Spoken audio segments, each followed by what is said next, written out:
This is going to be a short live, about 30 minutes, give or take. I'm just waiting on some people to come into the room and we'll get this party started. I wanted to show y'all a couple things that I had got at the dollar store.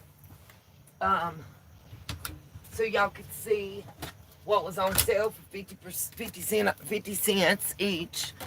And a couple items that I picked up that I think you guys might be interested in, as well as some information that I wanted to share on the Epi, JF, and on Diddy that everybody's not telling y'all about. So, welcome those of you that have joined. I'll turn my camera on shortly.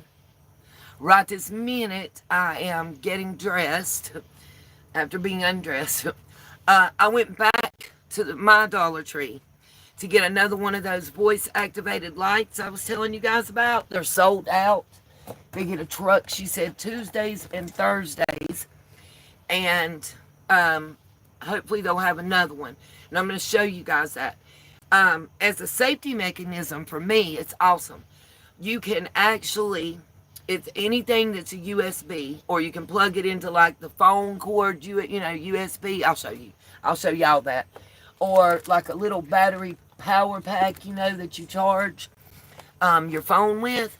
It'll run this light for just your average battery pack that you can get. I got them for $1 a piece when I had them on clearance. But the average price is about $6 for a good one. Not no big power bank, just a little, battery charger. Or a wall outlet. Or like my box, it'll plug into it. But just a little phone charging pack. That light runs for nearly 2 days with it.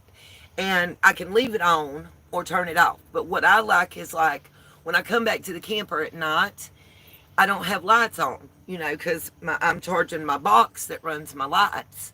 So I'm carrying it with me. I leave that plugged up in a pack. I can leave the light on or turn it off.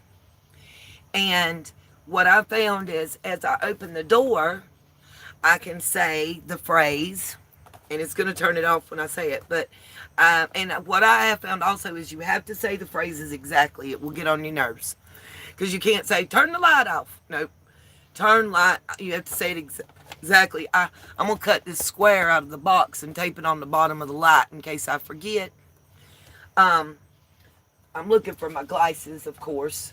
But like, you'll say, and I'm going to show you, but some of it's a little awkward. Like, it's turn on the light, or brighten the light, change the color. It does have 3 separate color settings. And dim the light and turn off the light. It has bright and dim. Hey Howard, how you doing? And I love Dutch Masters, Dutchies. The old school ones, where you got a double roll. But anyway, it has 3 different type of light settings. The warm amber, the natural light, and then that cooler light. And it does make a difference in the temperature on the cool light, I found. Or it just feels better, I'll say. And it's a whole... This ain't Howard Stern. If it is, well, hey, Howard Stern. How you doing? You the first person I seen put Dave Chappelle in makeup and a dress, if it is. The second one was when he was in that movie that was like Robin Hood, Prince of Thieves. But anyways, I digress. I'm coming here, my hands is loaded. I don't have a hand to turn on the light or to put the box in and climb up, and whatnot. So, I just say, dome lamp, turn light on. And it's the light on. It's very convenient, and it's also a safety feature, in my opinion. Like, as long as it can hear my voice, it'll turn on. Okay, well, are you Honey or Howard? But anyway, it's you. Oh, this is me, honey. All right, well, Howard, I'm glad to see you here. Shoot, get me some more viewers so I can make $1. YouTube only pays me about $100 every 4 months. I average about $30 a month. But anyway, back to that. People keep asking me how I'm surviving. By the grit of my teeth. That's how. That's all. I mean, how do you not survive? You know what I'm saying? I used to watch, if it is Howard Stern, I used to watch you and Robin all the time. I used to get in trouble when I was younger for watching you. When you were on late night cable TV before we were supposed to have cable TV. The old, if y'all remember, they had these boxes that looked like a wood grain, and it had sets of numbers. There was 3 rows of numbers, a button on the left, first row, click it down to second row, click it to the third row, and then you pushed buttons across. I knew where HBO was, and HBO had Playboy After Hours late at night, just to say I watched it. And I didn't give a shit about it. I would personally, what I was looking for on HBO was the crypt thing, the crypt keeper thing. You know, the old skeleton looking feller that talked to everybody. Okay, so anyway, I digress. While we're in here and I'm doing what I'm doing that I can't turn the camera on because I'm not fully dressed, I'm going to go ahead and start with my notes that I have so we can get this out, because believe it or not, I got plans, and at about 12:20 I'm going to be rolling up out of here. Ooh, hopefully to go somewhere where there's air conditioning, because it is just, even it's 12 o'clock at night. I've got 2 fans going, windows open, and it's so muggy that it looks like I just stepped out of a shower and threw my clothes on. And I ain't even been here 15 minutes. I walked up the hill out of the AC from McDonald's, and it's just, whew.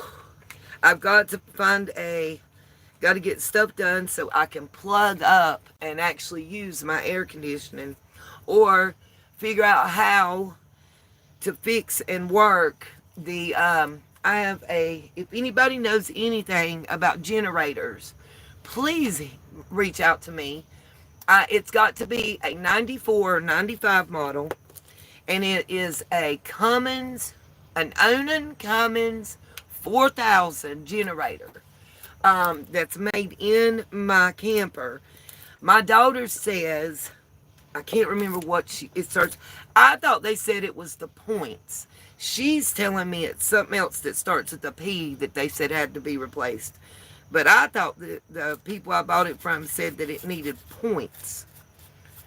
But I can't remember what she said. Lord have mercy.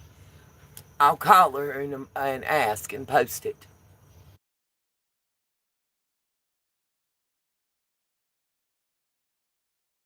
So if that's Howard Stern, that's under Dutch Masters, Howard, there's a question I've always wanted to know.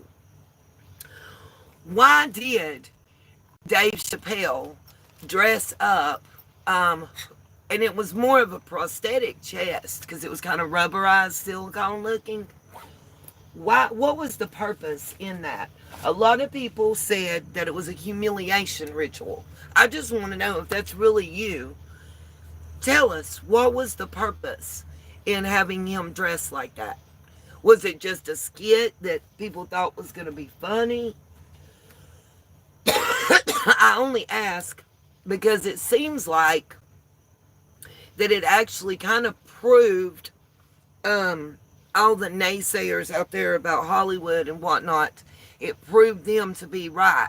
You know, that before a comedian, especially of color, but I've noticed it's all comedians, honestly, it seems like, that they dress up in a dress like it's funny. You know, Martin and Shanae and all that. And, you know, Kevin Hart on Saturday Night Live, Dave Chappelle in the Robin Hood movie and on your show, and, you know, Flip Wilson. I don't recall Richard Pryor. I've tried to remember. I want to say, though, there was a movie that he did with Gene Wilder where he wore a dress. You guys might can tell me somebody in the chat if I'm correct or not. Okay, let me put some Dio on. And I'm going to start reading these notes. By the way, I guess I'm not the only person that had the idea that I had. I saw somebody, it's Charlie Kirk, I want to say is the YouTube channel or the guy that's on it. I don't really watch him, but I watched the young guys. They're called the Cartier family, and they were watching one of his videos, and I am going to pull up part of that to show you guys what I'm talking about with Jeffrey Epstein. I got to be careful how I say it. Larger channels, larger platforms, larger following. For some reason, YouTube allows them to get by with more than us peons. I don't know why somebody that's been around the world of YouTube a little longer than me or has a larger YouTube following than I do might can answer the question. I don't know. Anyway, let me get on to getting before it's too late. So I'm going to ask you guys, those of you that are here, all three of you, if y'all want to vote real quick and let me know, do you want me to read my notes and tell y'all what I found out about Diddy and Epstein first, or do you guys want me to show y'all the finds from the dollar store? It's up to you. I'll give my chat the vote and go by what y'all tell me. I'll give about 30 seconds for anybody to say anything and answer before I just go ahead myself. Simply because so you want me to go ahead? Miss Rebecca says go ahead with number 1, which is to tell y'all what I found out. Y'all know I do my research. So there's a lot that I found out. I think now 1, y'all were saying 1, and I don't remember what was 1 or 2. I just remember the options. So either say Dollar Tree or Diddy. How about that? And it'll cover that stuff. But what I will tell you guys is I do research, and I check into some stuff. And I do have a lot of people may not know this, but I got my paralegal certification. It's a 1-year class. Got you, Rebecca. Well, Dollar Store and Diddy both start with the D, boo. But we'll go with Diddy is what I'm guessing, because the other person said that too. I do my research, and because that's one thing I found out. Legal research is key to any case when it comes to law. And I've done a lot. My memorandum of law and my legal research, individually I scored 103 and 106 when I was taking my paralegal course, and that was one of our big thesis that we had to do whether we passed or not. And I'm telling you this because I want you to know I do know what Nexus and Lexus are, and I still have access to the law library at my college.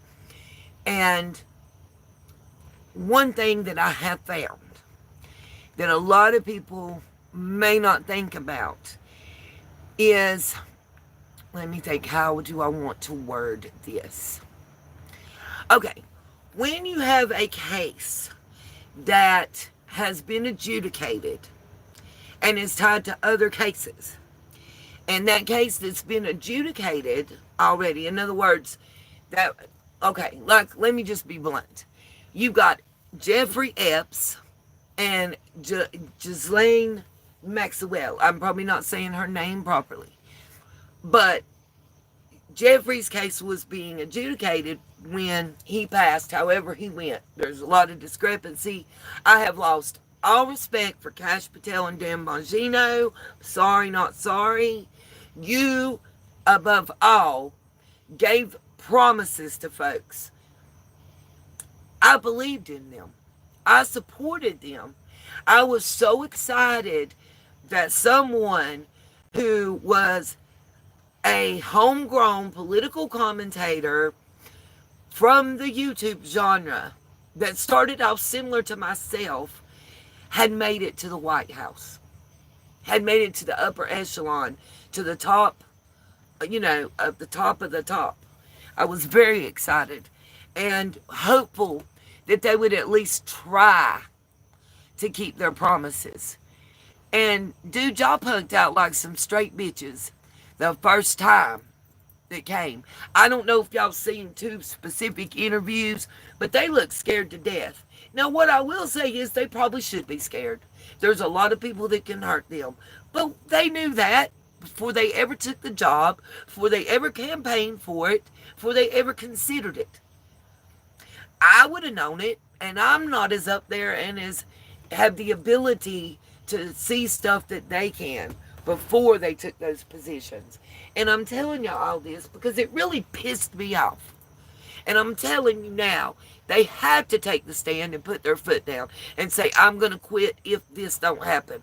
Because if they don't, the day that they lose them jobs, they don't have it will shock the holy shit out of me if they have the success and the following on media of any sort that either of them had prior to. Y'all promised us, and then you hand us this bullshit video before Wired and Axios, and then all the other media companies jumped in. Go back and look. I did a live stream, and I showed y'all and told y'all, I said, look, here is, I didn't know which program it was. I said, but here in their upper right-hand corner, look. There is the menu for the editing software, and it changed the ratio. You look after midnight, the screen size is different. I didn't call it aspect ratio, but I'm not an idiot, and neither are you guys. We can tell the difference in 4 inches and 3. And that's all you had. You can look at it and see that it jumps and changes. Even the color scheme is off different. It's more of a Sephora before. And Bongino did that interview, and I'm probably not saying his name right now, I don't really care. Did that interview where he told us, yes, I know we told y'all there's no video, but there's video, and we're going to give it to y'all. Remember? And this is the horse shit they tried to feed us. See, I'm insulted. I don't know about anybody else, but that shit is insulting. Because you obviously think we're all stupid as hell. Because we're not going to be able to see that a minute's missing. We're not going to be able to tell that you took 2 different clips and spliced them together. For all we know, they're from 2 different years. We don't know. Then you go into metadata and look, and it even tells us what user did this. It shows us that they changed color, they color enhanced, they changed aspect ratio, that it was 2 clips put together. And then it was Adobe Pro, which y'all so dumb. They didn't even take the time to try to cover their tracks. That's what I'm talking about being insulted. They didn't think that the American public, in my opinion, that's how it came across to me as a person. Like they said, oh, y'all ain't smart enough to be able to figure out that we took clips from 2 different parts and spliced them together and cut them in and out and changed the screen size and the color. Remember, he said, we're cleaning it up so everybody will be able to see it, right? I agree the list is being hidden. I 1,000,000% agree with you. But what I will say is I have this question. Everybody's saying it's because Trump's on it. I don't think it's Trump. And I'm going to say why. And I'm not, y'all know I ain't a Trump supporter. And that bullshit that he said during that conference, y'all still talking about him? Why y'all still talking about him? The fuck you mean? JFK files, MLK files, cleaning out the swamp, the Epstein bullshit. That's what you campaigned on. The Democrats that crossed party lines to cast their votes for you bought your shit. And now that you in there comfortable and know you can't get reelected, fuck everybody. That's what it seems like. even your staunchest supporters. Regardless of what you think, party lines don't make a damn. Age, sex, gender, none of that shit makes a damn. We care about the Jeffrey Epstein shit because we care about children. Let me say it again. We care about the list because we care about children. We don't give a damn Democrat or Republic. We care about children. We don't give a damn rich or poor. We don't care if you're a king. We don't care if you're a street cleaner. We care about the children. The ones that are innocent. The ones who cannot defend themselves. The ones who cannot give consent. And any of y'all out there in this world, period, that does not care, that puts worrying about somebody with a last name that's on a building before a child, we don't like you, we don't give a damn about you. You're not shit. If you're diddling a child, you're not shit, in my opinion. And excuse my language throughout this broadcast, but I'm fed up with our government. I'm fed up with the crap. I'm fed up. I've said it before, and I'm going to say it again. My name is not Mushroom. You're not going to keep me in the dark and feed me shit and think I'm going to be happy. You've already dumbed down our society. You think that people don't recognize that in the past 20 years, we are graduating more children from high school that cannot read and write their own fucking name or a book that says Spot and Lad and Jack and Jill than ever before. And it's not on accident. If you raise ignorance and stupidity that has the attention span of a 30-second TikTok video, then you can get this kind of shit by them. Let me explain something to you guys in the power, because I think the people listening probably already know this.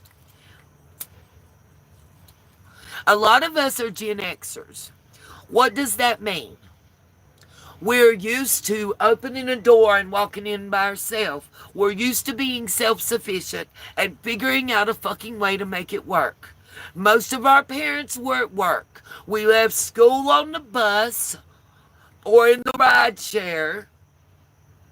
Our parents were already gone to work. When we got off the bus or the ride share and came home, Mommy and Daddy were still at work. We fixed our breakfast, we packed our bag, we dressed ourselves, we went to school. We came home, we made something to eat until Mom and Daddy got there and supper was cooked. If that happened, or we did it ourselves. We washed our own asses. Sometimes we washed our own dishes and did our own laundry. I know 30-year-old kids, and I say that because I'm 50-some. I know 30-year-old children right now that can't do what I did at 9. I mean, and I didn't raise mine or my grandchild that way, thank you, Jesus. But there's a lot of them out there now.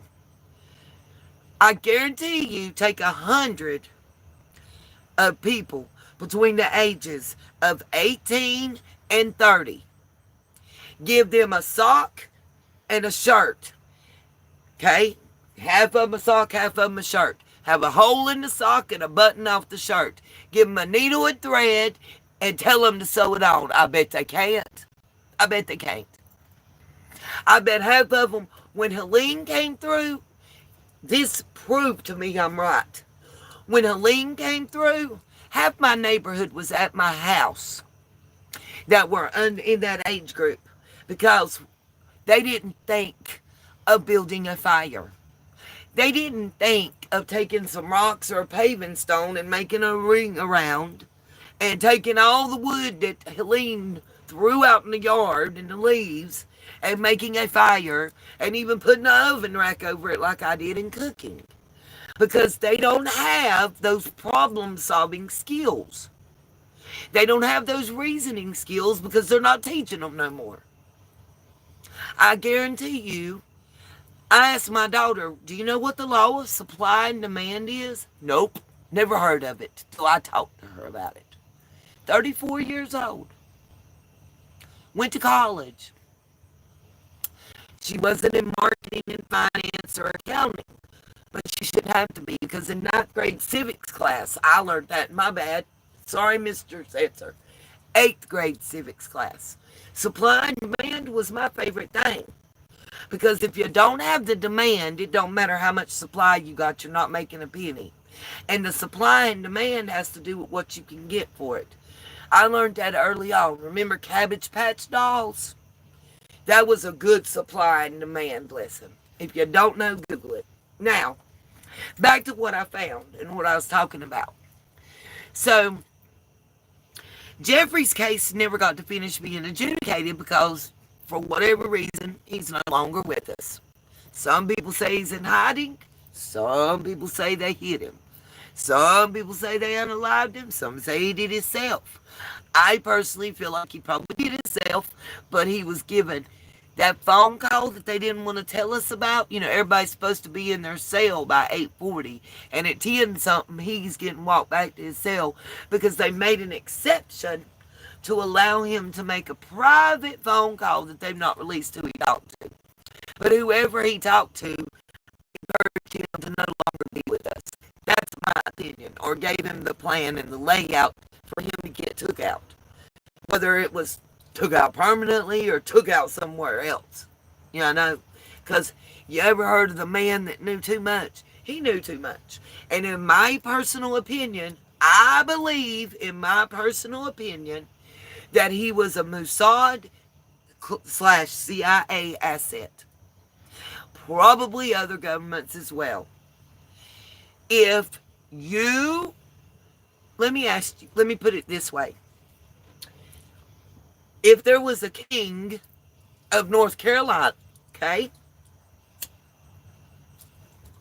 A king of North Carolina, and I have pictures and video and audio of that king doing some things, some strange things for some change, no, doing some strange things that you shouldn't do with someone under the age of 14, male or female, don't really matter. It might be more explosive, you know, depending on. But if I have that, I own that king. Unless he don't care about it coming out. Now, I understand that part. Okay? And what do I mean by I own him? I think that's pretty self-evident. You vote this way for this bill, and you give this much to this country, and you do this, or I'm going to make this public. Pretty simple, right? Straightforward.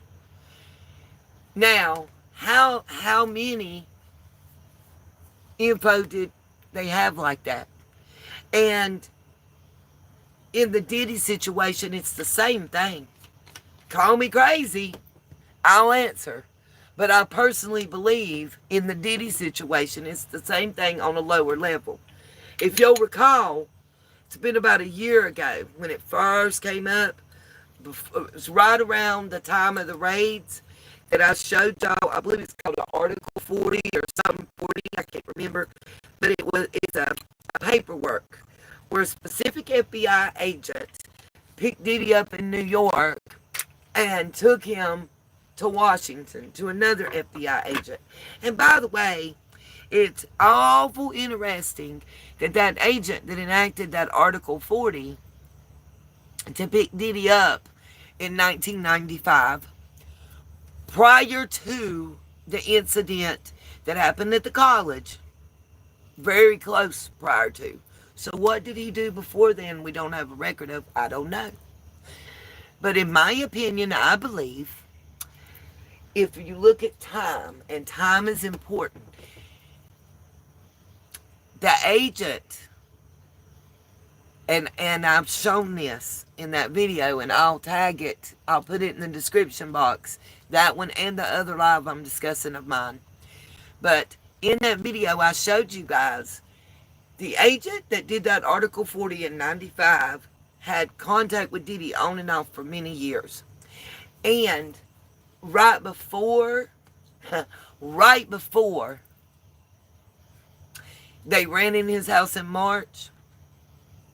It was about 4.5 months before that FBI agent permanently retired.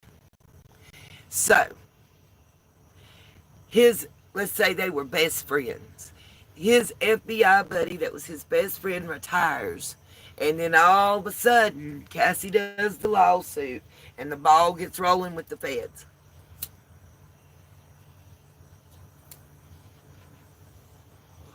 And by the way,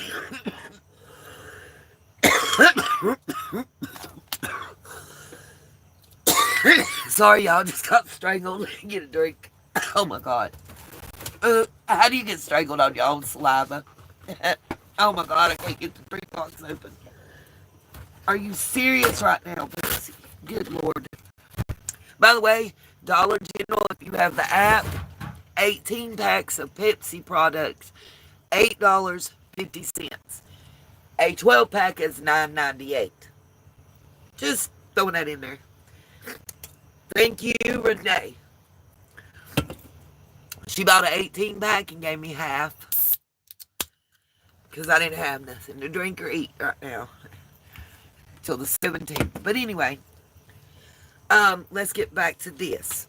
Now, I'm talking about Diddy and Epstein together because I feel like they are both very similar as far as they were assets of the government and being used to gain a leg up in certain situations for certain countries. Period. I mean, there's like no in-betweens on that.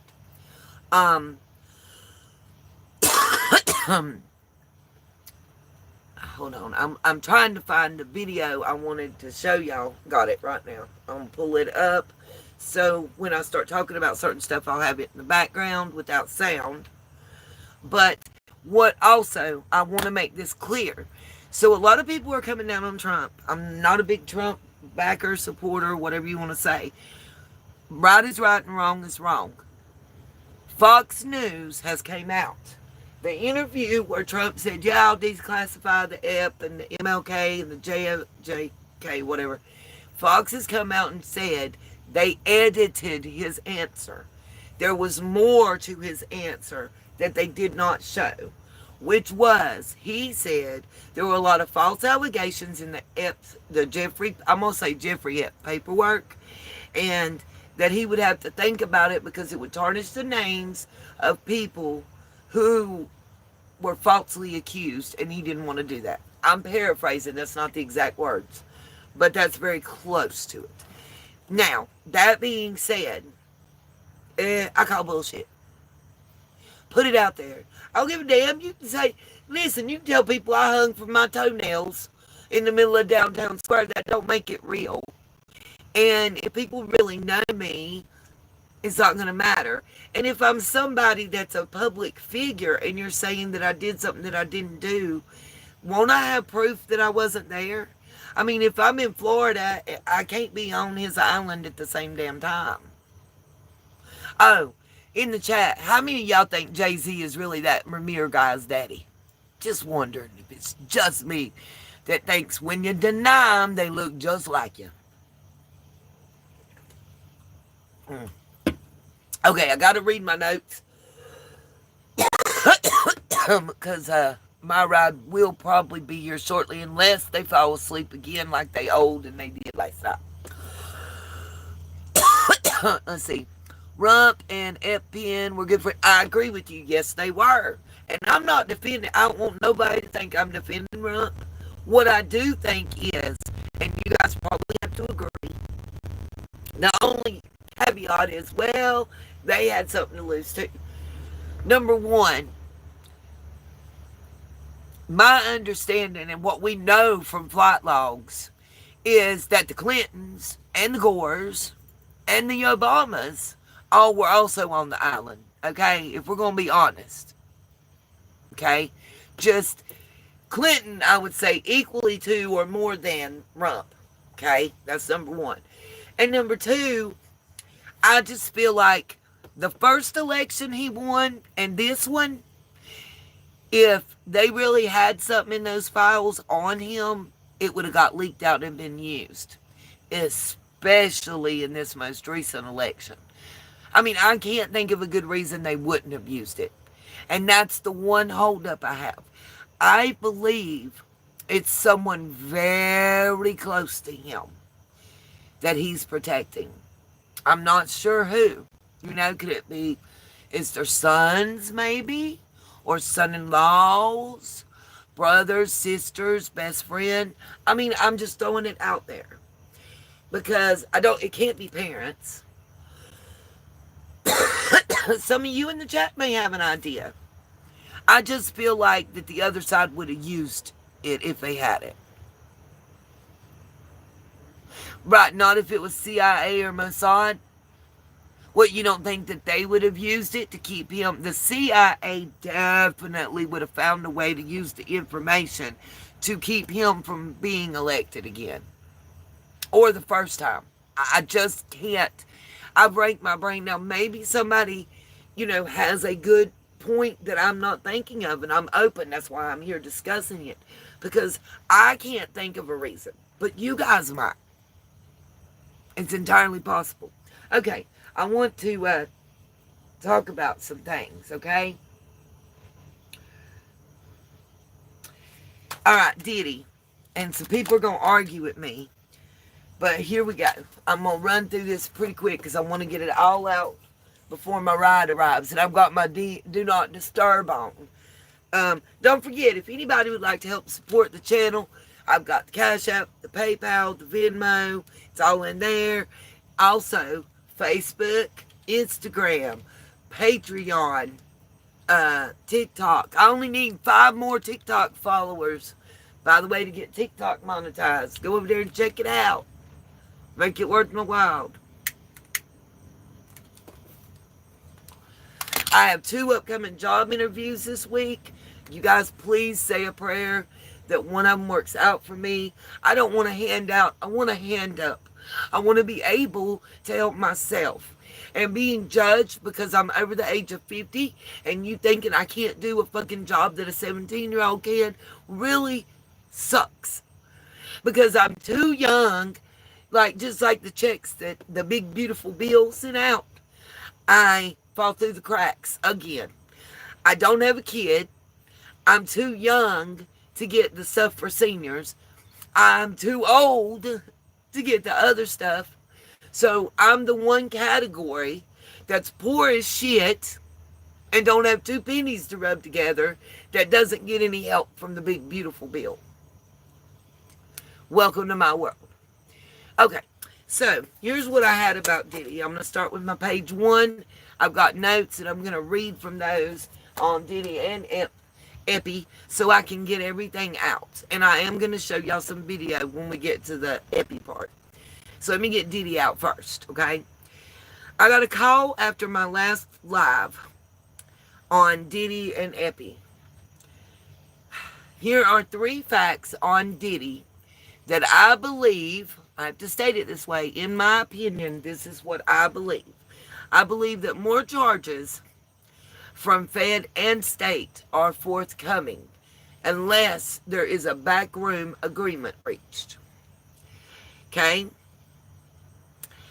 Here's what I was told that nobody seems to think about or be discussing. The charges that Diddy was already charged with, it is not double jeopardy. They're not going to recharge him with the same things. Understand that part. That's not what I'm talking about. They had to rush it. We kept saying this prosecution seems and feels rushed, right? They had to rush it because of statute of limitations and certain things about to expire. And I'm going to explain that real quick.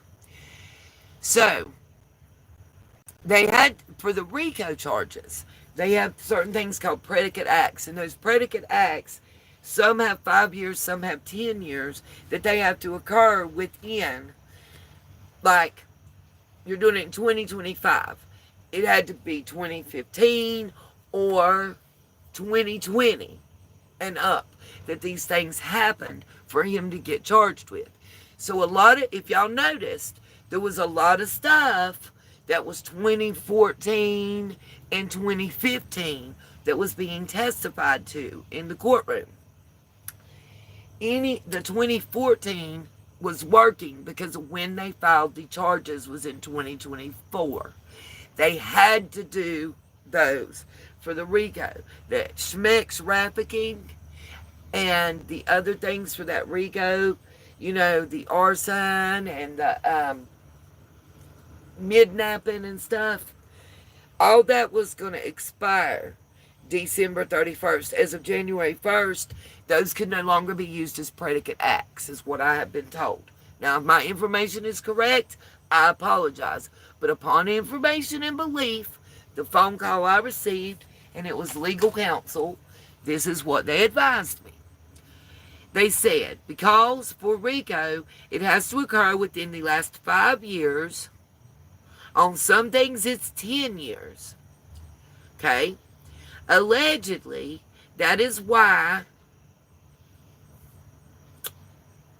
let's see, the attempted, you notice that they dropped charges near the end before they sent it to the jury. The attempted on the fire and the attempted on the napping, that they were dropped. The reason that they were dropped is they were going to get kicked out, and it could have kicked out the entire thing or tainted the entire thing, is what I'm being told. So they had to drop those charges before sending it to the jury because those were outside the window. So those predicate acts could be discussed and testified upon, but they could not be given to the jury to vote upon, if that makes sense. We went through a similar thing with the Thug trial, but that was a state case, so it has a different statute of limitations. Okay, now, second reason that they brought these was people were afraid to talk. And if we haven't seen this since the trial ended, and I'm trying to find out, I still have not gotten an answer, but I'll get into that. I've got it right down. Okay, hold on. Let me not get ahead of myself. Okay, the second reason is that people were afraid to talk, too. Much less testify against Diddy. Allegedly, in my opinion, that's what I believe was part of it, okay? And that witnesses were scared to come forward against him. For instance, Gina, witness number 3, Gina,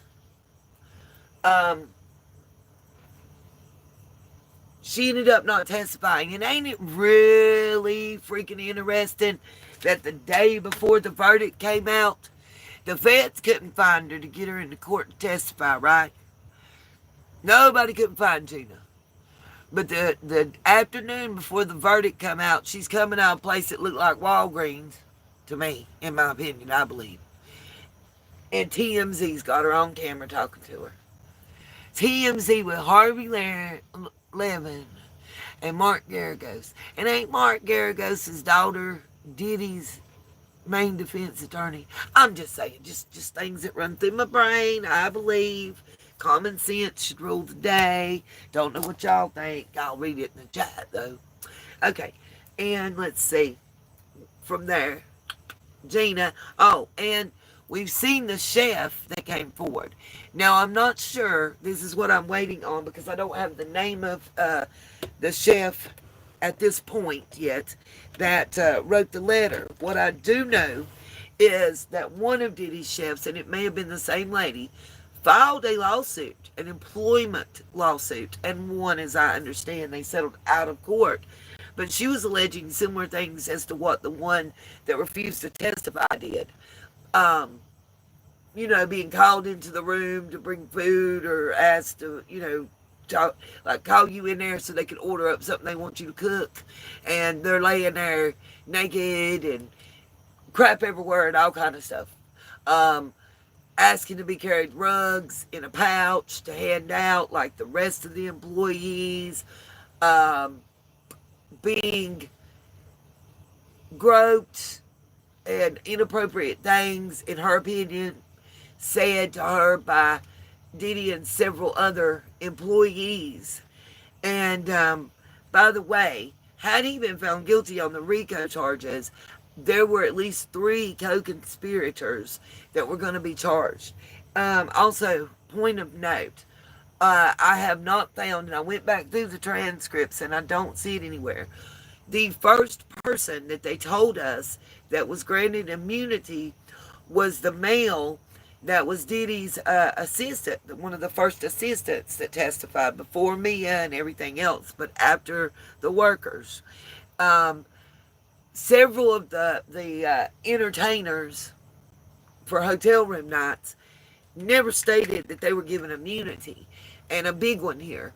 Did any of you guys, and I'm asking you this because I can't find it, I don't see it stated, people have assumed it, but I haven't seen it explicitly stated.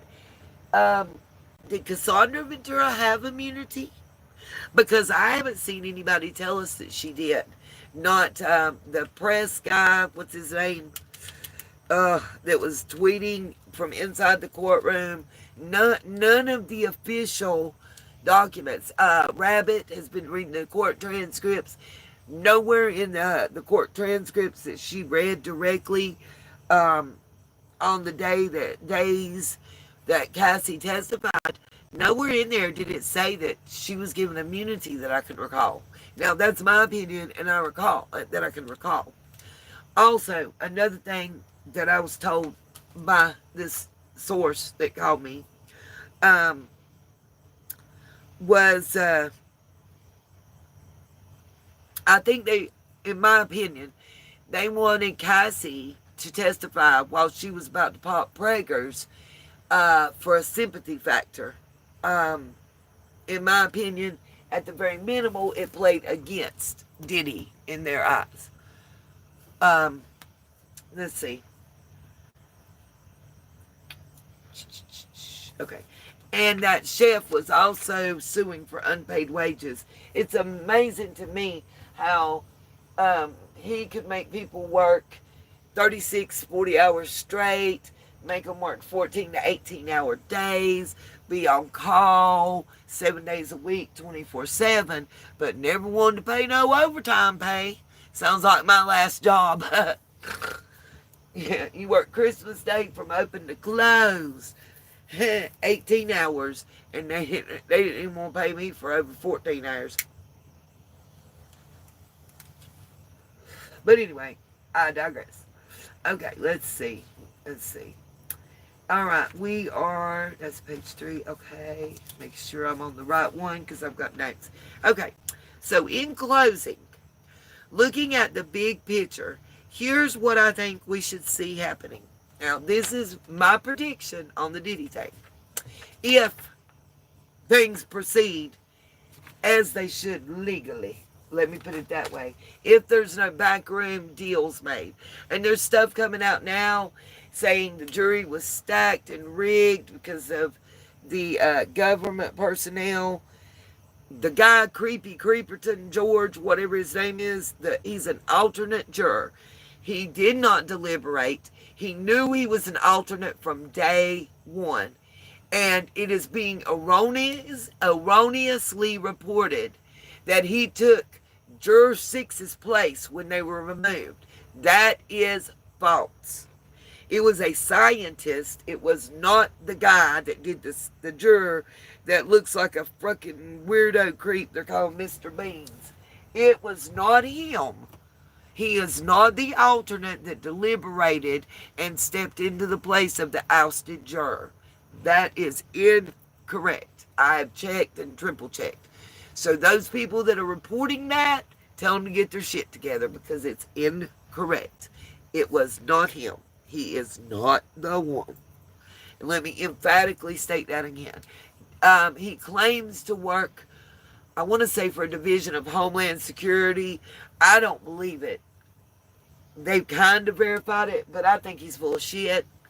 Personally, he said they don't work with the police, they don't work with ICE, yada, yada, yada. We saw them doing a joint raid. Homeland Security raided Diddy's house along with the FBI. And so I think he's full of horse shit.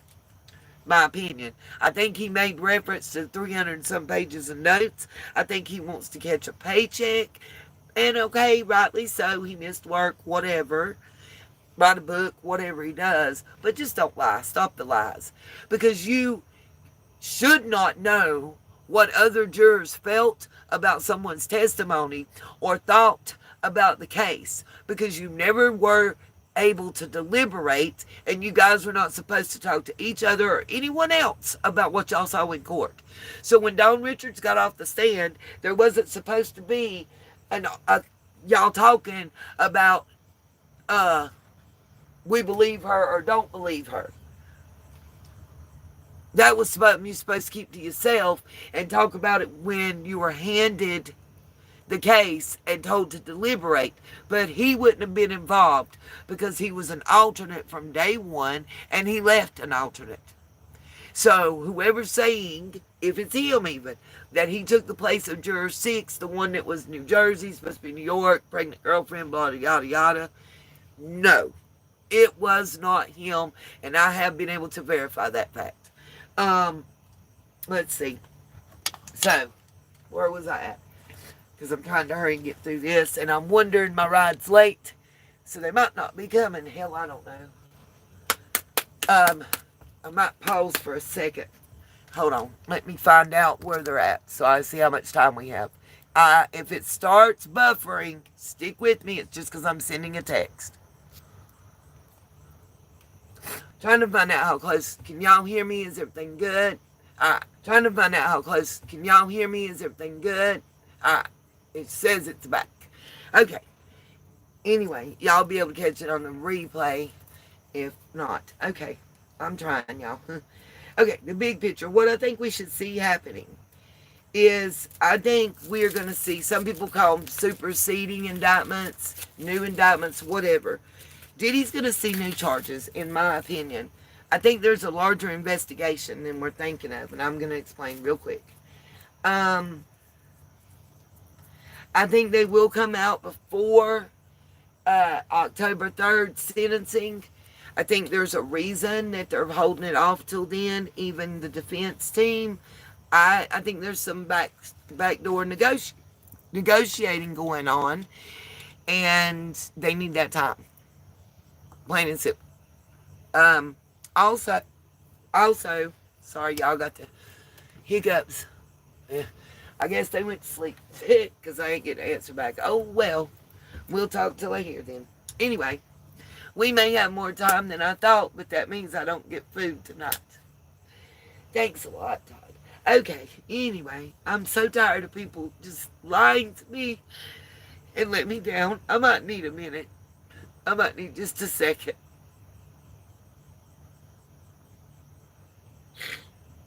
It's a daggone shame when people want to be up in your face when they think you got $1, but as soon as they think you broke, they ain't got the time of day for you. And that's why I want you to keep that same energy. If I hit the lottery or if I'm living in the woods, I want everybody to have that same energy. Period. If you ain't been there, don't start showing up. If I can sit in 108 to 113 degrees and sweat myself until I end up twice in the hospital and dehydrated and heat exhausted, and you don't even know and then don't start caring tomorrow. Sorry about the rant. Give me just a moment.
I will be right back. You guys just give me just a moment. I'm just getting my mental back together, and I dropped my pages and I got them out of order. I'm just putting them back. I'm sorry.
Okay, I'm done whining and blowing my nose and crying. I'm going to say this and then I'm going to get back to my notes. Because there's just a core group of us in here anyway. Those of you that have been here with me the long haul, just like other nights, I couldn't jump and run or wouldn't jump and run right when somebody called out of the blue wanting to hang out or spend time or whatever. And like tonight, I said, I have a live stream planned. I've already made a post telling the time and everything. And throughout the past couple years, year and a half at least, I've let my sunshines down a lot. Missed times, been late by a day or two, whatever. And no matter what, through the good times and the bad, through mom being sick and in the hospital and me barely being able to live stream once that she came home because I was just overwhelmed and exhausted, and then losing her, and then within less than 2 months of losing her, losing my son, and 2.5 weeks later losing his dad, and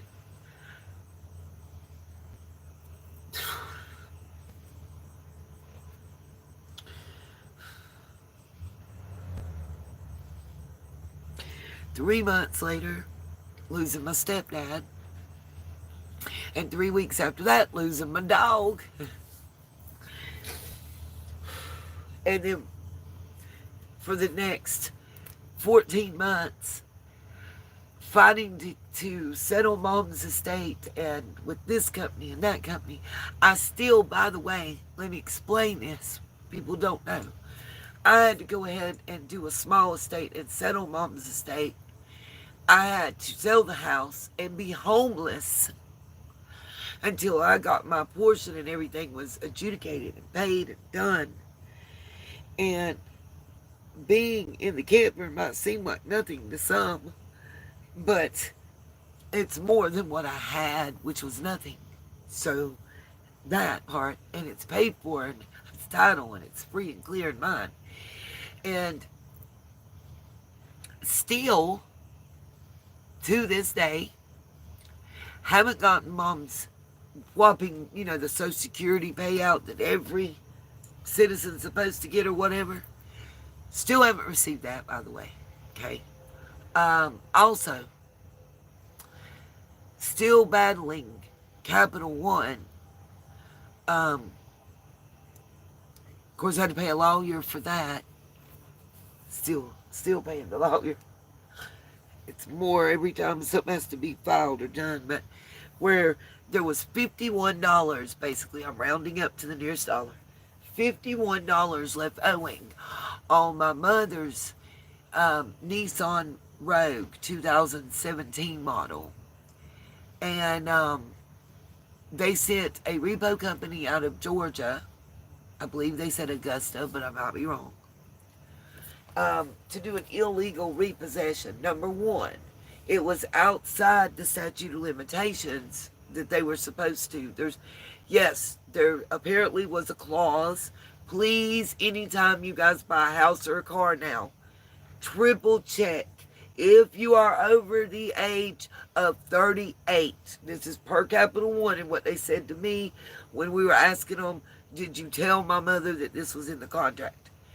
Standard on most new car or new used car purchase and mobile home, tiny home, etc. in that range, standard in the contract now is what's called a death clause.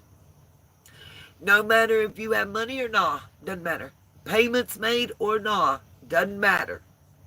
If you pass away before your car is paid for and they don't have the money to quickly go pay it off, even if you do, they can still come back. But that's a whole different situation that I have to explain. It's a lot more complicated. They probably won't do it. Again, they waited 14 and a half months. $51 was owed. They waited 11 days, and there's a reason. 11 days after the payment. They had to wait. It has to be more than 10 days after the last payment. It has to do with state law, federal, there's state and county law. But anyway, I digress. Mom's contract had a death clause. If she passed away before it was paid off, whether we wanted to buy it out or not, didn't matter. If she passed away prior to it being paid off, they get it back. No questions asked. It's kind of like they made a contract and said you can't step left. If you step left, the contract's void. Basically, you can't die. And if you die, your contract is void. The issue is we're saying that they owe the estate. First of all, there's a penalty assessed. It's like $1,250 taken away from monies that they can apply for fees or whatever because of the illegal repossession. Because it was illegal repossession, the amount that they can charge for repo and those fees is limited to like $1,726. I'm not sure that a lawyer would have to explain that part to y'all, or probably an accountant. But it has something to do with percentages and fees. What made it illegal is they were out of Augusta, Georgia. They were not licensed to operate and do repossessions in the state of North Carolina. Apparently, it's different state to state and even county to county. Also, they did not anywhere on the vehicle have displayed their DOT number. They're not required to have the name of their business or contact information on display. Because they're doing repos, that's why, so they can blend in. But they do have to have a DOT number.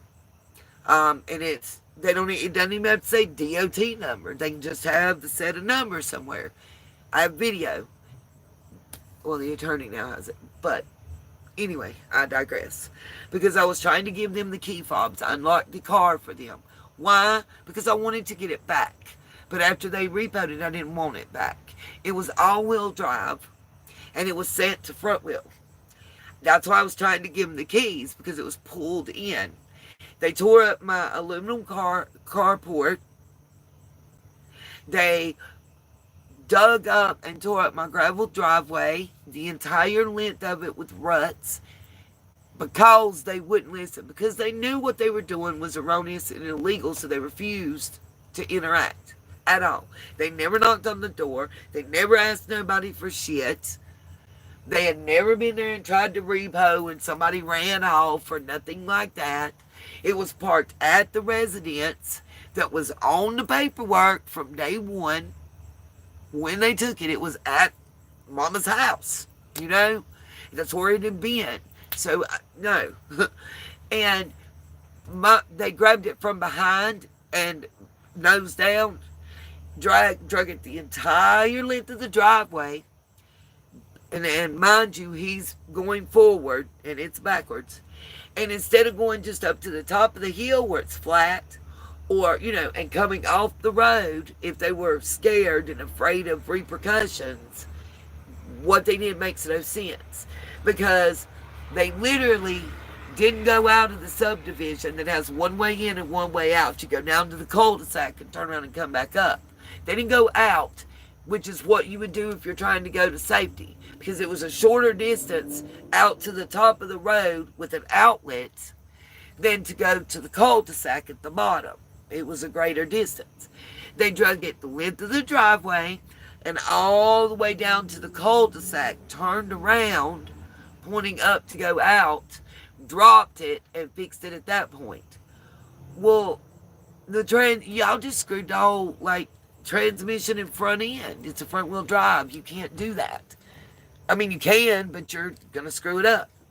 Yep, my ride's ended. So, you guys, here's the choice I have now. Have a social life or do YouTube. I chose y'all. But anyway, I wanted the car and we would have kept it and worked to deal with them or whatever. But once he done that, first of all, y'all did damages to the property. They don't allow that in my state. Maybe they do in yours. You know, and maybe they do in my state if there's a problem, but I have proof. I'm sitting here holding 2 key fobs. I hit the unlock. I'm screaming, here, take these. Take these. All I want is the death certificates. I was giving them the keys. I just wanted the envelope laying in the seat that had Mom's 4 death certificates that I had purchased at $40 a pop. I feel like I know that it was an extra $1,150 per key fob that they could say we owed.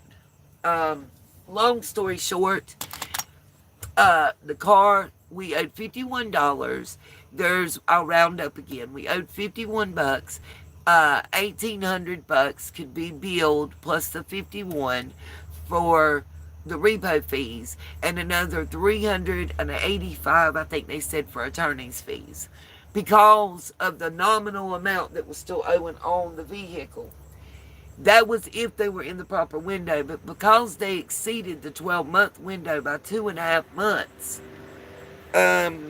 honestly, I could be a real biatch, and we're trying. And the $51 is all that they could get, plus a nominal fee, basically about $251. But anyway, irregardless, let them take the maximum. Let them have a whole $3,500. We'll give them an extra $500. They sold the vehicle for $9,870 some. So they owe my mother's estate almost $7,000. I need that. I need that. And by the time I finish paying attorney's fees and court costs and everything else that's associated, that has to be paid up front. You got to file paperwork. You got to do everything. And the fact that the repo agent was out of Georgia, it also complicates things. And their main office is in Sacramento, California, which complicates things. 7,000 will probably turn into about $2,750. I know we overpaid the mortgage company, and the checks came in altogether. My portion of what was returned back out of the payoff was $846. By the time that that we paid the bank, because it wasn't my bank, and I refuse to bank with Wells Fargo if I don't have to. I have personal reasons. Anyway, by the time we paid them their fee, then I had to pay the attorney fee, because to be able to get the check cashed from the mortgage company, they sent it to the estate of my mom's name in care of my name. So I had to go reopen the estate and reclose the estate, which was enough to get that paper to go to the bank, to open an estate account, to write myself a check, and then cash it. Yeah, okay. By the time everything was said and done, $846 ended up being about $225 that I actually got. See, that's what people don't understand. Like, yeah, we sold Mom's house for $40,000. That's great. I didn't get that. Shit. I didn't get half that. First of all, the mortgage company was paid around $26,000, give or take $50 up front. Then I had to pay Discover. I had to pay Asheville Hospital. I had to pay Grace Hospital. I had to pay Spectrum, Duke Power, Brentwood Water, repay Mama's 2 payments that were sent from her pension program. I mean, all that had to be paid before I got $1. I'll put it this way. Anything that is $10,000 and up is required to be reported to the IRS.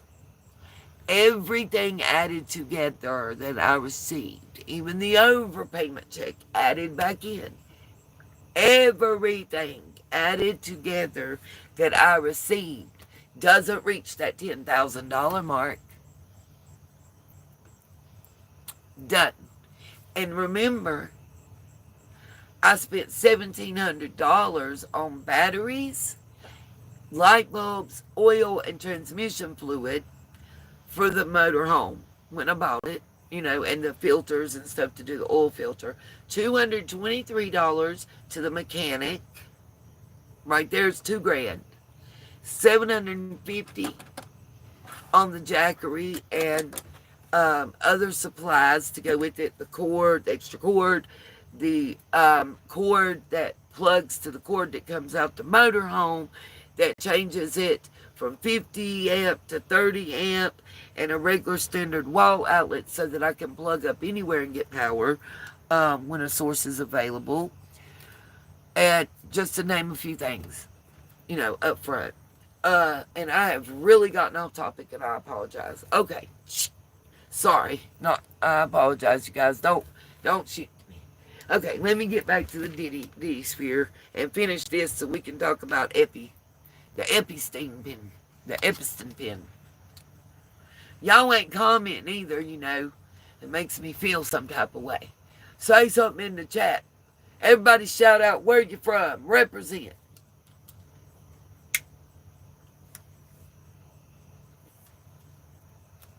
Y'all know when this live stream ends, I'm going to call him and cuss him all the way out and tell him what I done told somebody else this week. I've known you for over 10 years. I've asked you for help twice.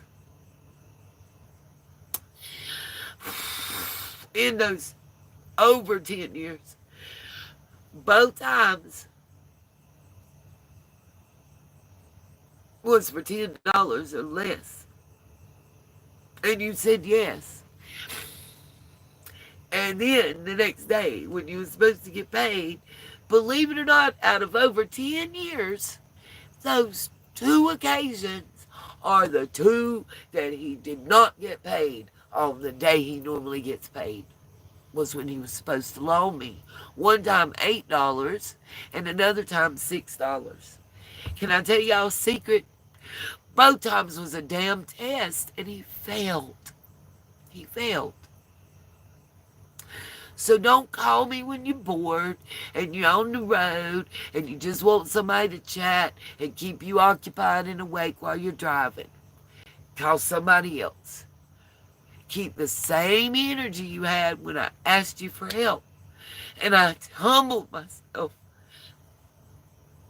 I dropped my pride. And I humbled myself to say I'm hungry. I don't get my food stamps till the 17th. And I can't DoorDash because the person I normally would DoorDash and help and share, because I don't got a car, is in the hospital. And I've got my grandson. And I just need help. For a few days, I will get you back.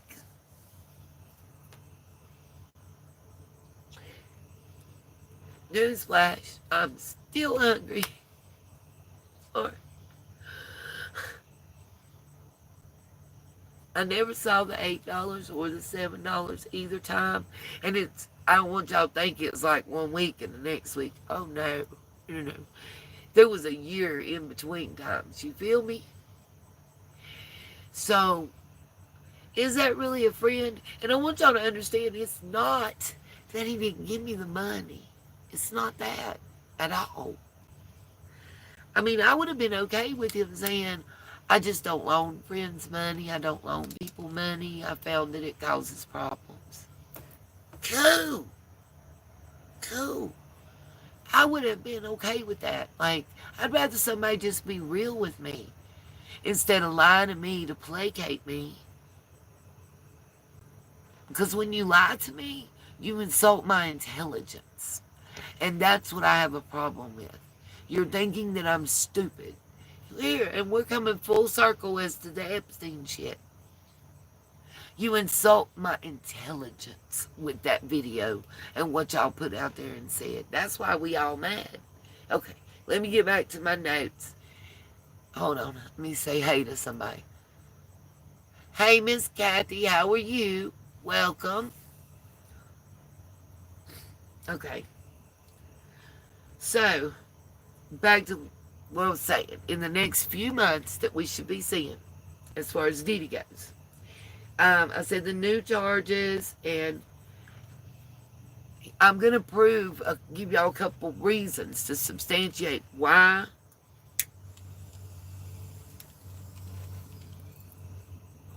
that we all should know that he's got more charges coming. Okay? Because, sorry, come on, phone. My phone is so great. I'm being sarcastic, by the way. Okay, so real quick, here we go. Back to the Diddy charges. Now I'm going to go back to reading my notes to you. Okay, so, gets new indictments or superseding, however you want to say it, okay? Before sentencing on October 3rd. This is my prediction, in my opinion. I believe.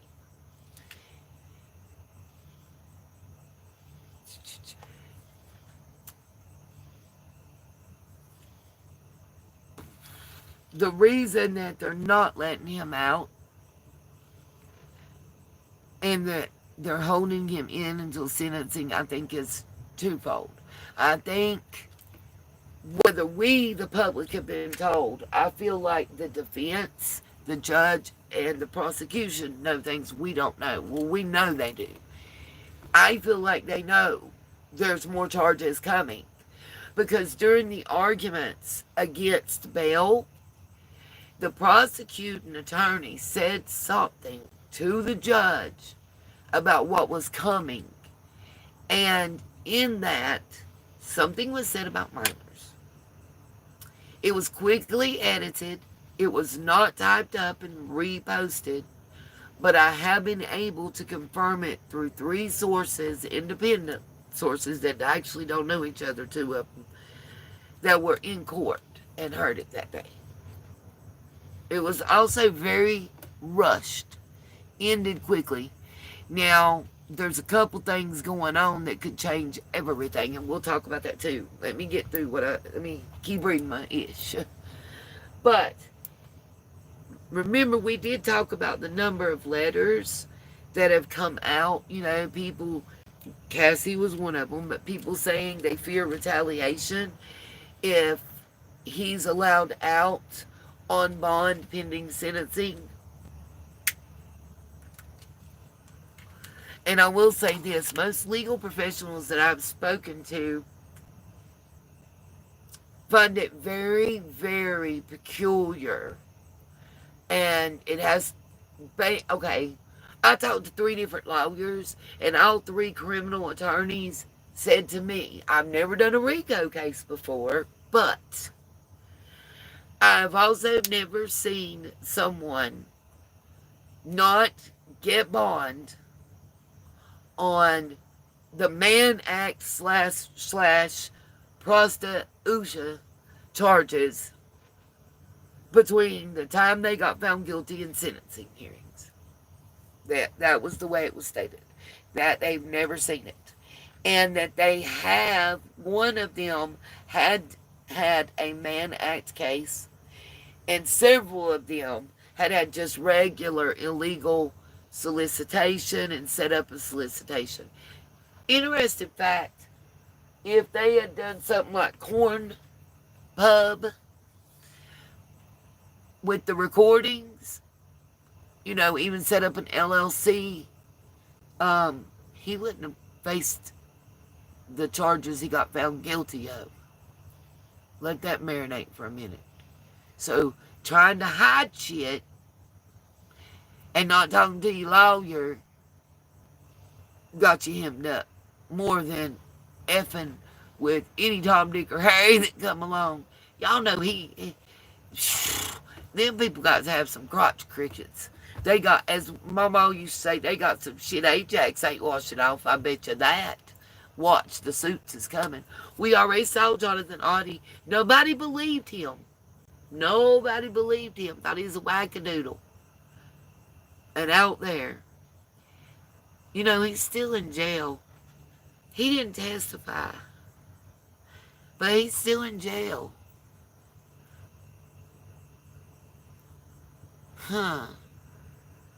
Which is another thing that makes me wonder. I mean, he's been in as long as Melly, YNW Melly, who's facing 2 unaliving charges, 1st degree, with the unalive penalty. Audie pulled a fire alarm and shot up the Trump Miami thing and shot at the police. He nicked a couple, but he didn't unalive anybody. He got injured worse than anybody. And late 2017, early 2018 is when he first told about the FOs between Cassie and Diddy, and people didn't believe him. But he talked about rug trafficking through liquids. And everybody thought that that's what was going on with the baby oil. But they forgot that he said it was in alcohol. And other people said it was in eye drop bottles, which is a perfect way, for certain illegal substances to be, taken. Doesn't have to be something that we know of as liquid. You can liquefy a lot. I was told that the one that's got the girl's name, Molly, would be good to be delivered that way. Math would be delivered that way well. They don't know about the heroin one, but the Keta, that could be that way as well, I was told. And there's several different opiates that can be delivered that way. So I was very shocked to hear that part. Okay, on to the rest of what. Here's the big kickers. And when we put it in a little perspective, here we go. Because I want to know why certain things were never really brought up and kind of glazed over like an ice rink. So, what I was told is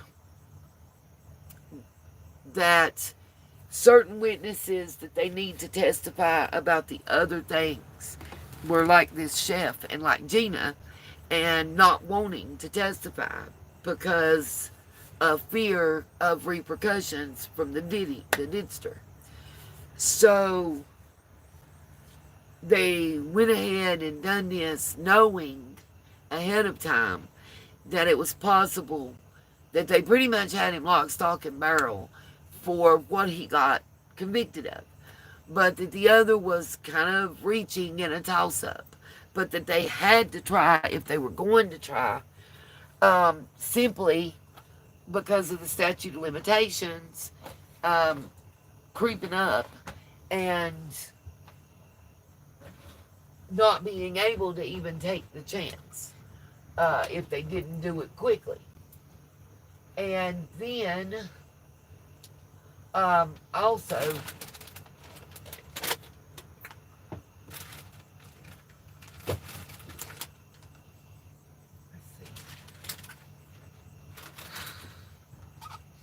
sorry y'all, I'm hungry, you know. I got some dry cereal, so apologize, but I gotta eat something. My stomach's cramping and I can't think straight. I apologize. Anyway, so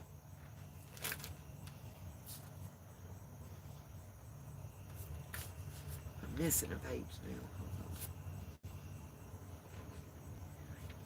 Let's see. Where did... Okay, this is crazy. Where did my... Okay, now, maybe I'm sitting on it. Yep, sure am. I knew something was wrong. Y'all, leave it to Beaver. Okay, sorry, not sorry. Okay. Sorry, I've got my note pages numbered. Anyway, okay. Back to where I was at. So, I feel like they had to go ahead and do these charges. They did what they had to do to get him in there to show witnesses on the crucial elements that are upcoming, that he was locked up and not going to be able to harm them, for lack of a better way to put it, okay? So, sorry y'all, I'm opening the cereal. Honey Nut Cheerios. Okay, sorry. At least they're Honey Nut, not plain or triple wheats.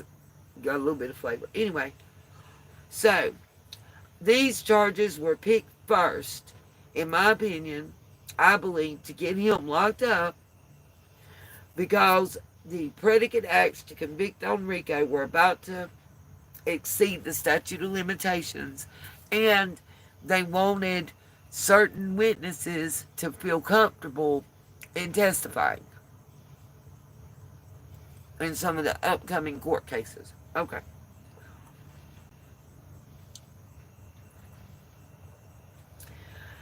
Okay, all of these things, along with the fact that Cassie was about to give birth at any moment,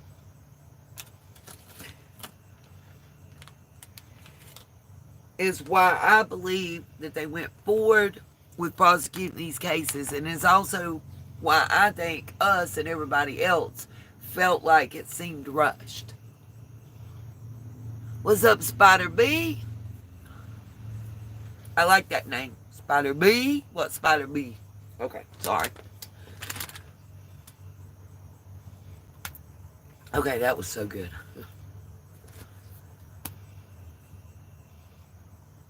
I took my medicine, my aspirin, to keep my blood thin, and it was a burn in my stomach pretty bad. I had to put something there to make it stop, hopefully. Anyway, trying to get to the next part.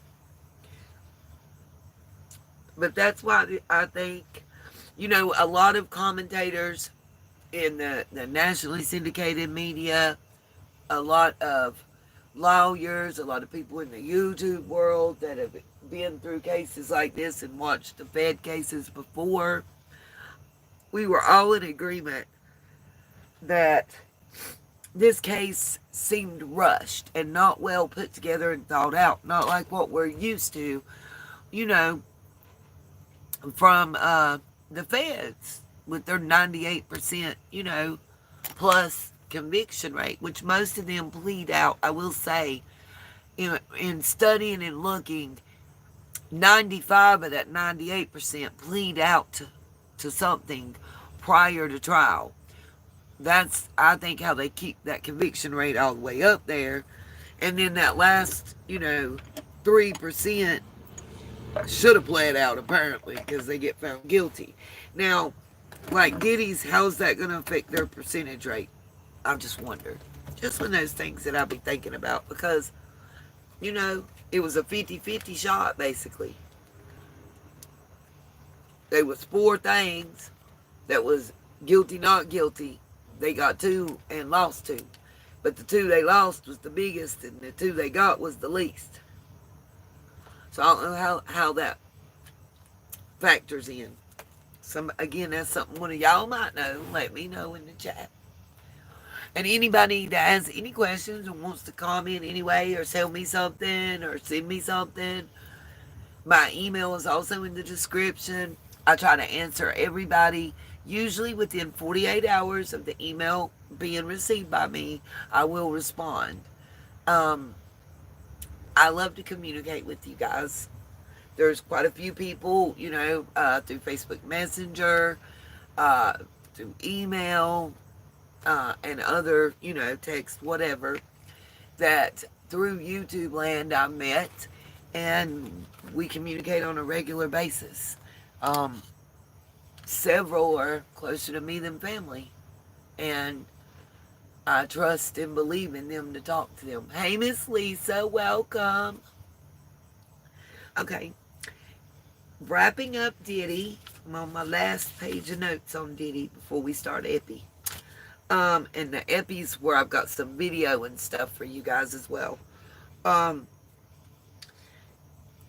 In my opinion, as I told the source that called me, if there are no more charges on the diddler, I think it's because he is being protected, and it's because he's cooperating, in my opinion. Because I believe there's 2 specific things that honestly could be, one of the 2 definitely could be bigger than a RICO. And I wonder, and I'm going to get into that. Hold on, let's see. So, reports are surfacing that due to the letters from witnesses, I think I already touched on this, and prospective witnesses that have written to the judge, that the judge may overturn the verdict and order a new trial due to witness intimidation / tampering. I don't know about that. I've heard some of those whispers and reports. In my opinion, it's not going to be because of witness.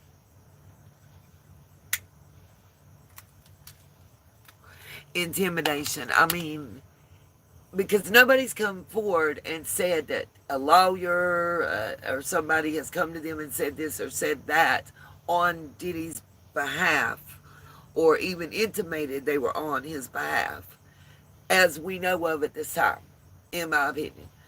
But there is some very suspect behavior from certain jurors. The one that did the CNN interview, what he said could cause the judge to nullify the jury, could cause the judge to vacate the verdict, and I'm going to tell you guys why. Of course, as always, I think I've already said it in the beginning. I got pissed off because the guy's the creepy creeping and looking dude that identified himself as George and has a government job. He kept saying, we thought, we said, we discussed, we did this, we did that. And he was an alternate that never was put up into the full jury pool. He started day one as an alternate juror, and he ended on jury deliberation day, the day the jury got handed the paperwork to deliberate. He ended. He was an alternate. He didn't go back with them to do deliberations. He never did jury deliberation. So, when the hell did you talk to anybody else on the jury till we feel that way? Because y'all were not supposed to be discussing. And what he said was, after Dawn Richards' testimony, we all felt like basically she was full of shit. I'm paraphrasing, but he said that. Hey, Miss Justice, welcome. How do you know what everybody else felt unless y'all talked? And y'all weren't supposed to talk. Plain and simple. There was not supposed to be a y'all talking. So I ask again, and I'm sure the judge is going to want to know. I know there's been a lot said about this judge. He's a young judge. He's this, he's that. You know, I don't know if he made mistakes. But what I will say is throughout the trial, it seemed to me that he was trying to be fair and equal to both sides and not show no favoritism. And it seemed like he wasn't up for theatrics and bullshit. He damn sure did better than the original judge in the Thug case, Grainyville, who had a 3-ring circus that wasn't under his control and did not listen to him, in my personal opinion.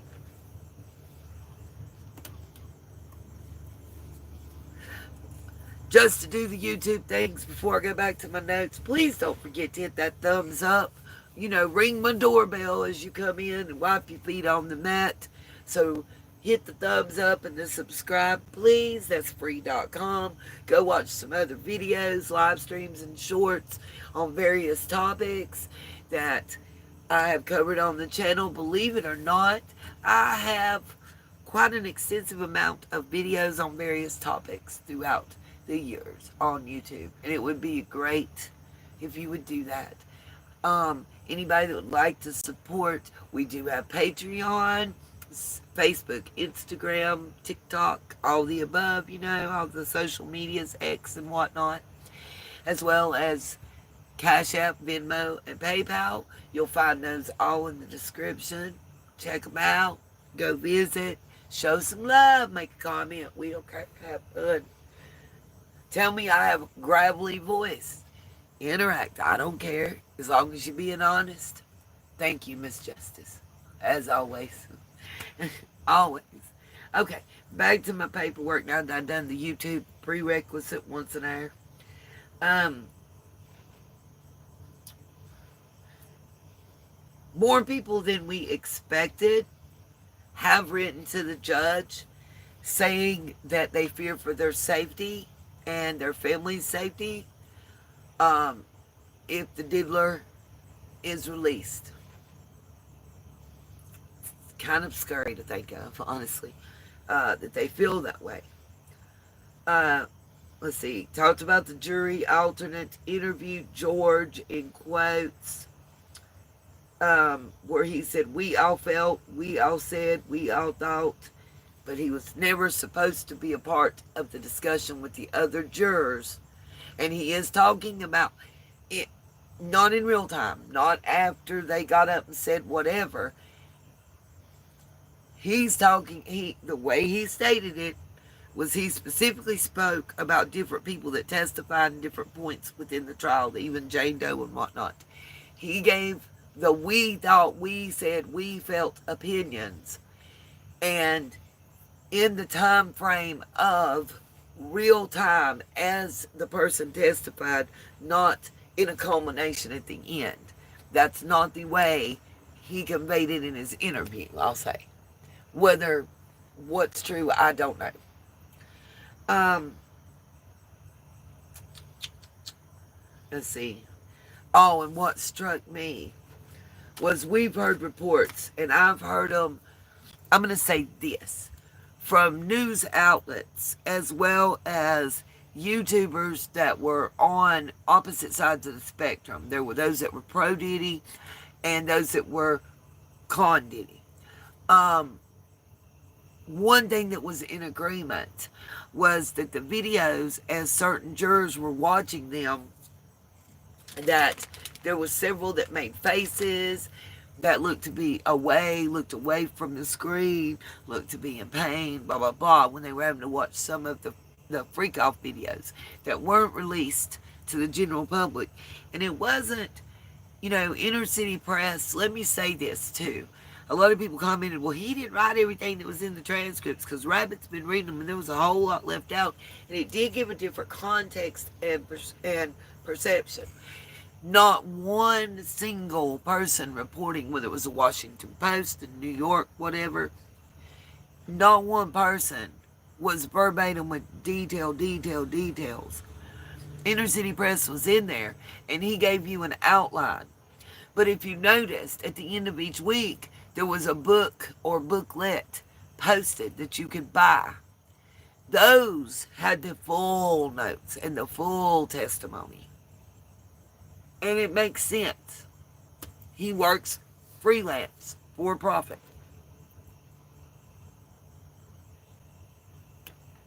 See, currently he's working for Inner City Press. But let's say he decides to do an investigative report. He's working freelance. He's doing it on his own, and then he will sell it to an outlet, a media outlet. A lot of people don't know this, and this is how everybody wonders how JLR does the press or whatever shirts and gets by with it. So I did research on how to get accredited.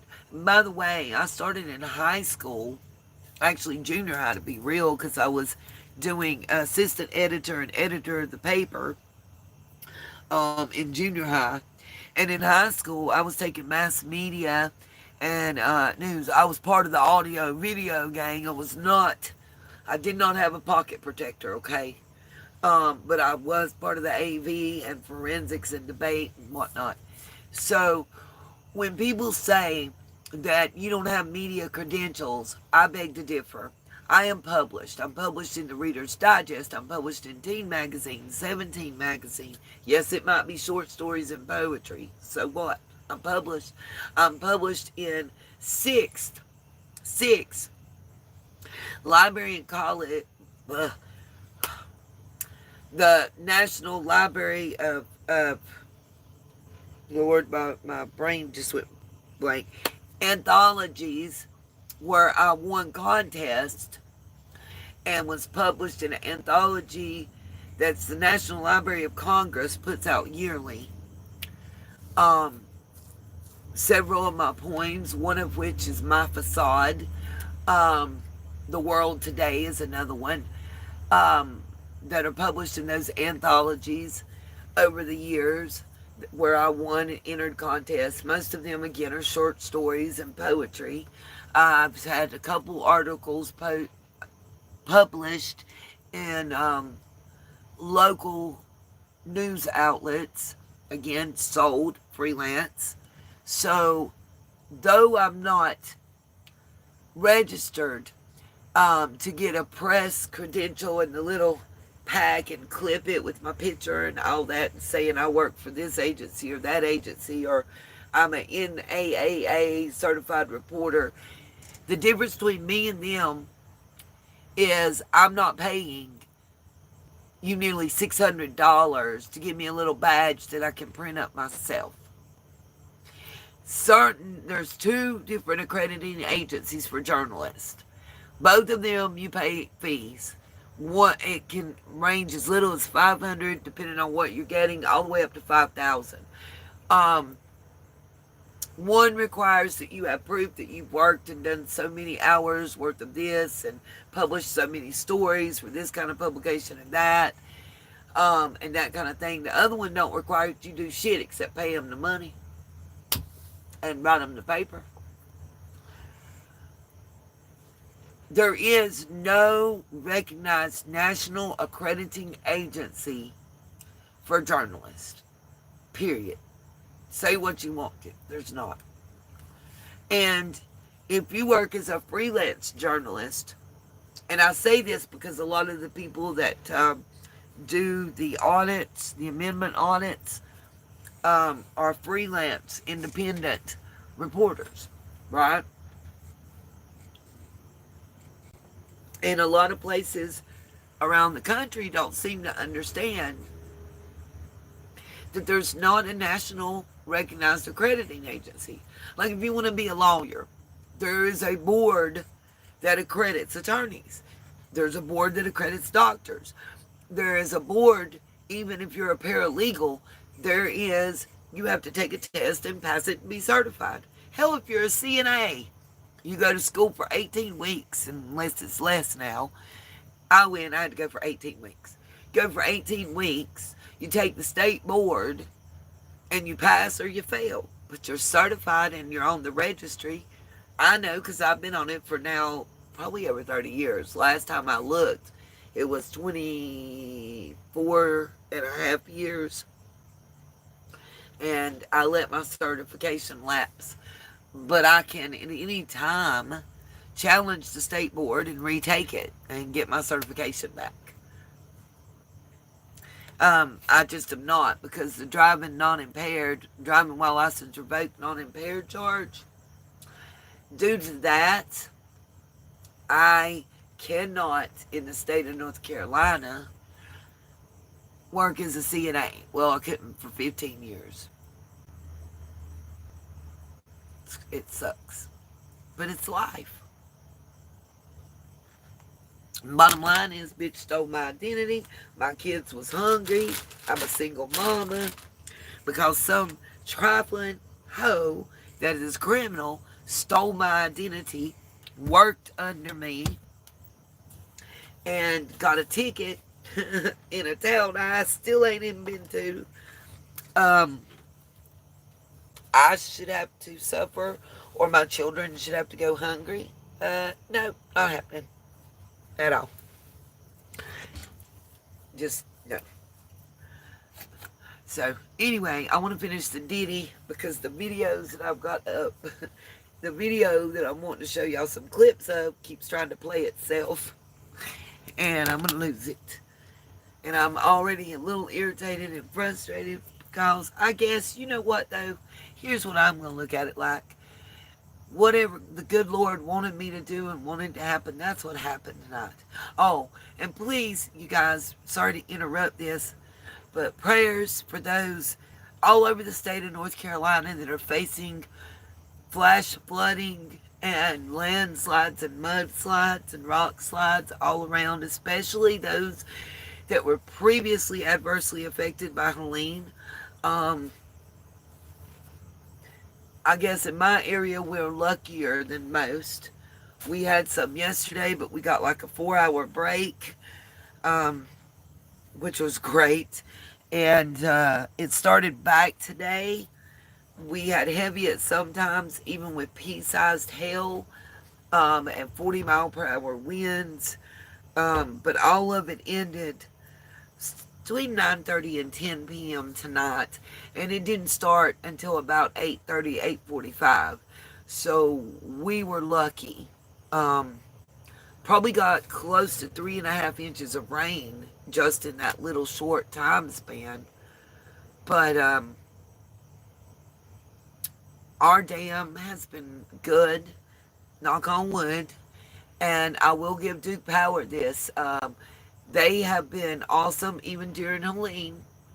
I got emails on a regular basis leading up to Helene from them where they were opening and closing the dam and the spillway to make sure that there wasn't too much pressure put on it to where it would collapse. And, you know, I don't know if they were the ones over the one in the Rutherfordton area that busted up near Lake Lure, or who, what power company was involved. But that one and another one above it, either partially or fully crumbling, is what caused the massive, well, I won't say caused, but greatly contributed to the massive amounts of flooding and disaster. And my prayers, my heart goes out to all those people in Texas and what they're facing. I'm going to show y'all something, though. We're tired of the government. We're fucking tired of y'all. Stop playing with our weather, man. I approve. Paw Paw on the farm channel. We're in here right before this storm broke today. Tell me why y'all cloud seeding around Shelby and Rutherfordton, around the Asia Degree area where she went missing. We're tired of y'all shit. North Carolina's been through enough. Texas done been through enough. They showing that there was weather manipulation occurring prior to the flooding. Stop y'all shit, whoever it is. Whether it's a scientist, or it's somebody in their backyard or in their basement, or it's sanctioned by some government, a foreign government or whoever. They need to be worrying about that. They need to be handling that. Instead of trying to worry about hiding somebody's name that's on the list and protecting them. Because I guarantee you, whoever's name is on that list that's being protected ain't feeding me. Ain't helping you. Ain't helping nobody else. But we're about tired of you manipulating our weather and fucking us over. Good way of population control, though. And here's a little tidbit for those of you while we're on population control. The manipulation in the entertainment industry that's happened probably over the past 30 years, slowly but surely building to a certain degree, and even manipulating our children before they're old enough to make a decision on whether they want to be a man or a woman. If certain people in power wanted to breed the perfect worker bee, and B, control the amount of people in the planet, that they had to worry about the worker bees that work just having just enough but not too many, so we don't have a drain on the society, and making sure they're dumb enough that they don't question nothing and be happy with their little paycheck and what they can make and not want to have something more out of life. What would one do? Maybe with music and television and apps, dumb society down to where they graduate from school and can't even read or write. I don't know. Maybe if we didn't want a population explosion, you got like Gen X and then Gen Z and the millennials and all that. Well, maybe have every generation from Gen X on up growing from smaller to larger amounts, to where instead of it being the minority, it's the majority that are in relationships that you can't create a life. Because if you're man on man or woman on woman, you can't naturally, it's pretty cheap to lay down and rut in a room to make a child. Let's keep it 100. But it ain't cheap if it's two men wanting a child or two women trying to have a child, unless you use a turkey baster. But my point is, leading youth while they're impressionable and at a point to where you can influence them into thinking that making the way for that and going that way is being open-minded and woke and this and that and the third, when in reality, and I've showed y'all the book before, written allegedly by somebody with the last name wrong now, um, eugenics and such involved. You don't want individuals to be too smart because they're going to question, am I really free, or am I in a large factory that's the size of Earth? And I go to work, get my couple $100 a week, and 3 days after payday, I'm broke, struggling till next payday to be able to feed my family. But my family's smaller because now instead of the 2.2 being the husband and the wife and the 2 children, now it's the hubby and the wife, or the hubby and the hubby, or the wife and the wife, or the wife that used to be the hubby, and the 2 cats or 2 dogs or 2 hamsters or 2 snakes. My point is, what's the cheapest form of population control? Convince people to be in relationships that are basically anti-religion, anti-whatever. Convert them to a different belief system and religion. Use the influence of politicians, celebrity, and other people that the average citizen looks up to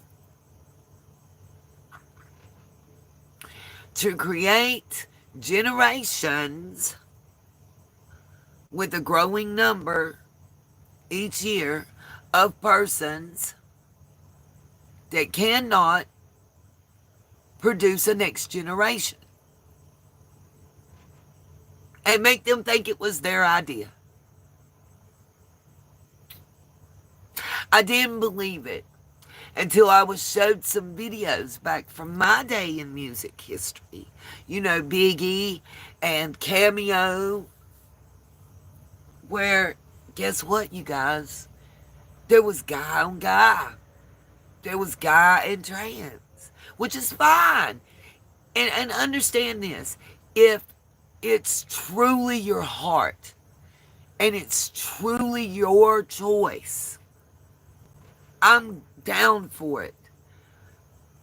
But if it's because that there's been subliminal advertising, subliminal brainwashing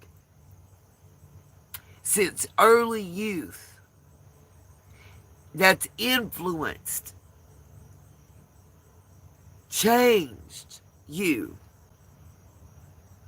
because you think that's the thing to do or what's cool, I'm not okay with that.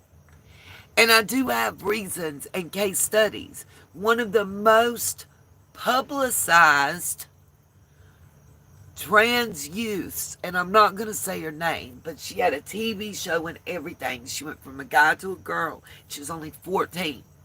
Now as an adult, won't have anything to do with her parents, and is coming out saying it was the biggest mistake of her life, and that she, used to be, wouldn't choose to do that now as an adult, and can't undo it because they went from a boy to a girl.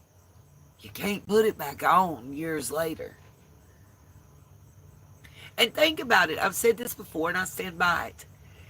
You have to be 16 to get just a normal piercing of your ear.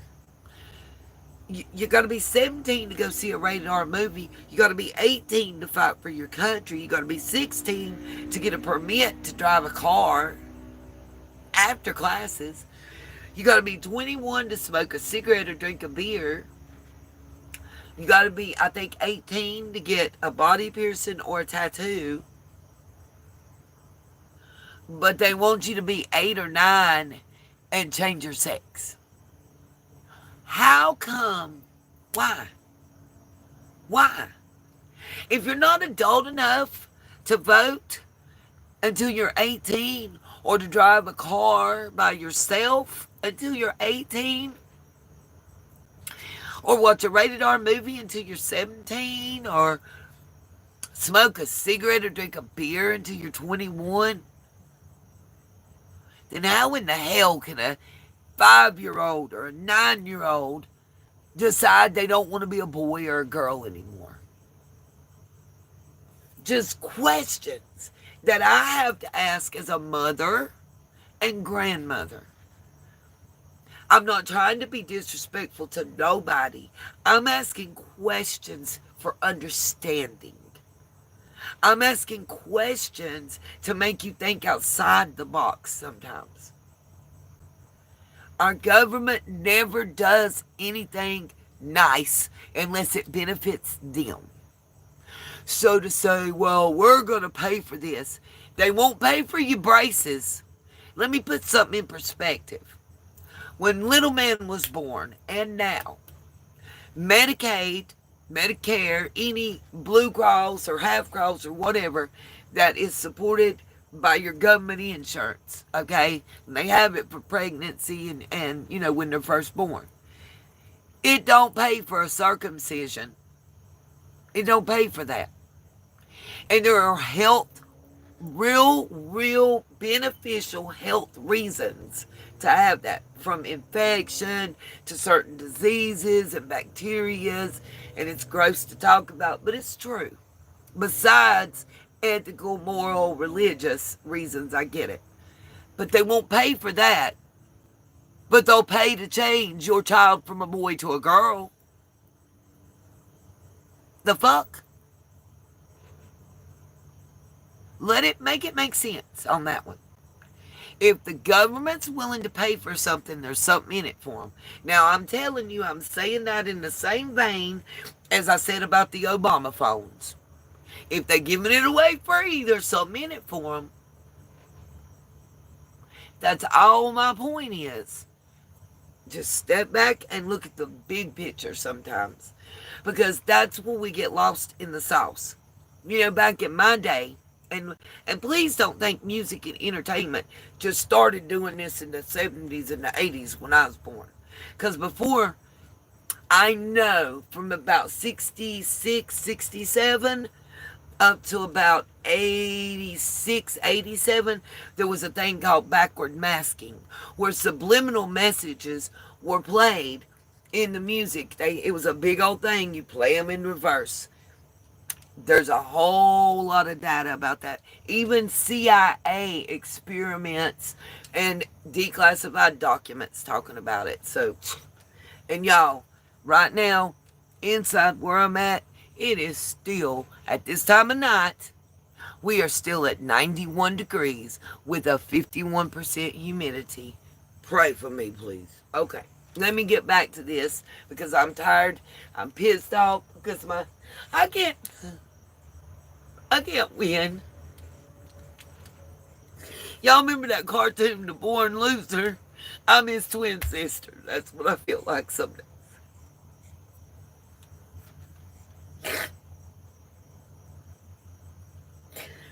I was looking forward to going to hang out and have a meal and watch a movie.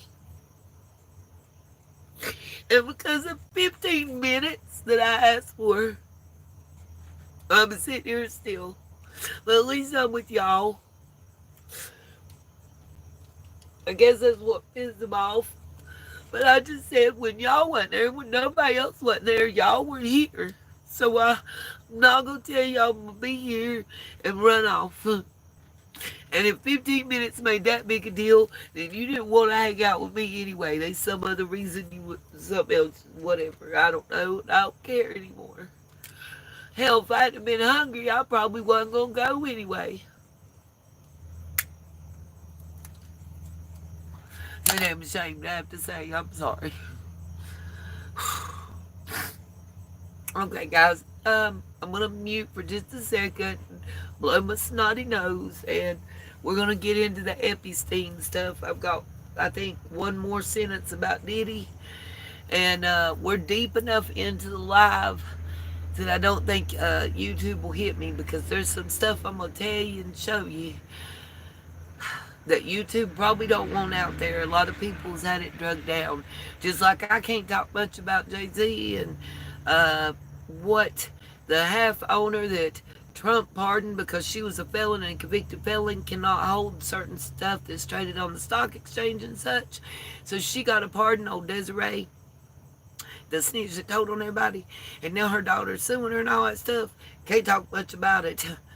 I don't have the money to fight Rockefeller. It's a damn shame, though. I'm gonna say this. Let me ask this. I don't know how to do a poll, so I'm gonna ask you and ask y'all to just answer in the chat.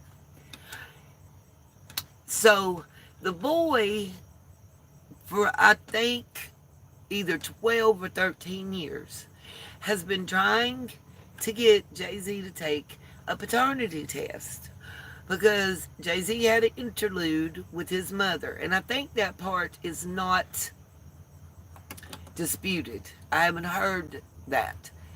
Um, but Jay-Z don't want to take the test because if he said he vows to pressure to take the test, then they'll come out of the woodwork saying they're his kids and he has to pay for those tests, and it's just a lot. It sets a precedent. And I see that point to a point. But it's been taken a step too far because the federal courts ruled that basically he had a lot of people saying he has to take the test. It's not what they actually said. What they said was that he had until the 18th to answer, and he did. He answered by saying that for over 10 years he's been harassed by this boy saying that he's his daddy when he's not. Well, if that's the case, but how is that? Do you guys think that's harassment? Because let me say this.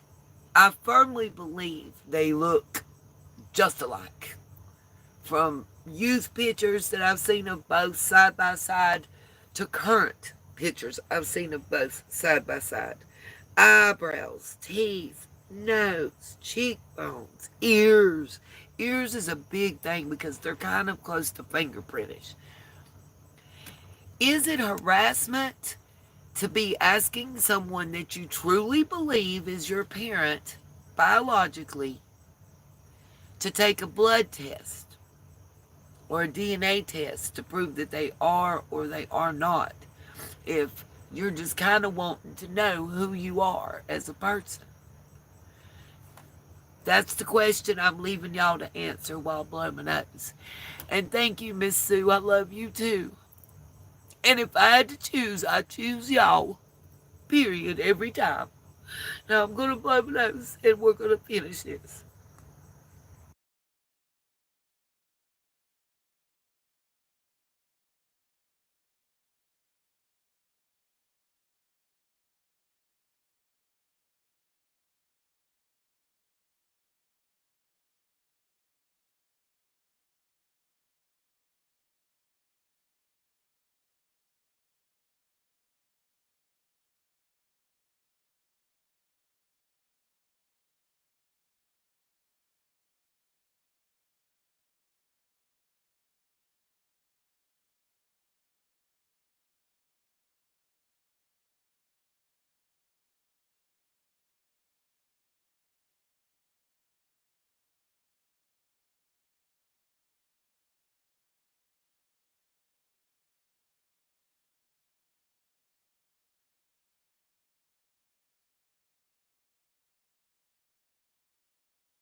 Okay, y'all, I'm almost done. Please, somebody stop Miss Justice. Is it harassment or not?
Thank you, Miss Sue, and thank you, Miss Justice.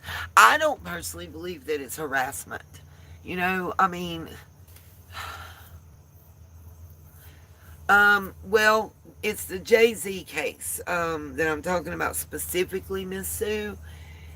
And the boy's not showing up on ringing his doorbell saying, "Hey, Daddy, I'm home," or nothing like that. It's all been through the courts. And like you go to, like, one court said it was the wrong jurisdiction because it was first filed where the boy lived. Then it was filed where Jay-Z lived. Then Jay-Z moved, so it had to be filed somewhere. It's been that kind of thing. It's been jurisdictional and then statute of limitations. And honestly, in my opinion, I believe it appears that he doesn't want to take the test, maybe because he believes that it isn't his child and that it opens the door to allow anybody and everybody to make the same request. And if he's paying that financial burden and the strain that it would put on his personal and family life, I get all that. I get all that.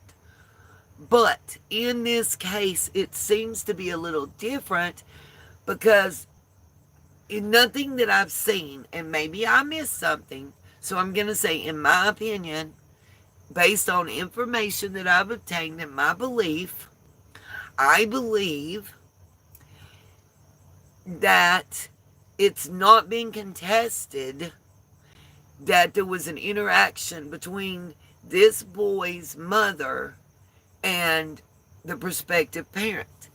That being said, allegedly, I believe the reason that there's so much fighting and not wanting to take it, I believe, in my opinion, it's because of the age of the boy's mother at the time that he was conceived and the age of the prospective father. It would make it an illegal act. I think that's where it's rooted. I don't think it's the parentage of him.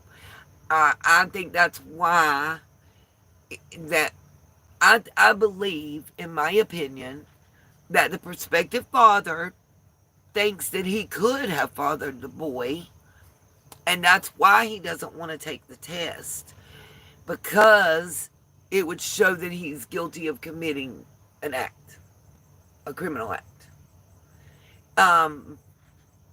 Based on certain reports, and the girl would have been 15 or 16. It's very close. When you figured the date he was born, in the 9-month thing, if he was 3 weeks early, she was 15. If he was on time, she was 16, if that makes sense. But either way, it's below the age of consent. And the prospective father that doesn't want to take the paternity test was over 21. Oh, now the boy's like 34 years old.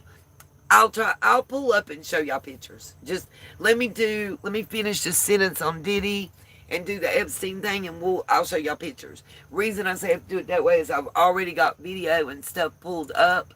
As soon as I turn my camera on, Cash Patel and some stuff that ties in to what I found and an explanation about the list.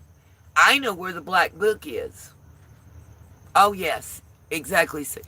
I think, and we'll just do this in generic terms. We're going to say the boy, John Boy, and John Dad. John Boy has been for 12 or 13 years trying to get John Dad to take a paternity test. John Dad has made every excuse in the book to not do that. But I didn't screw your mama. That's not been an excuse. Ain't touched that part with a 10-foot pole and somebody else's information.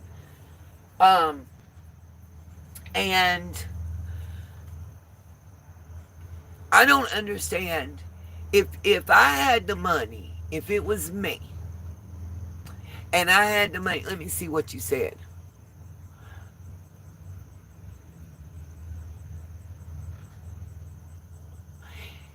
I don't think there is a statute. It's the problem, Miss Justice. What I can find, and it depends on what state. I know that's going to sound crazy, but different states do have different laws.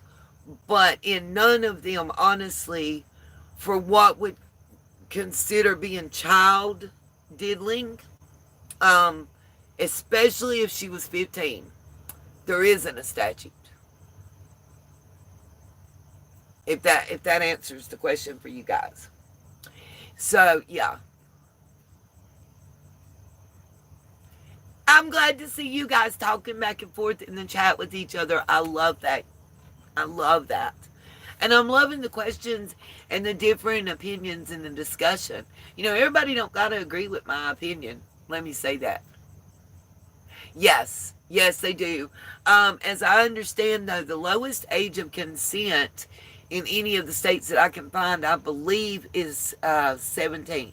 Some is 16, but you can't have more than a 2-year age difference. So if the female's 16, the male can't be more than 18 and vice versa. But there's more in this case. We're going to say John Mom, John Dad. That's the way I'm going to say. John Mom would have either been 15 or 16. And literally, there's 3 weeks. It was either 3 weeks before her 16th birthday or 3 days after. We'll put it like that, okay? And John Dad, I believe, would have been 22 or 23 at the time, okay? The boy is either 32 or 33 now, and he's been carrying this on for 13 years. His mother was trying before she died. That's why the son is continuing. Mama was doing it from the time he was like 7, 8 months old, when, trying to do the established paternity. As I understand, let me fully explain real quick. John Boy was told by John Mom that either John Dad that we're speaking of now, or John Dad number 2 was his dad, because of her interactions during the time period he was conceived. Okay? John Dad number 2 took a paternity test and failed. He was not the father, which leaves the current John Dad number 1 that we're speaking about as the candidate. The difference between him and John Dad number 2 was about 6 years of life. John Dad number 2 would have been 17 at the time of the interaction. So even if John Mom was 15, there was less than 2 years. So, and he wasn't over 18, so it wasn't criminal, if that makes sense. And ever since John Dad number 2 took the test and failed, Mom and son have been trying. Mother first for about 10 or 11 years. There's a long history. It gets very deep. There are houses, property foreclosure, things that happened to try and dissuade, even cripple that family, John Boy and John Mom and aunts and uncles and such that were supportive. Shell companies buying huge amounts of land, and you're renting this house and it gets bought out and you get put out. A lot of stuff like that, where allegations have been made. I don't know how to take them. At the end of the day, the bottom line is, if you weren't facing criminal charges, if it was just money and civil liabilities that you were facing, if the test came out positive, I don't see why an attorney wouldn't just say do it. Because you're still alive. It's not like, even if you are the father, like Mari says, you are the father, it's not like you can be forced to give any type of compensation other than what would amount to child support, which to someone of that stature, even if you add 18 years, even if you give them until they're 21, because they might have been full-time in college or whatever, of child support at what you would have been making at the time. Not now, because back then you weren't what you are now. So it would be based on the money back then. You ain't even gonna miss what that would be ordered. It ain't gonna be millions. I mean, John Boy would be 1,000 there at the most. You feel me? So, other than if what you're saying is true, people gonna come out the woodwork, which, by the way, allegedly, there's 3 others. One is hidden and not allowed to talk to John Boy. Got in trouble because John Boy went to that female and said, hey, can we have our DNAs tested? And that's supposed to be half cis. She said yes, and then all of a sudden fell off the planet when Daddy found out. And allegedly there's 2 more waiting in the wings. So maybe that is part of it. But researching and looking into stuff the way I do, honestly, I think it's the criminal liability and the embarrassment. And, I don't know how wifey gonna feel, because obviously you probably lied to her too. Just saying. And the family. Let's see. Does John Doe 1 have other children or siblings? Yes. John Doe 1 is a major megastar. I kind of said it in the beginning. She was the only other witness.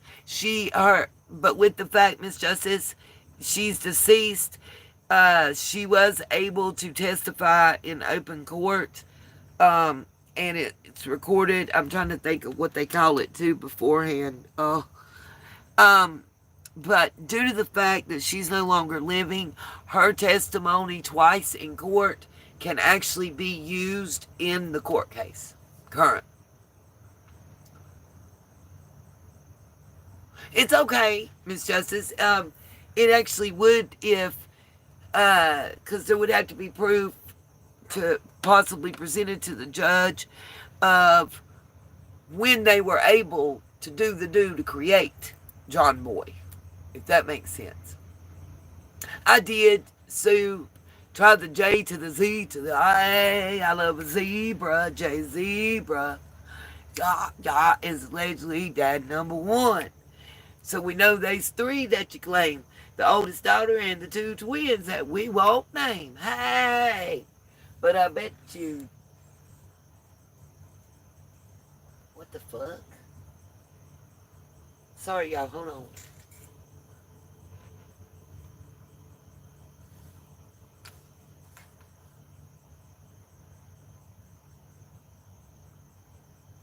I'm glad they on camera.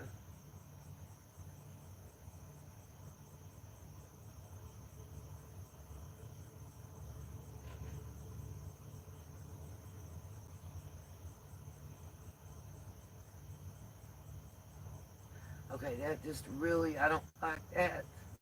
Now I'm really scared.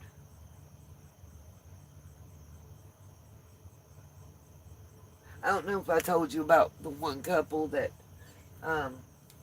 the wife is deaf, and in front of me at McDonald's, he literally was like physically hitting her.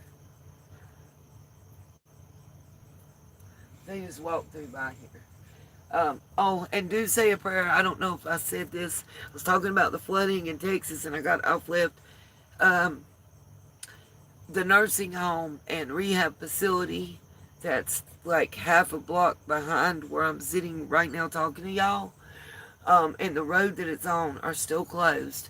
There was some kind of massive fire. 90 people had to be evacuated. 33 of them are in area hospitals. The other 57 are at the science and math building for the local college, um, awaiting contact. They're trying to contact family and friends to have them come and get them, because they're working out placement. But 90 people who were in a skilled nursing facility and rehab center, around 2, I think it was 2:45ish this afternoon, the cause of the fire is still unknown, became homeless. And some of them were airlifted. There's several in ICU from smoke inhalation. So just please pray for them, you guys, and their families. They're really probably going through it right now. I know I would be. Yes, definitely trouble, Miss Justice. I gotta get the taser out. You know the couple that I told y'all followed me and was out and back, and that security, which they don't know, the security officer is also an off-duty police officer, that I had to have him come twice. I've not seen them since that night. Nowhere around here. So I'm telling y'all now, first of all, follow your gut, listen to your gut, not your head, not panic and paranoia type ish. I'm talking when your gut's telling you something ain't right, it ain't right. They followed me from McDonald's to the gas station to the store beside the gas station, back to that gas station, back to McDonald's, and to Cracker Barrel, to Grace Hospital, and then to my camper where I have it. And we're talking, it was a 3.5 hour period that within less than 2 minutes, on foot, both of them, everywhere I went, they showed up. And the weird part is they're together holding hands when you see them walking, right? Every time at that time, every time that they're not like where I was at. I don't know how to explain it. Like when they left McDonald's before I came up the hill towards the hospital, they left McDonald's parking lot holding hands. They come into McDonald's parking lot holding hands. I'm out on the patio talking to people at the drive-through thing that was pulled over that I knew, right? And telling them, hey, this is what's going on. They're coming here. I just ran and they kept splitting up. Like when they walked in McDonald's parking lot, she went on the right side of the building, he went on the left, and they tried to come around me. They kept trying to split up and like get behind me one and in front of me. They were I'm not stupid. I know what they were intending on doing. They was gonna catch something though, cause I'm a country girl and I can survive. And I'll bite you. I will kick you. I'll spit on you. I'll poke your fucking eye out. I'll do what I got to do. I'll fight. If I'm fighting for my life and my safety, I'm fighting dirty. I'll never forget. You ain't fought and you ain't beat nobody ass until you have pulled some old school rabbit ears off of the TV as you pulling yourself up at somebody and whoop the hell out of them with some rabbit ears. Shit. Because you go walk in my house and no, I was in my 20s. Let me say it's a different time frame. But I'll whoop that ass with them rabbit ears. I showed it. And you know what? Them motherfuckers still worked afterwards. How about that shit? No. Listen, I was watching Jerry Springer. I had dozed off. It was my neighbor. We've been friends, but she done some scandalous hater type ish. So she came in, busted in my door, broke it. It was locked. Broke it. Walked in, woke me up.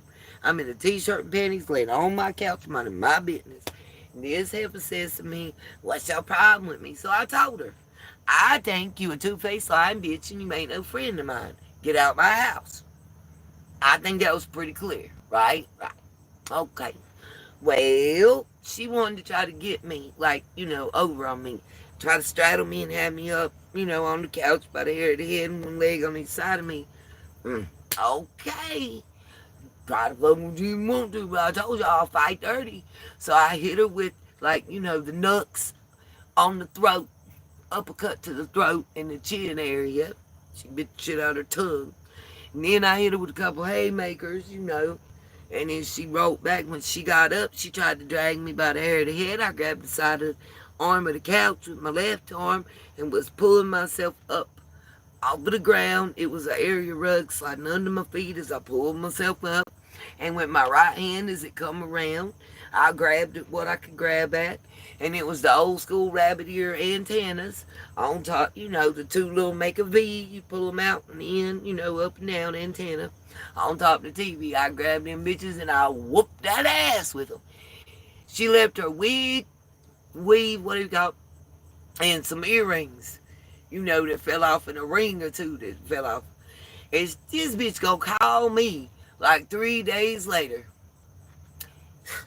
and ask me, where is my wig and my earrings? I said, I put them shits in a dumpster. That looked like a rat-tailed squirrel that laid a nest in my floor. I threw that damn nasty synthetic shit in the damn dumpster. Go get it. You trash, it's where you belong. I don't give a... She asked a question, she got the answer. It might not have been what she wanted, but Yeah, car antenna, whoa. Hey, I'll tell you what, though. I wish I'd have had one I used to get a spanking with. That shit'll work. I promise you. Waxed leather horse reins. It was about a 6 foot long piece, maybe 7 foot, and it was folded in half. And folded in half, it was a belt that would go around the waist of somebody, I'll say extra large. It would have fit around, but it was double. And it's leather horse reins that was waxed. If you know, you know. That's what, we had, it was called an umbrella stand. It had mushrooms on the outside, that mushroom shit that was popular in the 80s and the 90s. My grandma had a ceramic shop. It was an umbrella stand. Looked like a big-ass vase, about 2.5, 3 feet tall. You're supposed to set your umbrella in. It sat on the floor. There was fly swats, the wax leather horse reins, maybe an umbrella, a walking stick or two in that thing. And that's what I used to get my ass whooped with. Any of the above that was in the fucking umbrella stand, I have got beat with. Along with a glass ashtray. But if I tell that, some people gonna call me a lie. So whatever. I digress. I did whoop that bitch's ass, though. I bet she never walked in nobody else's house. Let me explain something. It didn't matter if we was friends or not. You didn't pay the bills in this motherfucker. You don't live here. Who are you to walk in without being invited? That's breaking and entering. You are a criminal. So whatever happens to your ass after you cross that threshold, you brought it on yourself. Now we got to stand your ground law. I wouldn't have had to let you get in the door. But shit, I was asleep.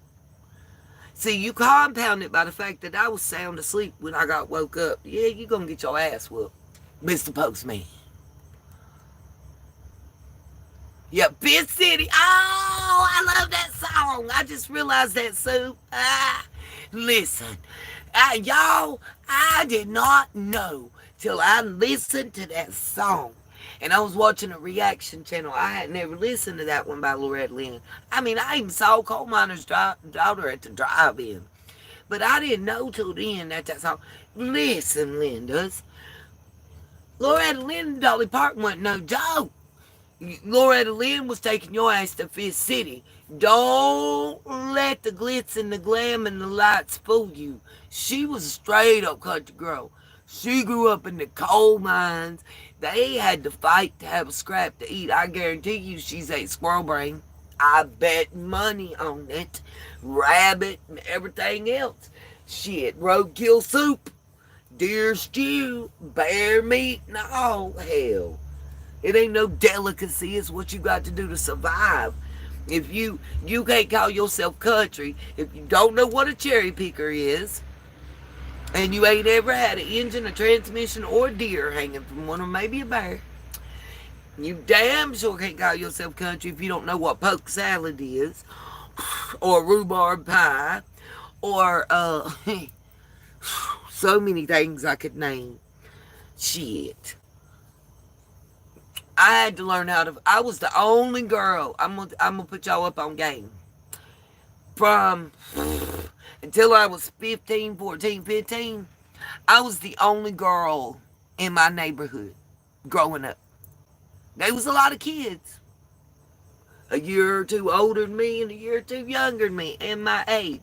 They were all boys, all boys. And I had to grow. Most of them was my cousins. It didn't matter. They still fought me just like I was a boy. I had rock fights. We had swinging from the tree. We built tree houses, dog sleds, uh, whatever, mud huts. We had snowball fights. We had fist fights. I was the pencil fighting champion on the bus and in the neighborhood. At times, I was protected. Don't get twisted. But my cousins and me gonna fight, but they not gonna let nobody else come fight me. Which, it is what it is. That's kind of like a brother-sister thing. But I grew up having to feel. Shit, I shot a 30-06, a 12 gauge, and a Ruger 44 with a laser sight before I could drive a damn car. Now let me tell y'all, the 12 gauge and the Ruger 44 had a kick similar. Both of them knocked me on my little ass back then. And we was shooting at hay bales with the targets on them. Thank God the hound dogs was to the right. And yes, my granddaddy had hunting dogs. It was my job to clean out the dog houses and feed them and spread the hay and the little muck and stuff there. And it was my job to clean out the chicken huts, to get the eggs, and to put out the chicken feed. Y'all know how many times I got pecked by a chicken, and you ain't country until you can tell a story like I got about a motherfucking chicken getting his head chopped off, where they got the boiling hot water in your plastic Kmart pool, and you have to climb up on top of the swing set, the little U part that ain't there on them no more when you buy them. That's like the little arm bar thing we used to do pull-ups on, and you sit in it to get away. And the chicken with his head cut off, they tried to catch it because after it get his head chopped off, that some bitch is running all over the backyard chasing you. And you screaming like a banshee and your family laughing. That shit wasn't funny. It still ain't funny. But it's true. I promise y'all. That damn chicken chased me all over a half acre of damn land. And me screaming. And I got, if you know the swing sets I'm talking about, you had a slide and either one or two of the swings that had the chain and the little plastic seat. And the U, looked like a fucking U. It's a metal bar. It's the shortest thing on the swing set. Then you had your teeter-totter that you had on the swing set. You know, the ones that when you swung or you teeter-tottered, the front end of the swing set lifted up in the air because nobody's parents dug them and poured cement to hold them down or put the little braces and screwed them down.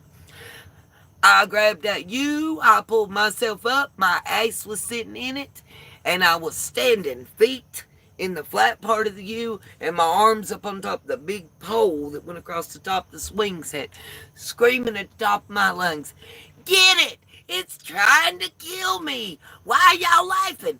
Y'all crazy! Get this!" The damn chicken had run after me, and I'm standing up in the U on the swing set, and this damn chicken is doing figure eights and donuts and shit underneath me while I'm standing there, and everybody out there between Paw that just chopped its head off, Nanny that's in her apron at the damn swimming pool, Mama on the back porch, and Daddy under the carport done come out to see what the hollering's about. Every one of them's laughing their aces off. And to me, at that moment, it wasn't funny because I was like 7 years old. Shit was not funny. I didn't know it was a chicken. It was dead. They wrung its neck, then cut its head off. Well, it took off for running for the chopped finished. So it's got the fucking head hanging to the left and it's a running after me. I didn't care if that's normal or not. It wasn't to me. I didn't eat chicken for 12 years. Y'all think I'm kidding? I really didn't. And what sucks is fried chicken legs up until that moment in time was my favorite food. Over pizza, over chocolate, over anything. Nanny's fried chicken. Wouldn't touch the shit after that day. Didn't eat. You think I ate some of that chicken? I didn't care. Chicken soup, chicken casserole, chicken salad. I didn't give a damn what you made. Chicken, no. I wasn't eating the chicken that chased me. I'd have been cursed. Maybe that's what. Maybe that chicken cursed me, and that's why I've had the life I've had since. I know. Ever since I lost Daddy and Nanny when I was 21,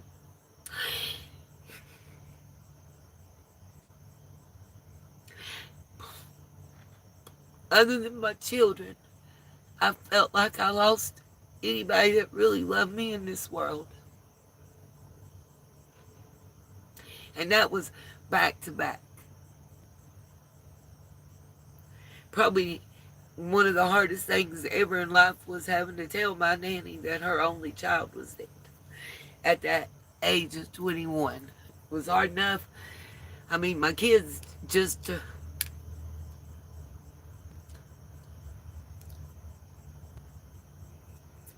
their birthday's January 15th. The date on Daddy's headstone for being buried is January 15th of 95. So, you know. Let's not go into that. I'm going to finish the Diddy and we're going to get to the Epstein because I've had this video queued up and I keep having to hit the button repeatedly.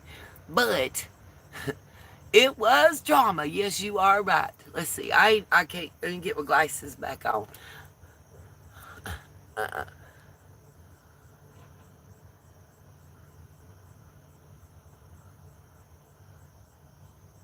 Oh, yep, one in each hand. That's the truth. Yes. No, Miss Sue, they wasn't nothing prissy about me either. Matter of fact, my grandma used to opine.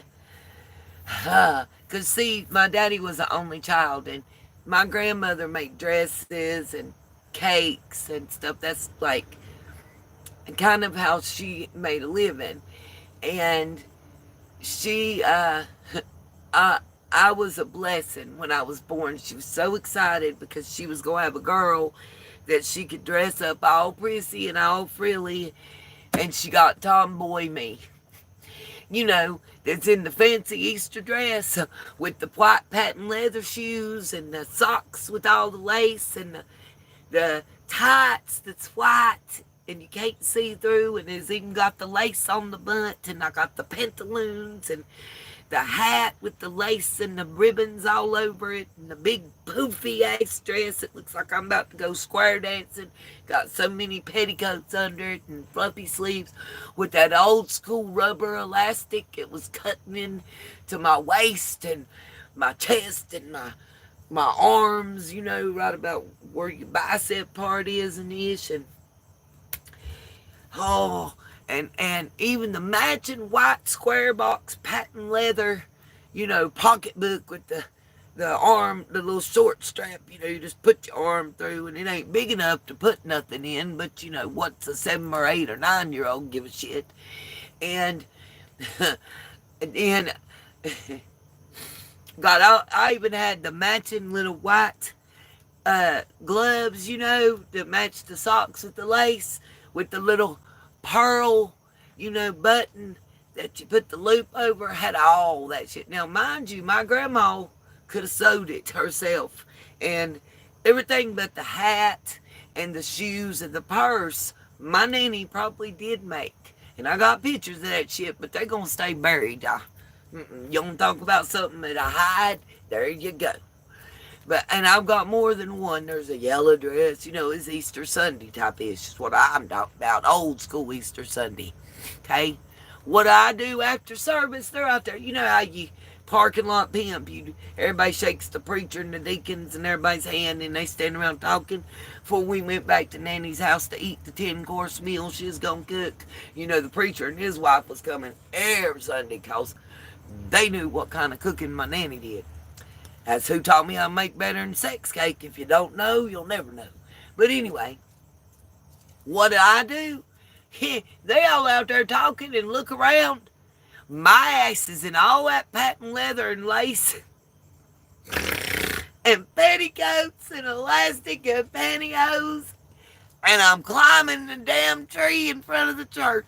Swearful Bob hanging upside down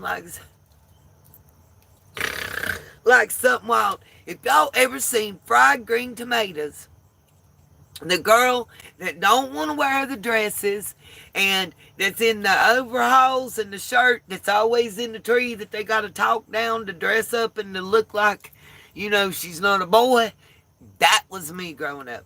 My grandma used to say, you ain't never gonna be prissy and want to wear makeup and dress up and wear lip gloss and stuff. I wanted a girl the whole time I raised your daddy, and I get one, and dadgum if she ain't as much a boy as your daddy was. I said, I hang in the garage with daddy all day, and when I ain't in school, and I'm in the woods with Pop and the hunting dogs learning to shoot my little chipmunk 22. Is that prissy? I said, and I did like the lip gloss, the lip smackers that was in the little pots that had the lid that slid open and they smelt like flavors. I liked that. It wasn't real makeup. And then the Maybelline lip glosses, the roller balls, that make your lips shine, and them and candies. But I was like 13 or 14 by then. I still don't wear makeup and shit, really. If you see me putting on some makeup, it's not probably going to have eyeshadow, but, maybe some blush and some, base to even up my face color, type stuff. Lip liner and mascara, I'm really going out, probably on a date. But there ain't going to be no eyeshadow. All that stuff makes me look older. And, why am I going to spend that money on that shit? Okay, guys, let's get to getting. I digress. Let me see what y'all got here that I missed. Yeah, that is stuff of the nightmares. You're right. It was tough, Miss Sue. She said, I wasn't going to judge your spelling. Yeah, I like that. Drama and trauma. I like that. I hate taffeta. Oh, and Miss Sue, the elastic I'm talking about, either where the sleeves was long, it's around your wrist, or up here, it's not like today's elastic, or at least the way the dresses and stuff was made. These were all homemade from scratch. Like, we using a McCall's pattern or whatever. And my grandma showed me how you could take the pattern and go down 4 sizes or up 4 sizes. I can still do it today. Give me the right kind of pins, I'll pin her down and show you. That being said, it wasn't like it was a liner. So that elastic, is elastic. You can feel the rubber with just a little bit of threads around the elastic. And then it's sewed in. So it's just on the inside of the sleeve. Raw against you. Up on my arm. And I've always had fat arms up here right below my shoulder. They're still fat. Now the fat just waves back at you too. That being said, I hated that shit. You know how many times I'd sneak and get the scissors and cut the elastic in a couple places? That and Ogilvy home perms. Oh my God. I said to my grandma, I hate it. Why does it look like you put a house on top of my head? I wanted a spiral perm, not to look like Richard damn Simmons.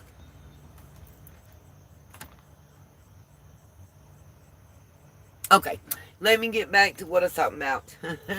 Y'all, I went on a tangent. Okay, so let me finish Diddy real quick, okay?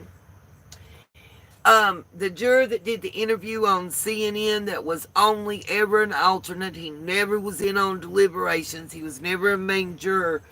What really struck me is because I heard other commentary from people inside the court and persons in the court, like authority, that have seen the videos. They couldn't say what was in them. They couldn't tell who was in them. But what they did say was they were pretty graphic and hard to watch and pretty disgusting, which is amazing because this juror did the interview with CNN and called the videos pretty tame. Let's see, hold on. Grandma and Aunt Ethel made all my clothes. Yep. My nanny and my Aunt Pat made mine. Aunt Pat made me sweatsuits and like it looked like a t-shirt and shorts, but they was made out of sweatsuit material, out of neon colors before neon was cool. That's how I got the nickname in junior high from my coach's son of Glowworm, because that was a toy that came out then, and he loved his Glowworm. You have a question. Something very strange happened a month and a half ago in my neighborhood. Someone was found unalived at the end of the road where they are developing, and you can't find any record. You can't find any record of what? Them being found or who's developing? Amanda, I'll tell you what. Miss Justice, can you drop really fast so it'll be right under Amanda's comment my email address? Amanda, if you will email me the information and what you're trying to find out about, I would absolutely contact you. I'll reach back out to you and try to contact you directly, person to person, talk on the phone, video chat, whatever, and I'll get the info and help you find out about what you're trying to find out. If one of my moms will just drop I'm going to have them drop my email in Amanda real quick in the chat. It's the nitasworld99@gmail.com. nitasworld99@gmail.com. All lowercase, no spaces. If you'll send me an email within 48 hours, I will respond to you and we can talk. There you go. Thank you, Miss Justice. I will be glad to assist you and help you find answers if I can.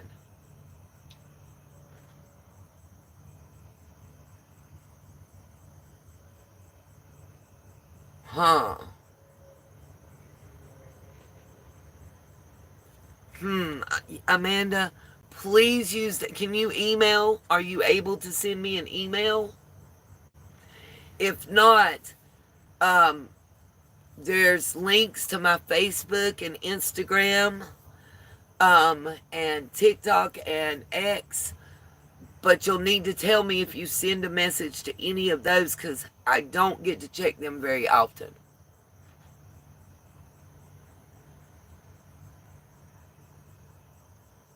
Okay, email me, Amanda, and I understand that. I can identify, and I will help you any way I can, darling. I make no promises, except that I will do all I can. And there are public record searches. If the person was unidentified or originally identified as a doe, it may make it harder. I have seen cases where the person was first unknown and then later identified, and it didn't connect, if that makes sense. Especially if they didn't have family that came to claim them.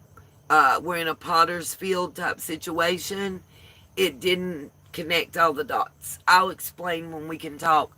But I have a Google number that I'll be able to give you that you can call me on and we can talk, video or audio. I'll be glad to help all I can. I can't, like I say, I make you no promises because I don't want to say something to you and be like, I can make sure I can do that. I can't make 100% sure, but I can definitely point you in the right track and connect you with individuals in your municipality that will be able to answer the questions if we can't find it in public record. And I'll do all I can to help you. So shoot me that email and I got you, darling.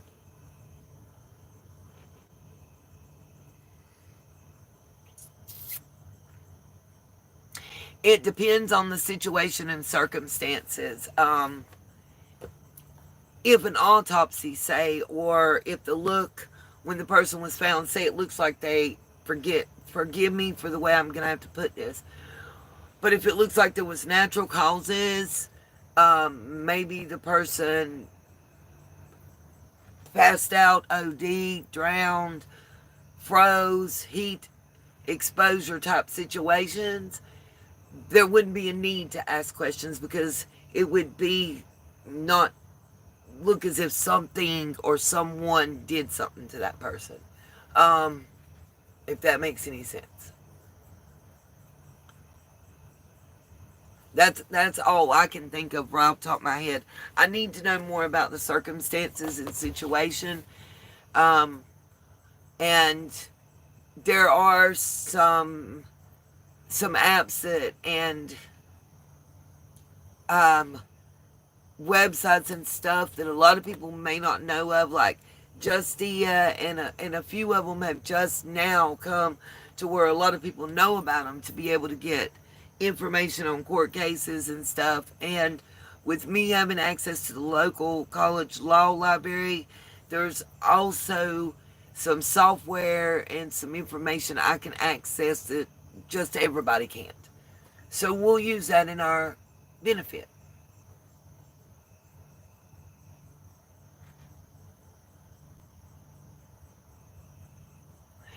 And even with an OD, there could be blood.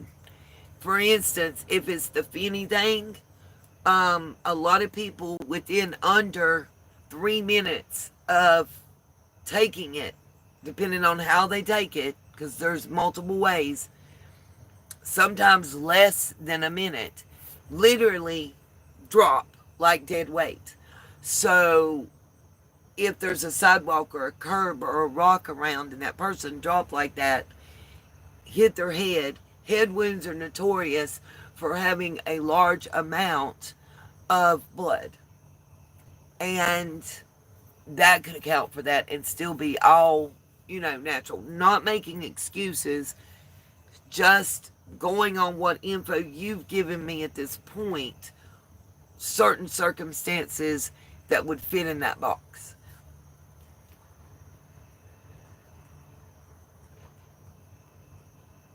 Okay, absolutely.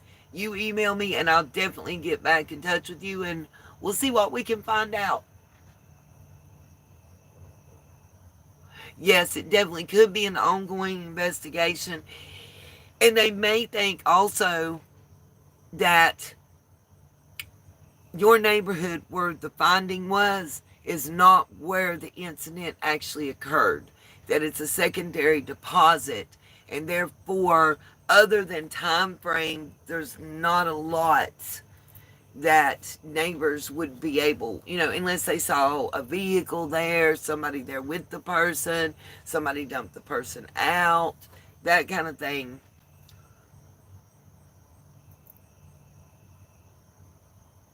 Okay, Amanda, send me all that you want to. And when I get off the live stream, I'll open up my email and see what I can go ahead and start looking into and get back to you. Okay, let me get the last sentence of the Diddy situation so we can get into this other, because I really have some interesting information on the Epstein. I'm going to show you as well as tell you about the black book and where it's at, or the client list. But I want to finish Diddy. I got like 2 sentences left. Yeah.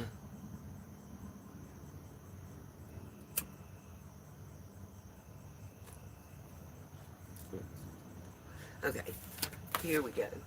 Making sure I got, okay, that's one, okay. Making sure I got my pages in order, y'all. Sorry. Okay. Let's see, I read that. Talked about the jury alternate. saying that the video of the FOs were tame. So we've been told that people were urinating in other people's faces, mouths, etc. Not to mention that the schmecks, you know, it's definitely kind of, in my opinion, what I would think would be hardcore corn. And the juror, the alternate, said the videos that only the jury saw were quote unquote tame. And then that creepy smile. And CNN will strike the crap out of me if I play it, or I would. Yes, you're right, Miss Sue. A stomach ulcer, absolutely. And if you can also be throwing up what looks like coffee grounds for months. I've been there already, early on in my youth. Imagine having one that bad at the age of like 26. Yep, absolutely, Sue. Absolutely. And witness number 3, it says Gina. She disappeared and had her lawyer tell them she was not going to testify. And I think I've said something about it before. And then shows up on none other than the C, the N, the N. I mean, on the T, the M to the Z on the day that she's supposed to testify. Now, we're going to talk about some epi stuff. Let's turn the camera on here in just a second. And I want to show y'all Kash Patel, and it's all over the web. But I want to show y'all an interview with him before he got the job as FBI director. It's going to be about 15 seconds, and after. Then I'm going to read y'all some info. Then I'm going to show y'all the black book. I'm going to show y'all where the client list is. And I'm going to blow your drawers off if you don't already know where it's at, who has it, and who can access it. And guess what? Our president really can't access it. He has to get somebody else to access it. Tim DeBarber, what's up, Tim? Right now, we just finished up Diddy, and we're talking about the epilator, the Jeffrey epilator. And I'm getting ready to show y'all a little clip and give some information.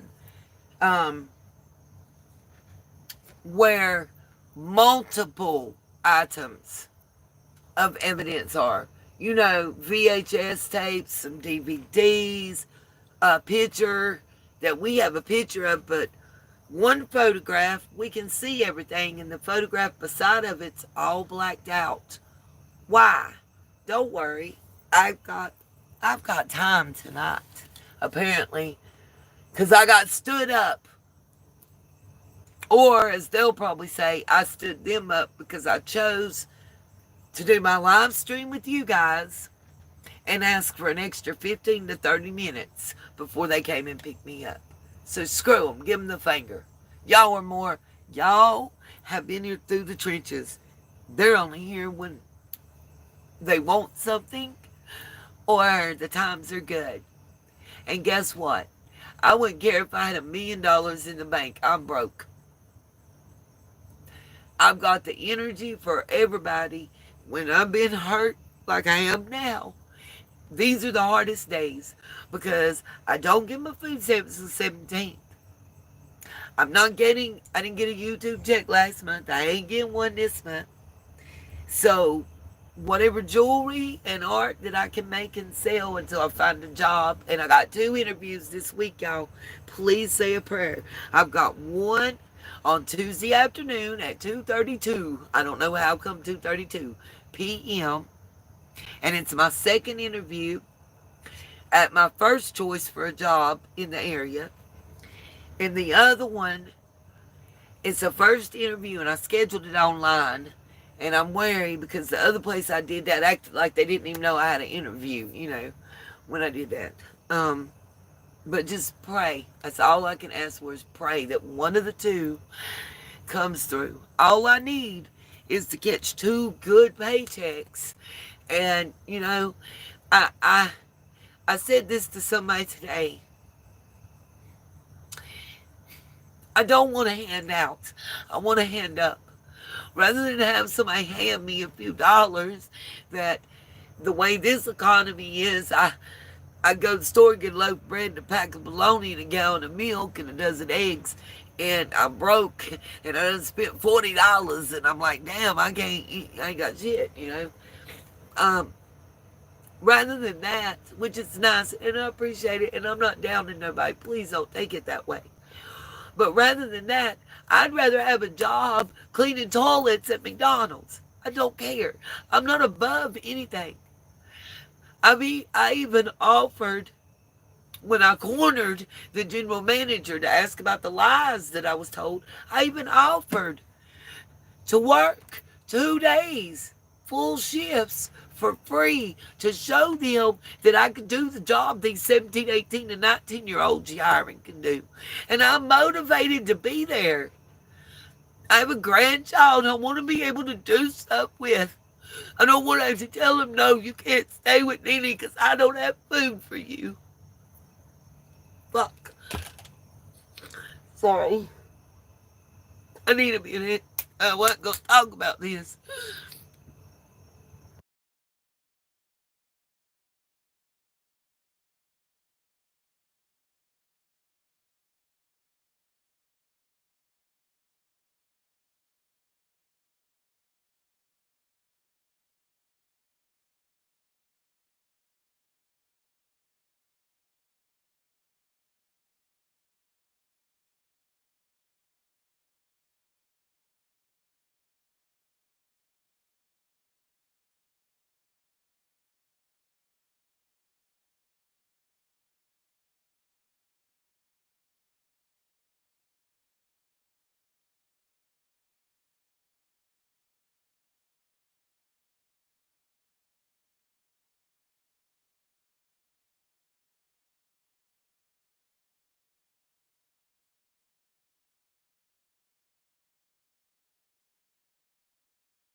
I'll be right back, guys. Just everybody take a pee-pee break, please.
Well, it would help if I put the mute off. Can y'all hear me now? I've been sitting here talking like a dork fish. Sorry, y'all. Just 7-year-olds don't understand. That's all I know. 7-year-olds don't understand. And let me explain. People's like, you spent this much in this time.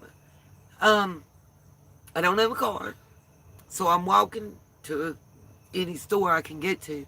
There's not a Dollar General nearby me. There's a used to be Wilco Hess. It's now Speedway, and a Quality Mart. Um,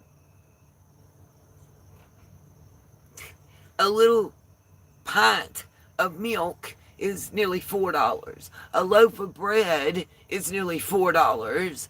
A thing of 20 ounce of sweet tea, a lot of times out Speedway, sometimes with the card I can catch deals, but I don't have a refrigerator. I don't have a cooler.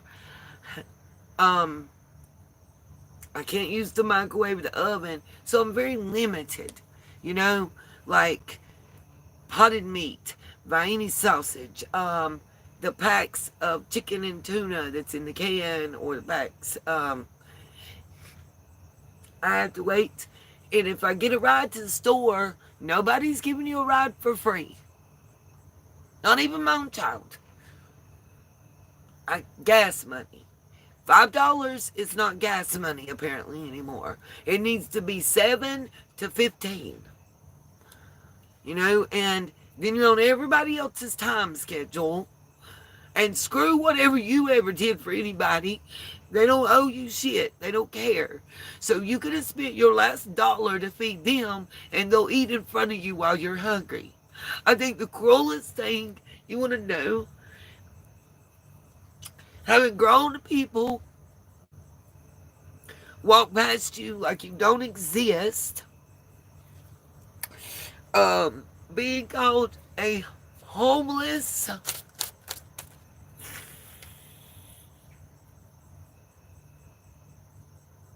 by choice to kids. That's what they know. That's just somebody that's choosing to be homeless because they don't want to work. You don't know somebody. I'm not panhandling. I'm not begging.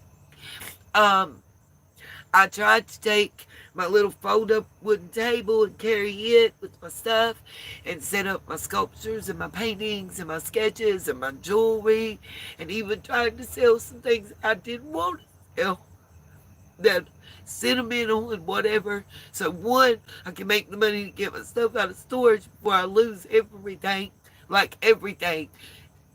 Here's what I ain't told nobody. I got socks, drawers, and 3 bras. I have 2 pairs of pants, 2 pairs of pajama pants, total of 6 pairs of shoes, one of which is coming apart. Some of them are slides, 2 slides, 2 tennis shoes. One was a pair of kind of halfway, sandals or whatever. And the others are some ballet slippers to wear to like a funeral. I have 6 dresses, 2 cover-ups. I have 11 shirts, 2 of which are like night shirts. And that's it, okay? I lost my Nina's World hoodies in the storage. My pink hoodie that my son, daughter gave me, and I've had for 20-some years, is in that storage unit. Most of my dishes, I literally have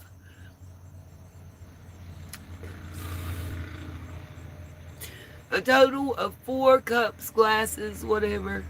The reason I have the plates and stuff for 50 cents a piece at the dollar store is because I didn't have none.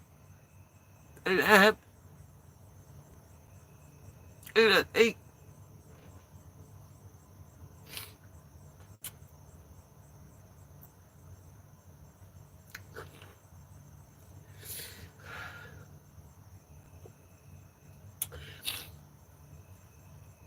I don't.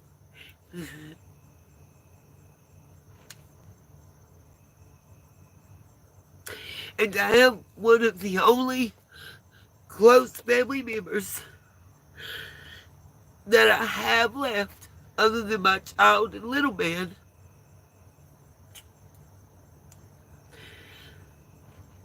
let me say this. Let me ask this.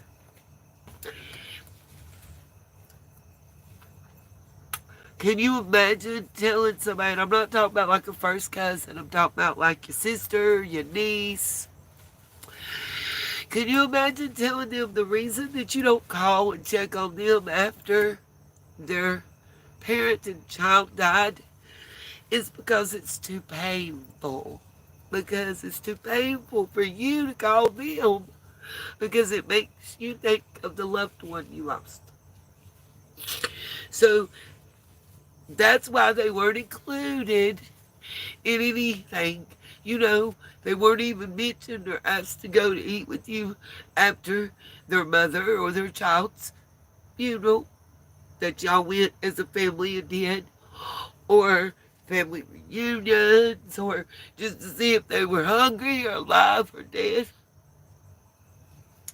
And you waited 2.5 years to give that excuse. But you did it going to the person who you know is weak and disloyal and doesn't understand because they choose not to, just how they're not loyal. They don't understand what it means. But if the shoe was on the other foot, they would drag you through the mud. That's my whole life. I've dealt with being judged, especially from one side of my family. Like, if I do it, it's the worst thing since, I don't know, the invention of the wheel type shit, you know? But anybody else that was my same age, and there was like 5 of us that were all, they were brothers and sisters. We were their kids. We were all within a year or 2 of each other. And if I did it, it was horrible. You know, if we were playing and it ended up in a fight and I bloodied somebody's nose, I was going to be on death row before I was 20 years old. I'm a terrible person. But if it happened to me, that person was justified. Because I've always been less than. Since I can ever remember, I didn't matter. And I still don't. And it's been hard because imagine you don't matter, but if you don't matter, then how does your child? I don't know how to explain it. I got to get my brain back on what I was talking about because I can't talk about this shit. It's just too painful and raw. Like I can't call them because it hurts too bad. That is the biggest line of horse shit. And it wasn't from somebody younger than me. Understand that? It wasn't from somebody my age. It's from someone my mom's age.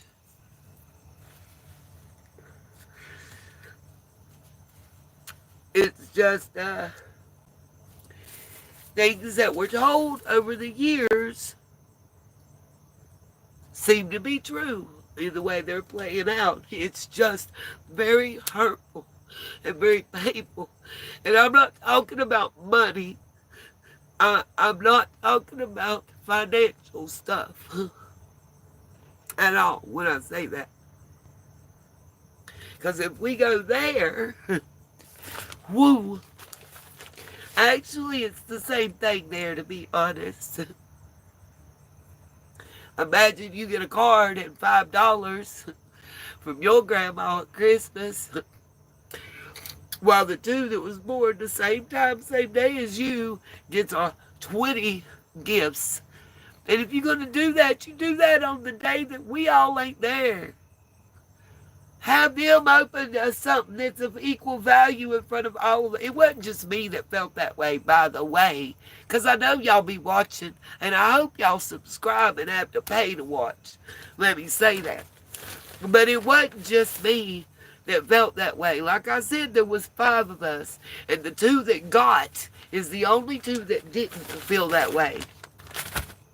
The other three of us felt like we wasn't shit. And then when we expressed it, I got the hell beat out of me, if you want to know the truth. When I said, because of how things played out at Christmas and birthdays and other things like that, you got to understand, I'm like 9 when I'm saying this. I said the same thing that my cousin that was 2 years older than me and her brother that was 1 year older than me said. They said it. I agreed with it. I didn't lie when I was asked like others did. I said, yep, I said it. I said that my grandma didn't feel like she was my grandma. She just felt like it was a friend's grandma. And that those two was who she was the grandma to. They lived with her. She bought them cars. She gave them a home. When she passed away, they got her house. I didn't even get nothing of hers. Not even the family Bible. Nothing. Nothing. And I didn't want it. I'm just talking about I didn't even get a fucking picture. And you know what? They hated me even more. Sometimes even because that grandma that everybody kissed ass to get her approval and like, I got ostracized because I was told I was her favorite. That she picked me and favored me. Maybe it's because I wasn't trying to suck her bum dry to get her attention. I don't know. All I can tell you is when something got out, she was the one person that would take my side and say I wasn't lying or something. You know, that was about it. The only people that always had my back, that were always true to me and loyal to me no matter what, left my life at 21. And I was 21 with 2 kids, about to turn 3 years old, and alone in the world. And I made it to 53. And as bad of a person as some of my family wants to say, or other people want to think, both of my children made it to adulthood, started lives of their own. They don't have criminal records. They've never been in jail. They both went to college. They both graduated high school. My son was a mason and a shriner before he passed away. My daughter is a good mother. Has a wonderful child that shows that somebody's doing something right because he knows how to say please and thank you and yes sir and no sir and yes ma'am and no ma'am. He's with me at the dollar store and holds the door open for an older man and tells him to have a good day and be careful. And the man stops, turns around, looks at me and says, "You've got a good youngin' there." Somebody raised him right. That being said, I'm tired of being judged from people that live in glass houses. So Miss Prius that wanted the damn cannon pot that I'm going to be buried in, before you start talking shit and show your ass at my son's funeral where I feel like people should have stood up and took my side or said something. Because even his wife that didn't like me and that I didn't like thought you were atrocious and disgusting. Maybe put down the alcohol bottle before you start judging me, because I don't drink, baby girl. I don't have people talking about me. And maybe if that same side would learn to stop whispering about each other behind each other's backs and look each other in the eyes and tell the fucking truth, y'all wouldn't have to spend the time talking shit about me. But I'll keep giving you something to talk about. Because at the end of the day, y'all ain't never and don't pay bills for me. And have judged me my whole life, but what you eat don't make me shit. And until it does, I don't really give a fuck no more. Y'all made the choice. Y'all decided I reached out even after Lance died. I was told I'm sick and I'll call you when I'm better. And then a year later, I get a happy birthday text that I didn't respond to and I'm not going to. That was shitty of y'all. I don't care how painful it is. Not one of y'all lost a child. And until you do, don't tell me how it hurts to call me and think about it. Go fuck yourself. I'm sorry, you guys, rant over. I'm going to blow my nose. We're going to talk about Jeffrey Epstein. I'm going to edit this if I can and cut some shit out. So it's going to be under 5 hours. Or I might put it under members only. So if they want to see it, they can pay to watch it. And I'm not talking about y'all as my subscribers. I'm talking about those specific family members that I'm addressing. And don't call my daughter or nobody else to say nothing. If you can't come face me, put it in a piece of paper, shove it up your ass, and sit on it. That part. Sorry, not sorry. I need just a moment. Everybody, coffee bathroom break. You got 2.5 minutes.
Oh. Ah! Damn it. Where'd I put the towel?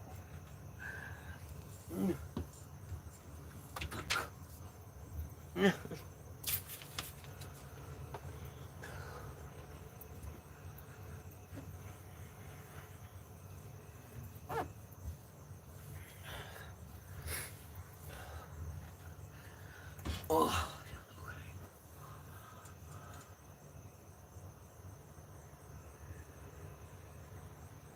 Okay, sorry, I spilled drink everywhere. My bad.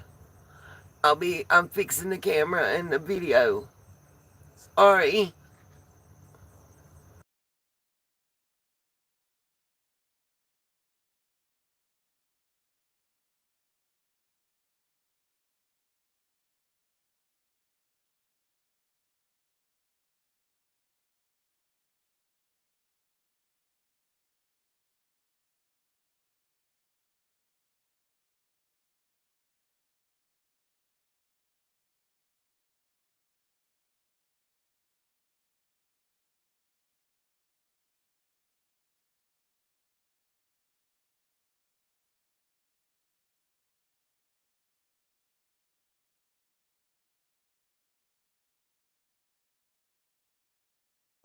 Hi, William, Alabama.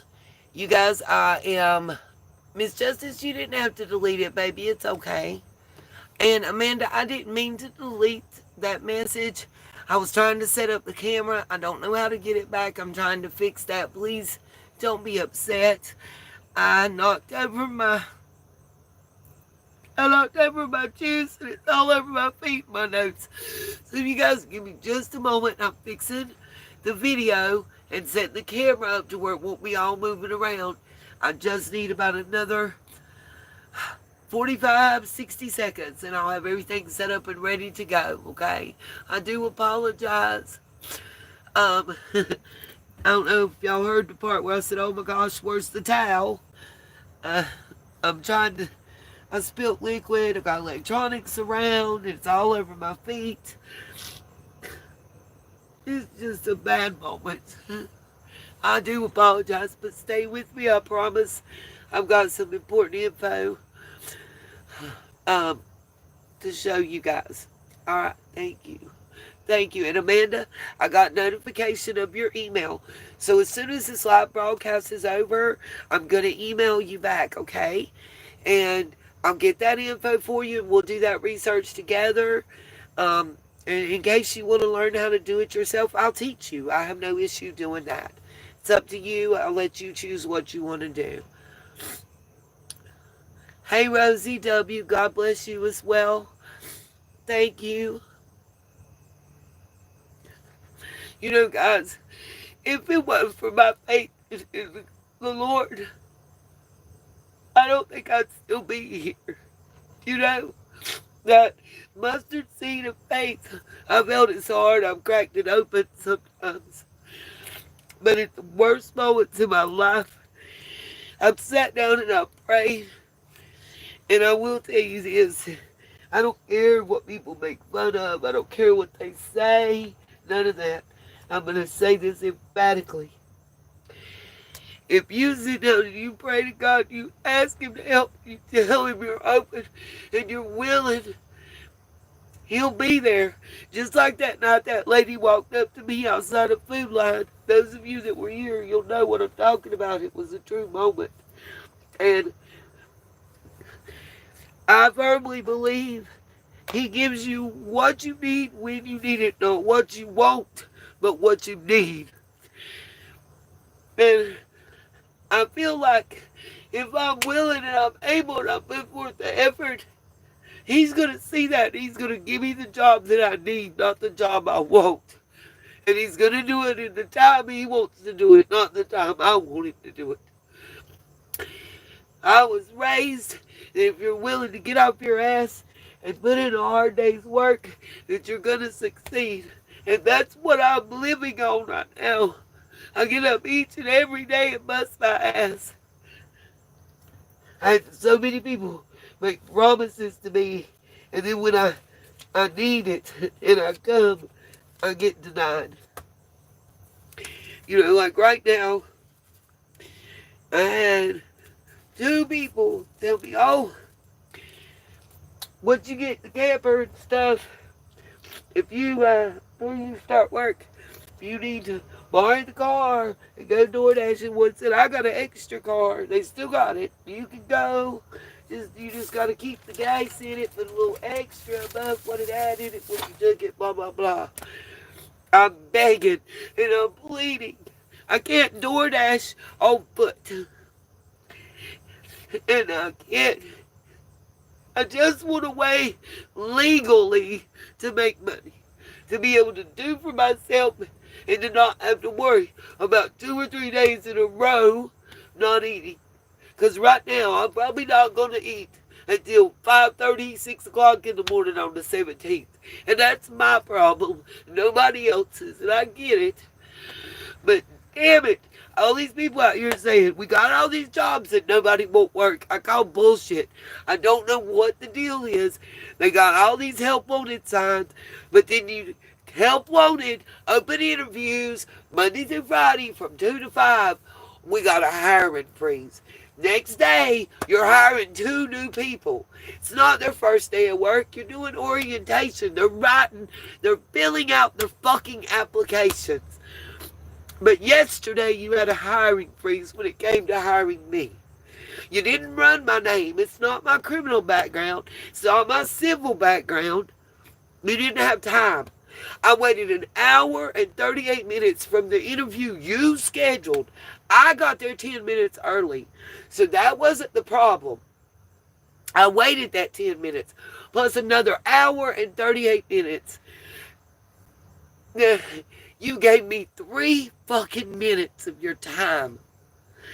You didn't even look me in the eye. And now I know why. I'm not a 17-year-old boy or girl or 19 or 20. I swear to you, there might be 4 people that isn't in management that's over the age of 18. And then you're wondering why you have 4 and 5 people call in. Wait till prom time hits when you have nobody to work. Are you going to want to hire me then? What good is it going to be? I'm going to be living in a cardboard box in the woods by then. I can't even crank my fucking motorhome up because I'm out of gas. Fuck, I'm just irritated. Life is pissing me off. And I'm tired of seeing people talk about they're a Christian, but wouldn't spit on you if you were on fire. That's not godly. If you're going to talk the talk, walk the walk. And I'm not saying you got to give something to everybody. That's not what I'm talking about. I'm talking about respect and common courtesy. That's all I'm saying. You can say excuse me to somebody whether you think they have a home on Star Island with Diddy and the rest of the billionaires, or whether they live in the slums in West Virginia. That doesn't mean they deserve less respect or they're less of a human being. And I'm tired of seeing it. And I'm not just talking about with me. And you wonder why some people have the attitude they have. Judging. You're automatically judging.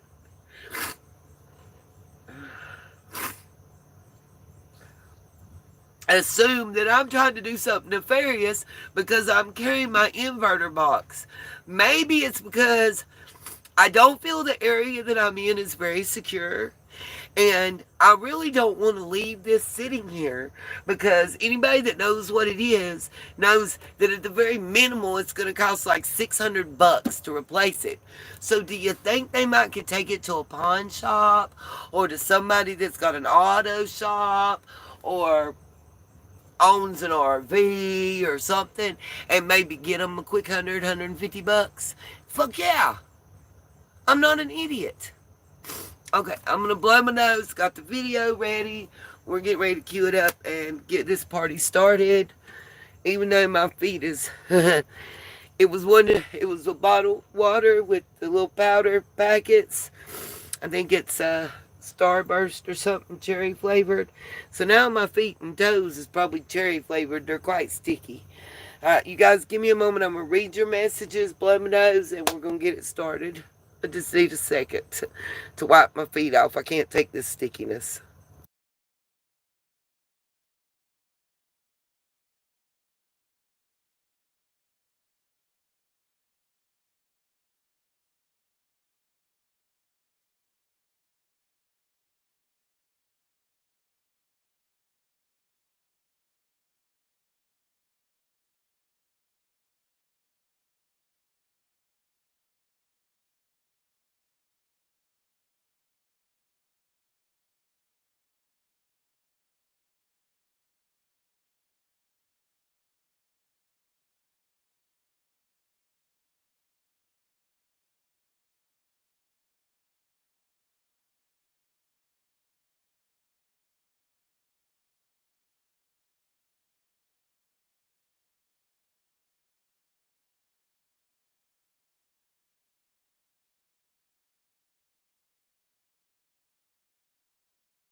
Okay, I just got done catching up on everybody's comments.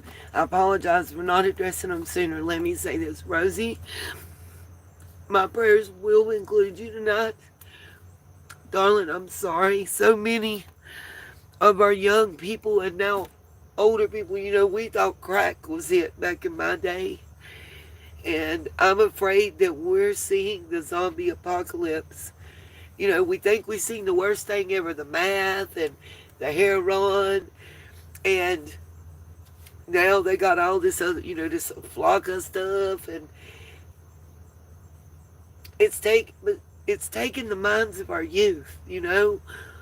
Again, population control. And please don't tell me that our government don't put the stuff out, because I will refer you to Oliver North, Ronald Reagan, and the Iran-Contra scandal. Okay? So don't tell me that.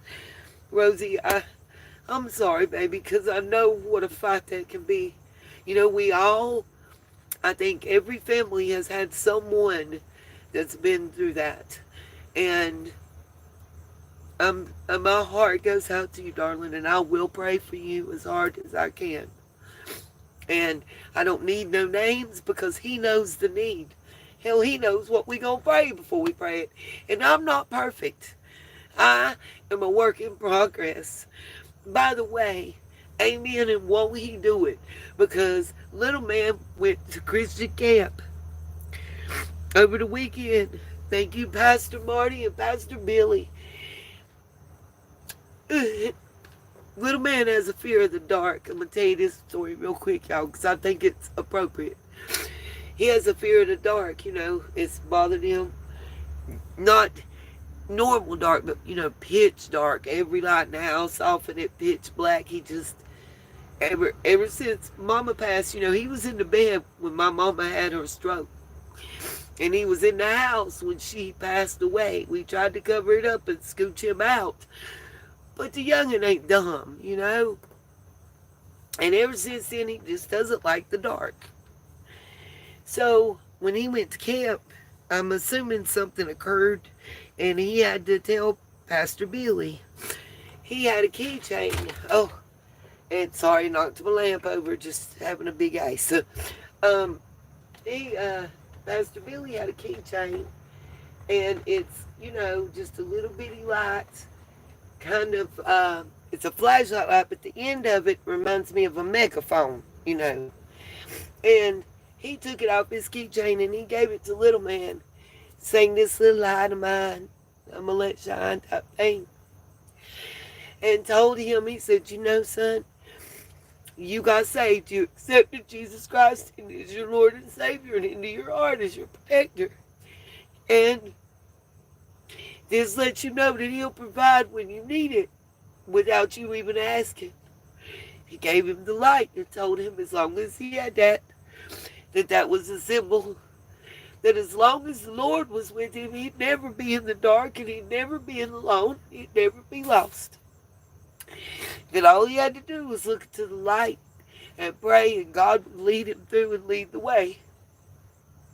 Maybe I needed to hear that. Maybe he brought that home for his Nene.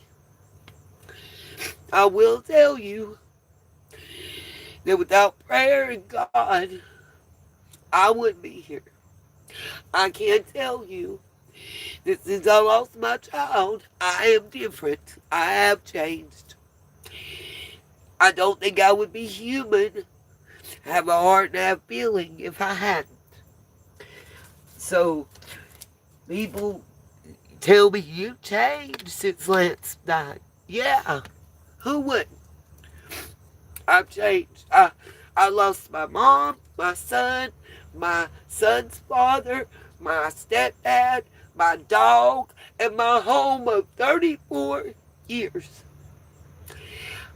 All in less than a year's time. Who wouldn't have changed? Please tell me. Because I think something wrong with you and you might need mental help. And Amanda, I will take any assistance in getting employment. Any assistance. I'm not above it at all. At all.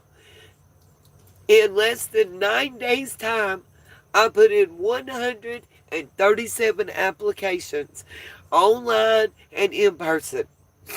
I have followed up those that I'm able to. Some you can't call back and follow up on because of the process they've got, whether it be through Indeed or whatever.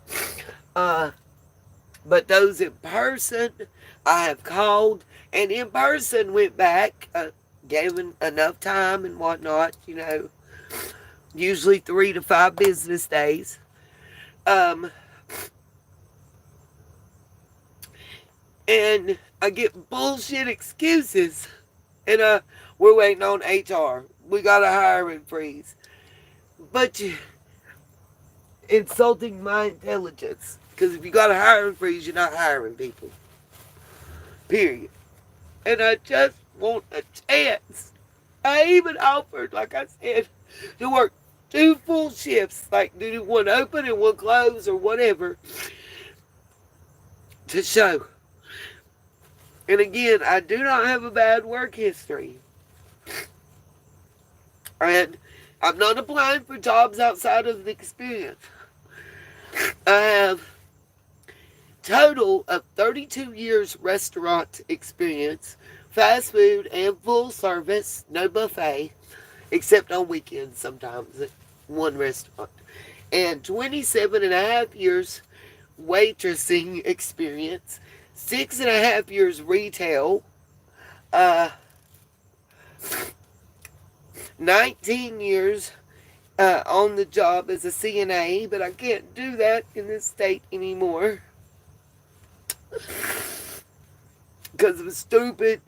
It had to do with identity theft, and I drove anyway, even though my license was suspended. I couldn't wait 3.5 months until we went to court and got everything adjudicated. I had twins that were still on formula. I wasn't on government assistance other with 2 kids. The government assistance I had was assistance in child care. They paid $400 a month towards child care, which cost me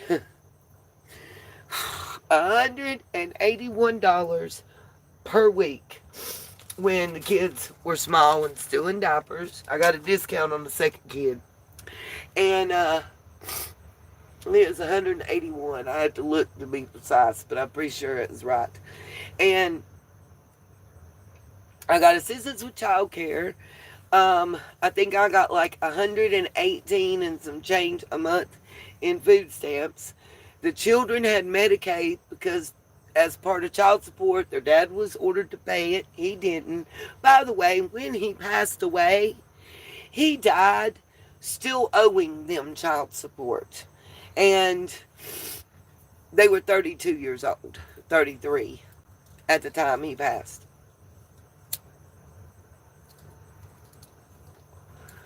I don't know much about what all it was because honestly, when they turned 18, I gave them the child support card, and any money that came to it was them.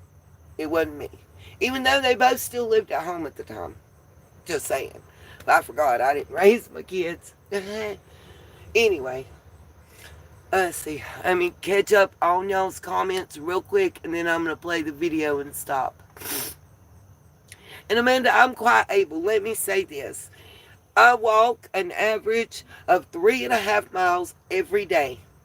7 days a week, sick or not, for 2.5 months now or 2 months since I've had the camper. That's 1. 2, it's not just carrying me and it's not just flat land. I go downhill and I have to walk up a steep incline for 0.8 of a mile straight. It does not stop until you reach the top. That part. Every day.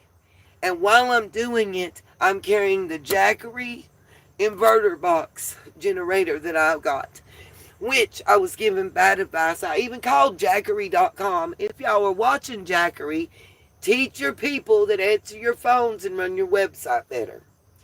I asked, do I need a 1,000, 2,000, 3,000, 4,000, or 6,000 watt? I was told basically that none of them would do what I wanted them to do, which was a lie. If he'd have told me I needed 3,000 to 5,000 watts to support my heat and air, I would have got the biggest one, or at least the 4,000, and I wouldn't have the problems I have right now. I wouldn't be hot. I wouldn't be twice to the hospital for heat exhaustion in this heat wave with no AC, and having to decide between a fan and being able to cook and eat.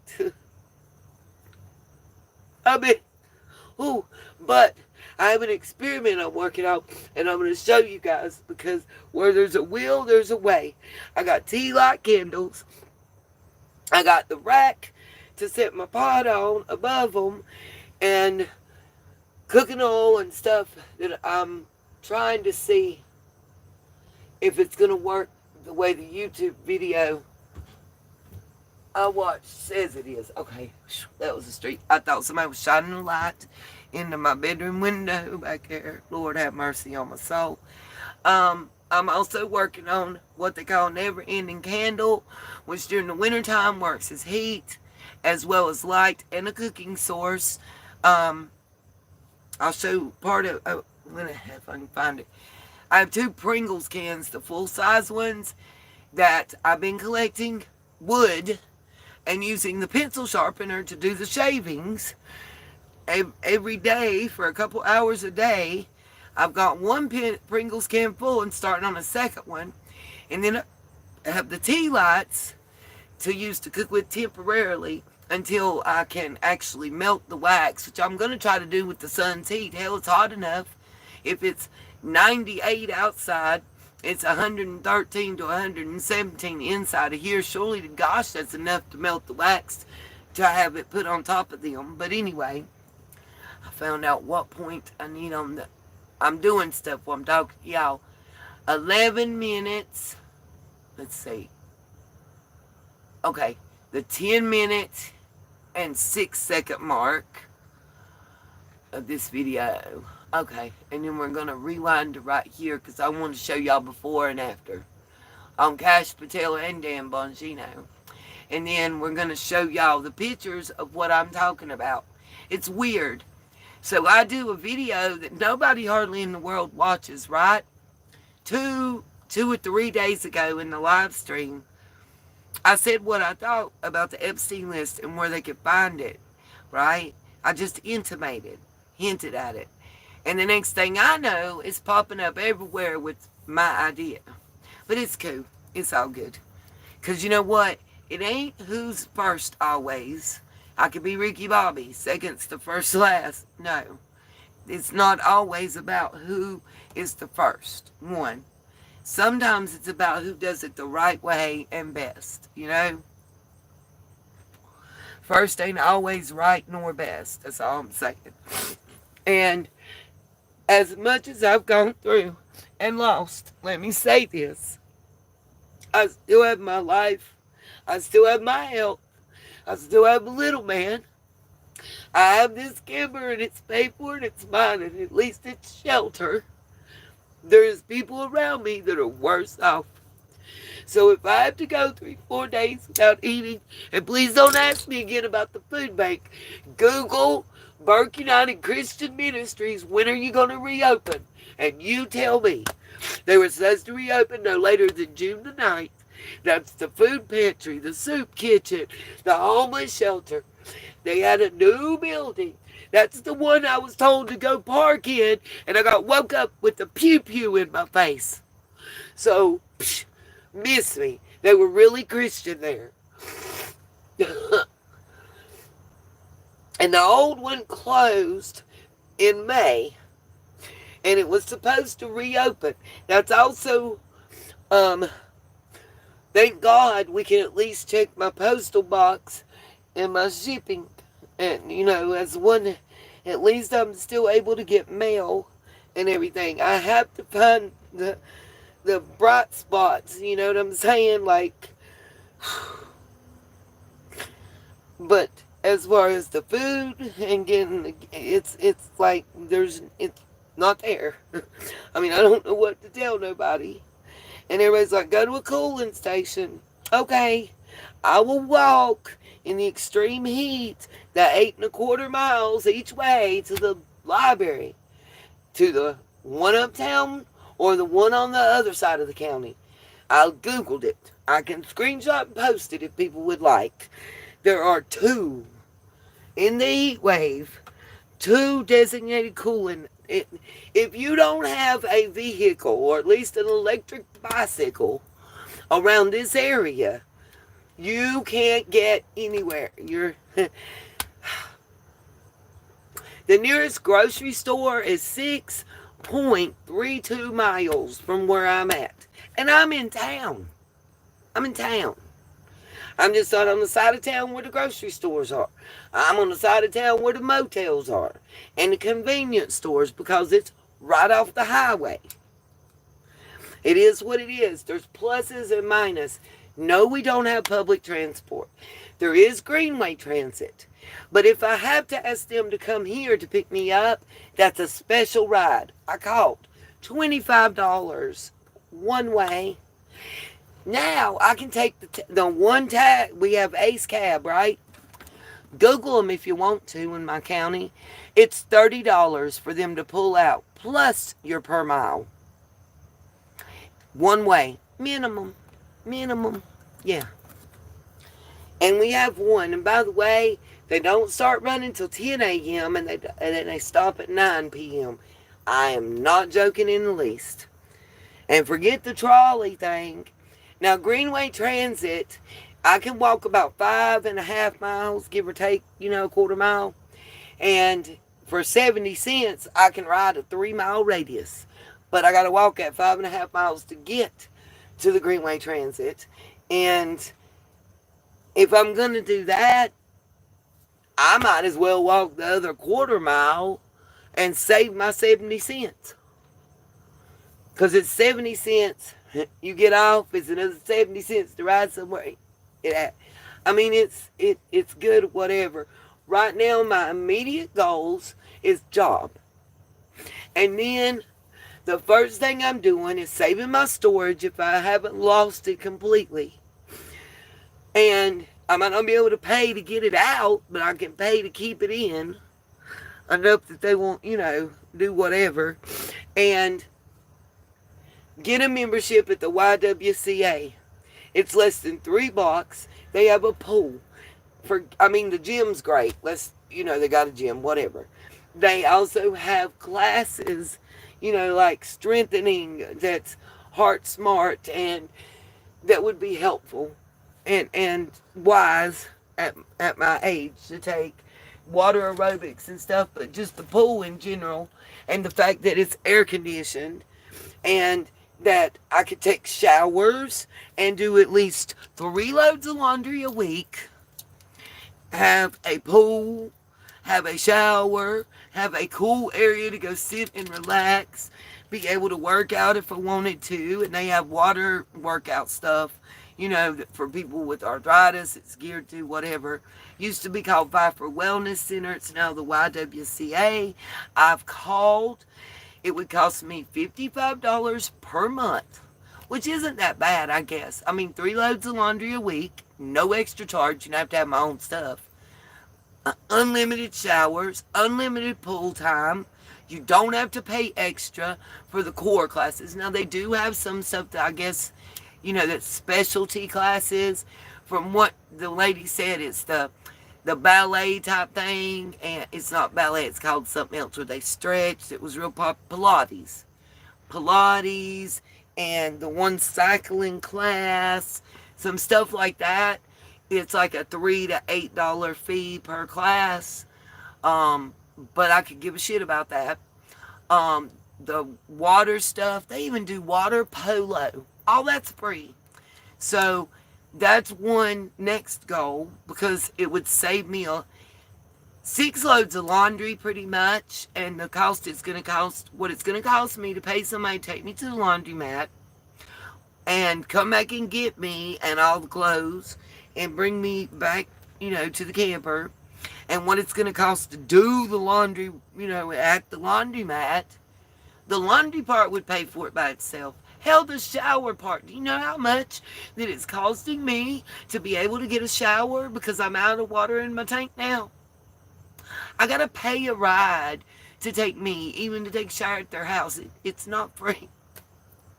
So, between the showers and the laundry, it paid for itself, and the pool's just thrown in on the side. But at least it would also give me something to do. Like,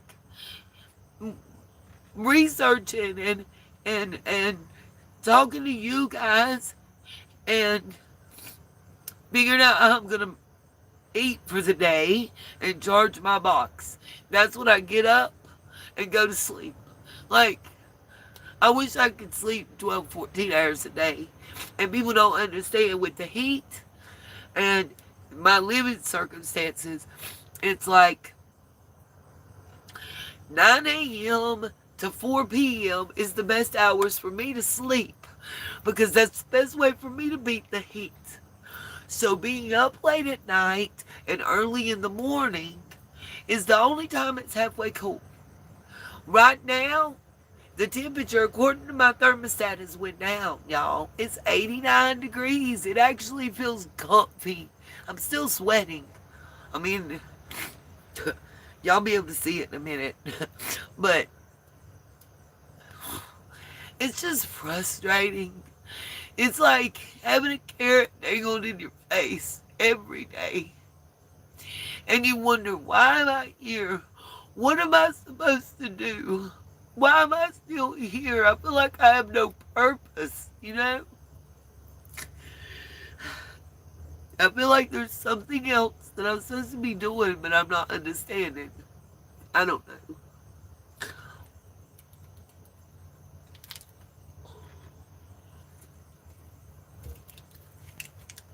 Okay, I'm not playing videos. Quit whining, because y'all don't want to hear this shit.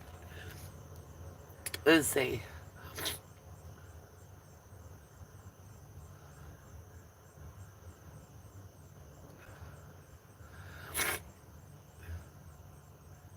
Yes, I do still have the same Cash App. I'm sorry, Sue.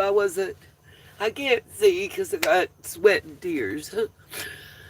You might be able to get free drinking water there. I will check. I will check and see. Uh, I know McDonald's has been really nice. I know a lot of people put them down. But I filled up 3 jugs, my empty water jugs, in their bathroom, and they let me eat. Didn't say nothing. I don't know about drinking water without boiling it first, but hey, it's better than nothing, you know. I can wash my dishes in it and stuff, you know, whatever. I'm trying. I'm trying to think outside the box, and when I find out stuff, pass it along to you guys if it's helpful, you know.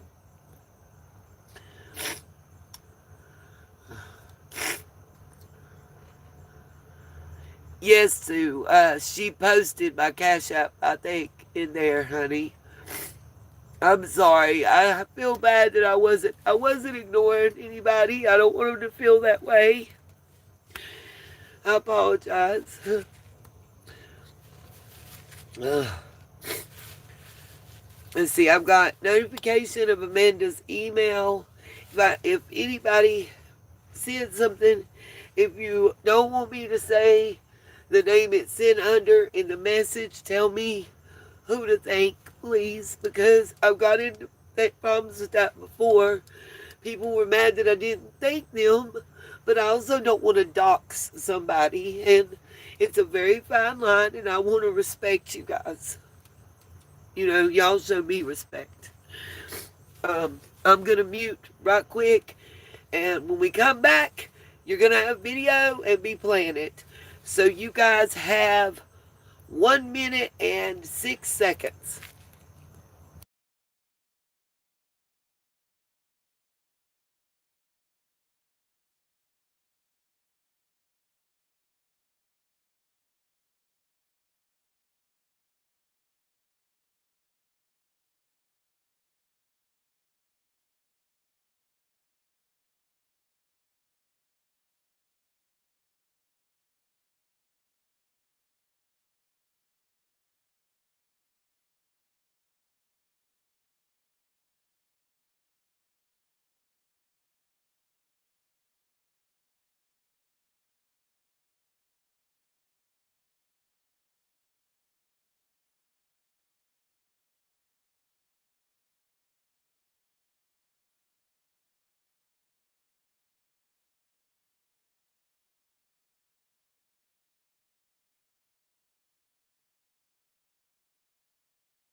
Y'all can't hear me.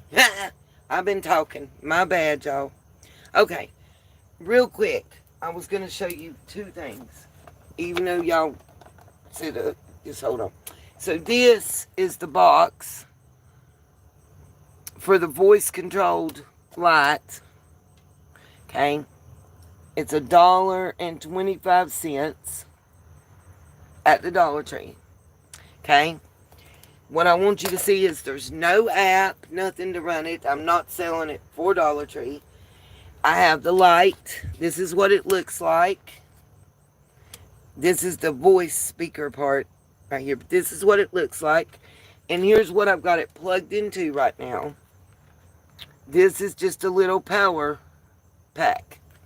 It's one of the ones I got on clearance several years back at Walmart when I worked there for $1 each. Now, I'm going to set this, hopefully, where y'all can see it. Let's see. Well, I'll hold it. Okay. Because I've got to... I still got to look at the light. Let's see. Okay. You have to say these words exactly. That's what drives me bananas. Because my southern accent, and it even works. I'm going to show y'all. Dome lamp, change color. Dome lamp, change the color. Dome lamp, change the color. That's my favorite color setting, by the way. Dome lamp, dim the light. Dome lamp, brighten the light. Dome lamp, change color. Now let me do it. Dome lamp, dim the light. Dome lamp, brighten the light. Dome lamp, turn off the light. Dome lamp, turn on the light. Okay, those are the 5 commands. Now, mind you, it costs $1.25. I was extremely blessed to be able to get one. If you find one, spend it. It's worth it. I am so thankful for the person that bought this for me and sent it to me. You know who you are. And I thank you. $1.25. I think for people with disabilities, I think for anybody, just to, like, if you have a door that you come in often, and by the way, all you need is like one of these. Doesn't have to be this brand. It's my old cell phone one. It's the cell phone wall plug with the USB hole and the wall prongs. It works you plug it into it, just like that. The cord will plug in there, and you plug her in the wall, and it'll work. I just used the battery pack because I wanted you to see, and as far as power usage, that's one thing I've been able to easily monitor for all the items that I have. With the Jackery, since I've gotten it, it uses very minimal power, like less than a watt at a time. It doesn't even change the wattage that's being pulled. There's 2 other things I'm going to show you real quick. This is something I was given like 3 months ago. But the girl tonight told me they're going to continue to carry them. It's going to be a staple. And here's something I'm going to tell you. Like rings that are made of resin, the plastic rings that everybody likes. A lot of times you get them on Temu, 30, 40 cents, whatever. And you can't resize them. You know, something like this. I've had this one for a long time. And I got big fingers, okay? Not only can this be used for your nails, also, if you have a bridge, a partial, or a denture, and you get a sharp point, these are freaking amazing. Anything that you want to smooth up, even in my jewelry making, like to smooth certain edges of crystals and rocks and glassware and stuff, it's perfect. And I'm going to show you. It's $1.25. It comes with 3 accessory tips. You have to provide your own 2 AA batteries, but so does its counterpart that just went up to $8.75 at the Dollar General. And at Temu, they're $15. They do have corded and battery powered. Um, I'll show you. And it's a nail file. It's electric. It's just you've probably seen them if you've ever been to a nail store. Now, it's not very powerful. I don't know if y'all can hear it. Also, if you have cats, dogs, anything with the toenails, don't spend all that money to get those to file them after you clip them. It's the same thing. All it doesn't have is the little attachment with the hole to stick their toenail in. It's the same exact thing. $1.25 comes with the attachment you see on it, a buffer, like cotton ball buffer attachment, and a wide one that's for your toenails. Now, you see this ring? Say it, I need to size it up. I know it works because I have a bunch I did, and I have friends that ordered theirs and brought them to me, and I fixed them for them. You can't, just make sure when you're doing it, the bottom part here, don't go too thin or you'll break it. Best advice if it's resin or acrylic.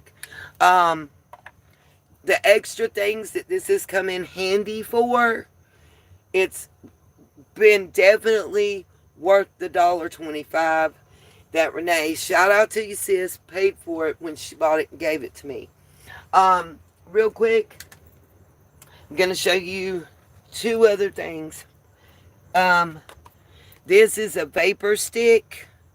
Of course, it's not the name brand. It's $1.25. I have a lot of breathing and respiratory issues. So on your feet, the bottoms, and on your chest, front and back, it will help you breathe. And when you're hot, believe it or not, it'll help cool you down. Because when the air hits it, it does feel very cooling. And if you're somebody that has breathing issues, especially the asthma, this heat's worse. I've had to use my space age inhaler every day and every night. And I'm trying to see if they'll call me in another of my regular inhaler, because I've had to use it about 3 times what I normally do for the rescue. It's a stick like this, almost like a deodorant when you take it out. It very much smells like Vicks.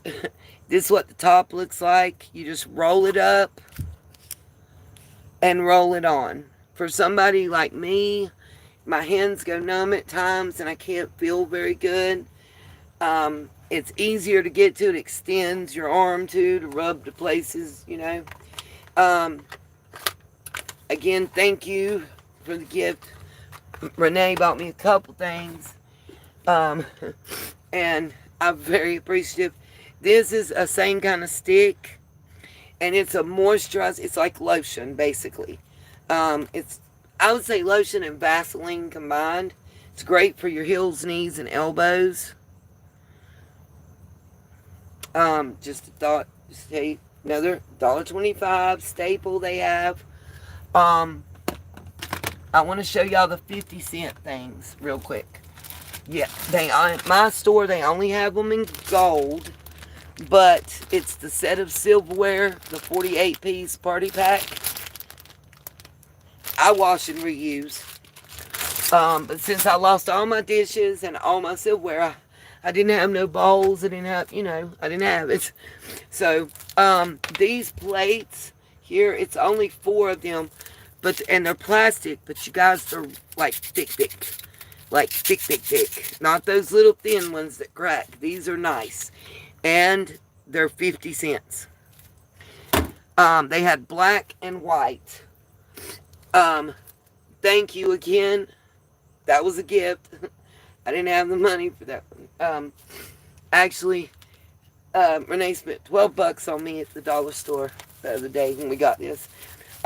These are the plates. They actually have 10 in those. They're the same as the ones in the party section. They're supposed to be disposable, but you guys, they're thick and they're plastic. These are the bowls. Thought they'd be great for cereal. I got powdered milk. Hopefully when I get my food stamps I can find some more, because Even the milk that's in the box that's shelf stable, once you open it, you have to use it or refrigerate it. And I don't have refrigeration capabilities yet. So, these little plates came with 30. As you can see, I've used one. They're the smaller ones. They're paper, but it's the thicker paper, you know. It's great for a sandwich or whatever. 30 pack, 50 cents. And these, there's 14 of them here. They're papered to throw away or whatever, because I only got 4 of the other ones. This is 14, and they were 50 cents. So just, you know, and they've got napkins and stuff like that, and all to go with the different ones. I just didn't need them, and even if it's 50 cents, that's 50 cents Nita don't got to spend. The only other thing that I got to show y'all is the tea light candles.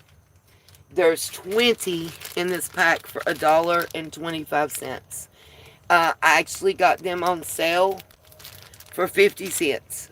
For some reason, they're a little thinner. The other ones had 14 in the pack, but as you can, I don't know if it shows good on the camera. You can see from the side, these are not real deep. They're shorter panned.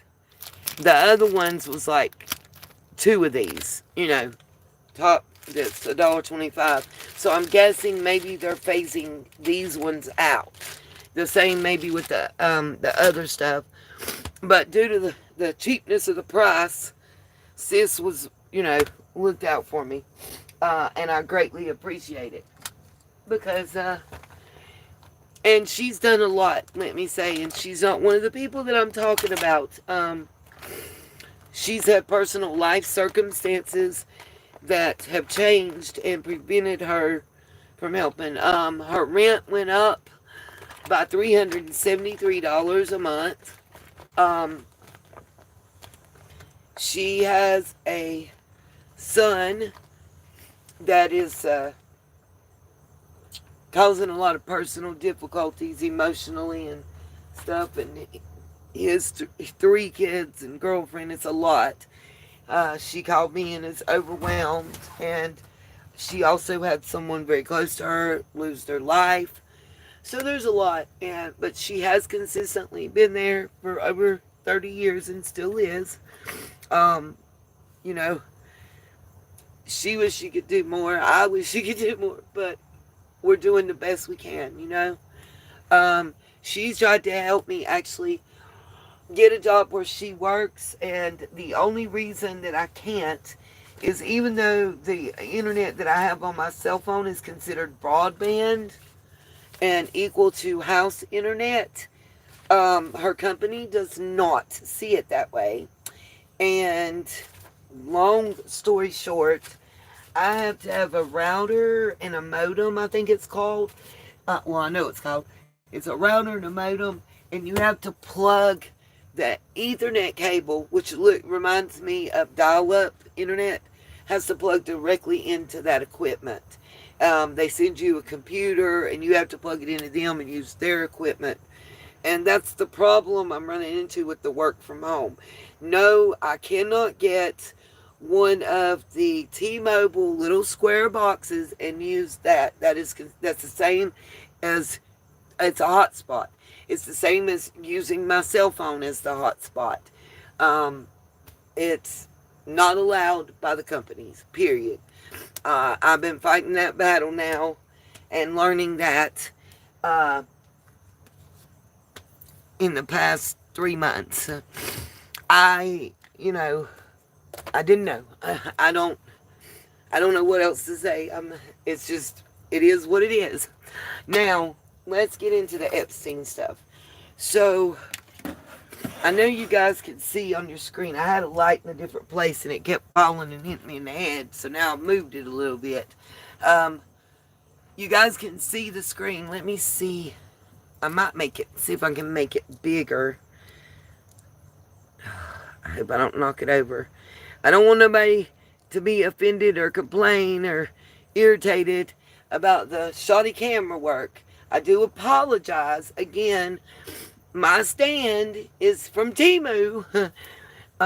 Its Amazon counterpart was like $35, and I purchased this with my personal funds before Mom ever passed, and you know, uh, I got it on Temu for about 14, and I guess I got what I paid for.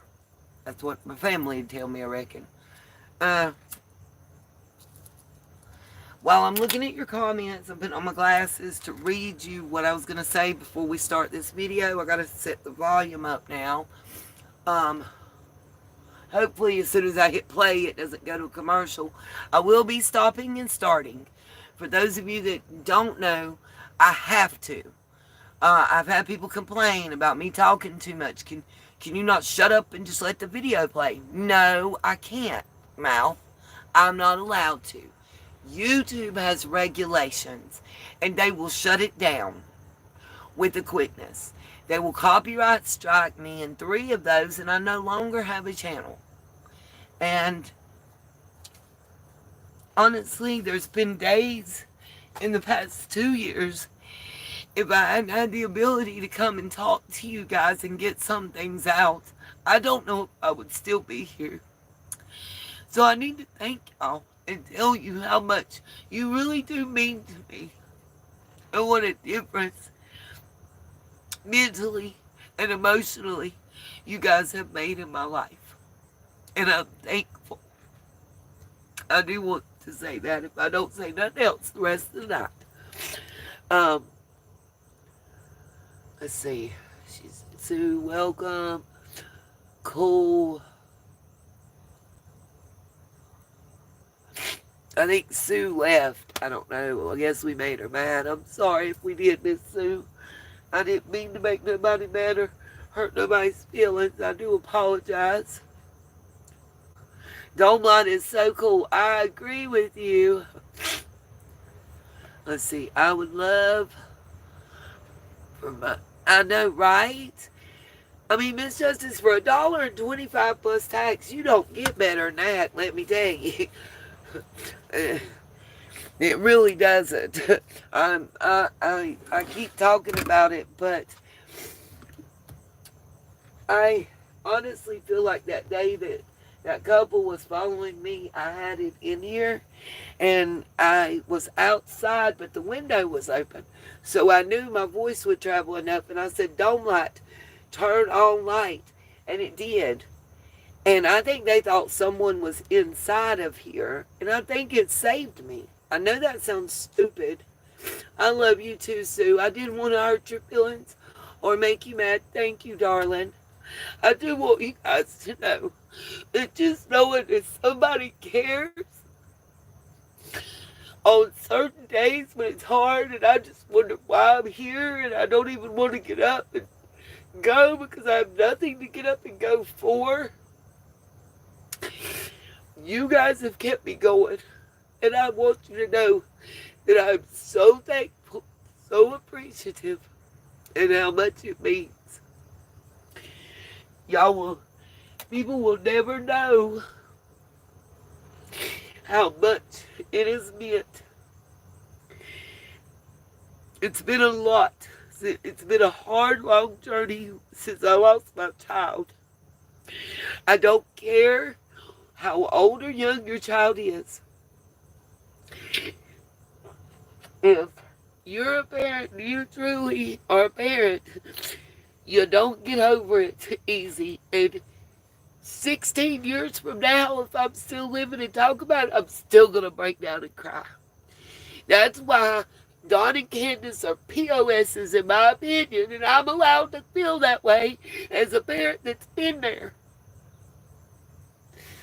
I don't understand. Just like the Jack and Lily situation, I don't understand.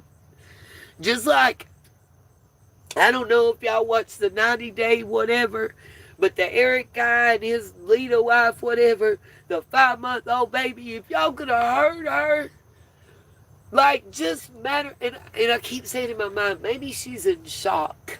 Maybe that's why she's just so monotone and matter of fact, and yep, that's just the way it is, and we're just going, and I'm like, And all the while accusing him of doing something to the child that he was locked up when it happened. So I'm confused.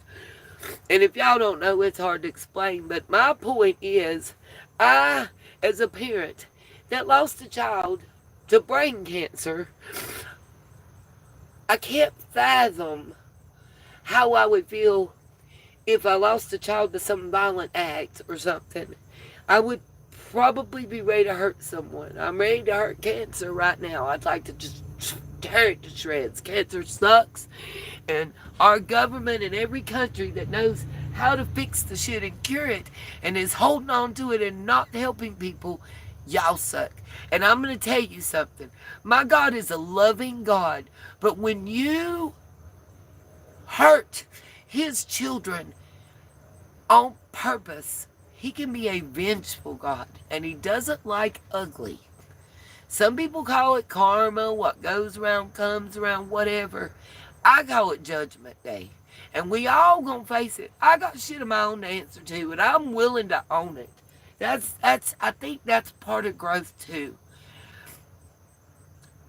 If you can't say you did it and you can't own that you did it, and it goes along with what I'm about to get into, if you can't own your crimes, if you can't own your wrongs, then you shouldn't have damn well done them.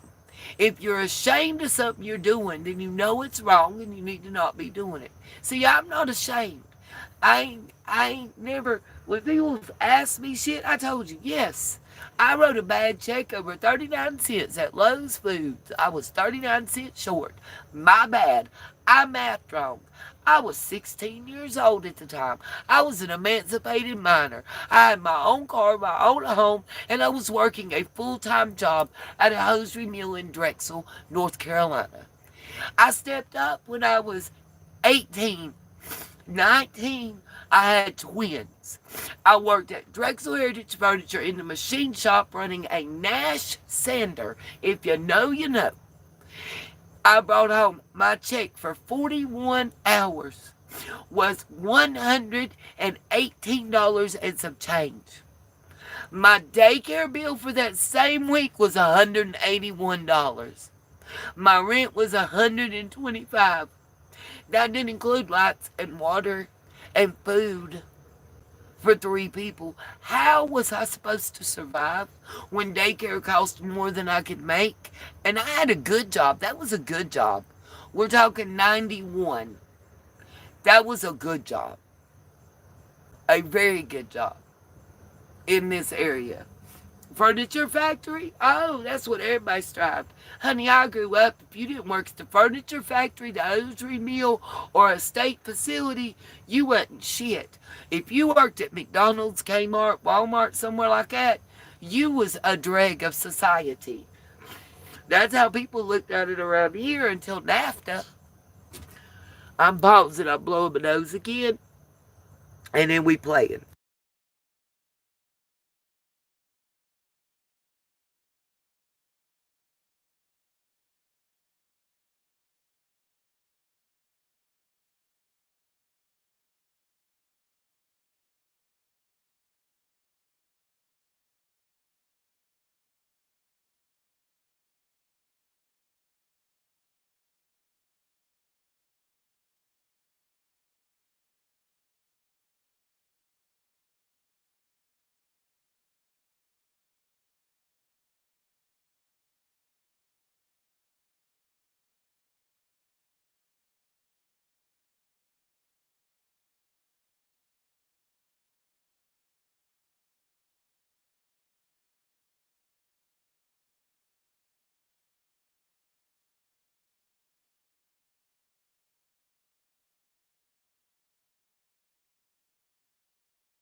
Alright, guys. Sorry about that. I'm back.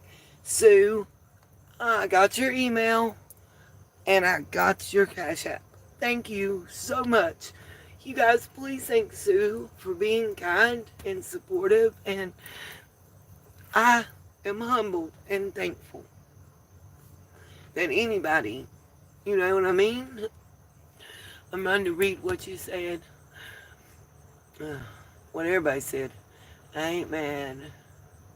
Okay. What? Who scammed you out of 800, Miss Justice? Honey, come to me. I will help you. I know it's in Canada and y'all got like different laws and stuff, but especially if it was somebody out of the U.S. or something, Miss Justice, please. I'll do, you guys, in situations like that, even if I don't know what to do, I'll find out. I'll help you. Please. Please. I don't have shit else to do. I'd love to help any way I can. I mean, I might not be rich financially, but you know, I got a couple cents up in my brain, and I've been in a lot of situations, you know, like that before on your end, like you, and I would love to help if I can. God, Miss Justice, I'm telling you guys, if I ever can get, I have a goal. I want y'all, here's the goal I have set. We are in July. By December 31st, I want to hit 5,000 subscribers. And I'm right at 4,000, so that's definitely possible. I don't think I'm reaching for the stars. That's my goal for YouTube. I would love to get to where I am in like the 25,000 subscriber range, and where I get an average of 5,000 views a video. I know I'm going to dream big, y'all, from my dream. And at that time, what I want to do is if I can get it big enough, if I can get me a job, then whatever I make on YouTube, I want to like be able to reach out and help. You know, that wanting to help is what got me in trouble with Chase in the Summer Wells case. I learned a lot. I was new and green to YouTube, and I got played. And as much as people want to try and blame me, I'm going to say this. Jody, Andy, Chase, and either Andy or Jody's mama, I always get confused. I ain't the one that worked at the damn Honda place like y'all did together. Sorry, y'all. I keep hearing like people somewhere talking voices and I don't see them outside. Gotta stay on my P's and Q's. Keep that head on the swivel. I sleep during the day too because it's safer to do that way right now. I ain't even gonna lie to nobody. It's also better, you know, safer heat-wise and health-wise on that one. But, you know, you never know. They say the freaks come out at night, and I like to stay in at night and stay away from them. I don't want no troubles. Trying to be good. Let's see. Sue said, hang tough, Nita. The love of my life of 38 years. Oh, my God. Really, Sue? I understand, baby. I do. You know, for 31 years on and off, I was seeing the same individual. Pretty much other him and my kid's dad is it for me. Loyalty. A lot of people may not understand this. Honesty, even if it's telling me something I don't want to hear or don't like. And loyalty mean more to me than anything. Because I've been lied to and used and abused. I think when you come from a DV and SA background, you'll understand more why those things are so important. I think they all tie into trust. And Miss Sue, I get it. You know, 38 years, let me say this though, baby. 38 years Most people can't even get 5 years in an honest, loving relationship. So I hope, and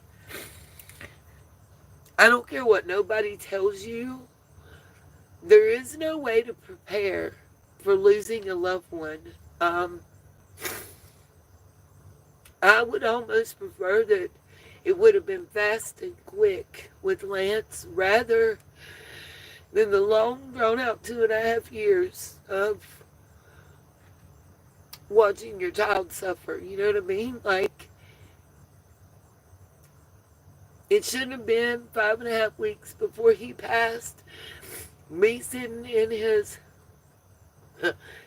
sterile looking bedroom in his house and having my child tell me that he was tired and he wanted to not fight anymore and to forgive him. He said he was tired. He was tired of fighting. And he just wanted to rest. And he didn't want to be alone.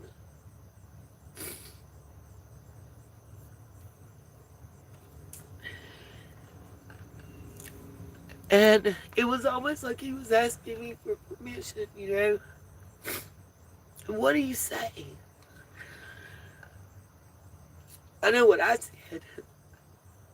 I said, first of all, you're not alone. And he looked at me and I knew what he meant, and it was solidified later on. And people can drag me and you can have his widow, I say the word lightly, can have people send me nasty text messages and threaten me if you want to. But in reality, boo-boo, facts.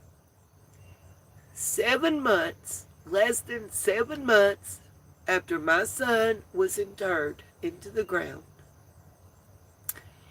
you were saying I do to someone you met during his first round of radiation and chemo. You were 5+ months pregnant. You almost had the baby on my son's birthday. You still have the deer head in your possession that my grandfather willed to my grandson Jeremiah based on what it says about bloodline. And I haven't had the authorities come and take it. I don't know, with your disdain for me, why you would want a deer head that myself and my grandfather shot. Facts.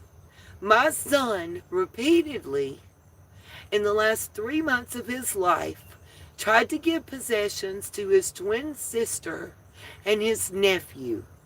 And you lied. And you blocked it. Facts. For the majority of the beginning of your relationship and marriage, you didn't work. My son had an inheritance from my grandparents, as well as his job working for the state. And I saw the check stubs. You might have thought he didn't talk to me. I don't give a shit what he told you. Remember the ankle pins, boo-boo? That even the doctors didn't tell you? Remember he couldn't have the x-rays and the MRI? Well, let me ask you, did you ever find out that he didn't have fucking pins in his ankle? Because I knew that, and so did the rest of the family, at least his sister and my mom, but we didn't tell on it. We didn't even know what was going on. I didn't ask questions. That was my child. It was his privacy. It wasn't my business. I thought at first he'd had an accident I didn't know about or something. And he had when he was around you. And when you saw me sneaking out the hospital room and y'all wanted to talk shit about, she's running back and forth here, what's she doing? I was going to the doctor and the nurse to tell them not to talk in front of you and let you know that he didn't have pins and there wasn't anything preventing the MRI. That's what I was doing. Now, Amanda and Kim and Jennifer, y'all go run tell that. That's what you do. Run tell that. Oh, it's about to get loud. They emptying trash cans. You've asked me that 3 times already. That's just one example. That's all I'm saying. Again, I don't know what you got told, but I know what reality is. And in my opinion, I believe, based on what my son said and did, the reason that you blocked everybody the day the paperwork came to tell you that his life insurance and 401k was going to me and his sister and not to you, it didn't make you happy, did it? Is that why you blocked my dead mother, my daughter, me, her boyfriend, and even the child? True colors. But see, people sided with you and took your side. They took water over blood. And then when they found out the truth, they didn't have the balls to apologize. They just slinked away and thought they waited enough time and make some bullshit excuse up and everything will be okay. And it is. It's been okay for over 2 years without you. It'll be okay now. I lost 139 pounds between the time Mama died and Lance died and 4 months passed. I forgot to eat. Other than to get up and go to the bathroom because I had to, I wouldn't sleep in my bed. I slept on the couch in the living room in the spot where Mama's bed was when she passed away. And I was on one side on her head and Lacey was on the other. It was disrespectful as hell for y'all to walk in here and go through my mama's shit while she was still laying in her bed. So when it's hard for you to call because you're emotional, maybe it should have been hard for you to disrespect her, her home, and us that way. And my daughter okayed it, I guess. She was too mentally whatever to say anything. But nobody should have had to. I didn't ask you to help me look for papers. I knew where my mama had stuff. I knew what she had. She lied to you as she told me. I just tell her what I have to get her off the phone. She won't quit talking. That's what was said. Truth might hurt, but shit, I'm tired of placating people and them treating you like crap because of the lies that they were told. You want to know why I was the what do you call it, the black sheep of the family? Because I didn't lie and hide my pregnancy until I was 8 months along. Because I dated a black man. Oh, and I did smoke pot when I was 16 and I didn't lie about it. That's it. Because, let's see. By the age of 25, I wrote a bad check because it was 39 cents over when I was at Lowe's Foods. I, by the way, paid all that off. It cost me out the ass, please believe it, at the age of 17 because it was close to my birthday when it happened. My birthday is in April. It happened in March. Anyway, and let's see. I got a warning ticket for doing donuts when we were cruising in Valdez. I did get a speeding ticket, but I went to the weekend class and it got reduced to improper equipment. And pretty much it until I was 25. And well, we all know because Chase's girlfriend that tried to make me look bad, you know, what's her face? You know, Benny's bestie, Lizzie the Lizard, tried to out my criminal record, and at first she was trying to mix me in with the heifer that stole my identity. But anyway, we're going to get on to Epstein so we can all get some sleep before I get angry and get wound up. Let's see. But I'm going to be praying for you, Sue, because that's a hard pill to swallow. I mean, I don't even know what else to say. Like, I'm sorry. And I understand your pain. It's not pity, but empathy. Please know that. And Miss Justice, I'm going to pray for you too because, by the way, I have your dream catcher still with me hanging up. Thank you. Every time I look at it, I think about you. Can you hear now, Miss Justice?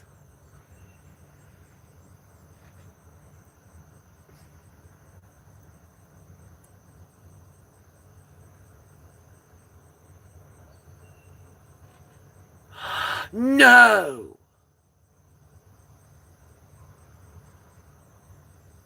Oh my God. Miss Justice, we gonna hunt them down. Do you know we can trace them. It depends how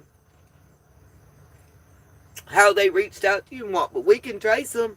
And if you were in the States, we could get your money back at least up to $350. If it was an electronic transaction. Let's see. Miss Sue, you just don't know what it means. You really don't know.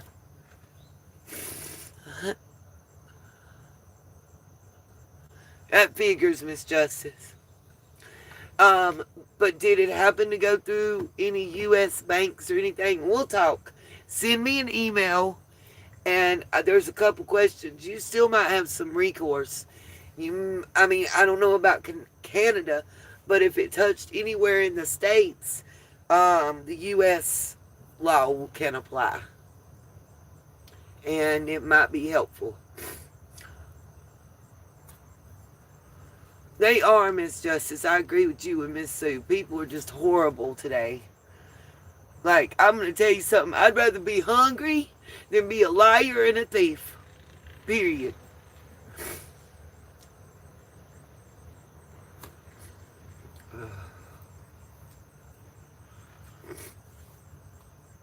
Oh, terrible. My uncle, my grandfather's brother, Miss Sue, had really bad arthritis. In the 80s, he somehow, his insurance paid for him to go to Switzerland to have shots that weren't legal yet here in the States. He called them gold shots. Now, I don't know if that's what it was or not. I'm like 12, 13 at the time, so I'm just nosy and hearing what the adults are talking about. Uncle Ott. Okay, good. Everybody can hear me. Okay. Yes, they are. I got something. I agree with you. Just as many horrible, awful people as they are, there's good people. There's good people out there. Good, honest people, It's not hard. I guess if you carry anything away from tonight that's listening to me, here's one thing I want you guys to remember in life. It's really cheap, quick, easy, and free to be kind and considerate and to say please and thank you and excuse me, pardon me, God bless you, have a blessed day, rather than and bump somebody out the way or some entitled type crap. Like, I don't know. I guess I was raised a different way or something than a lot of people. I don't know. I got my ass beat if I didn't say yes ma'am, no ma'am, please and thank you for real.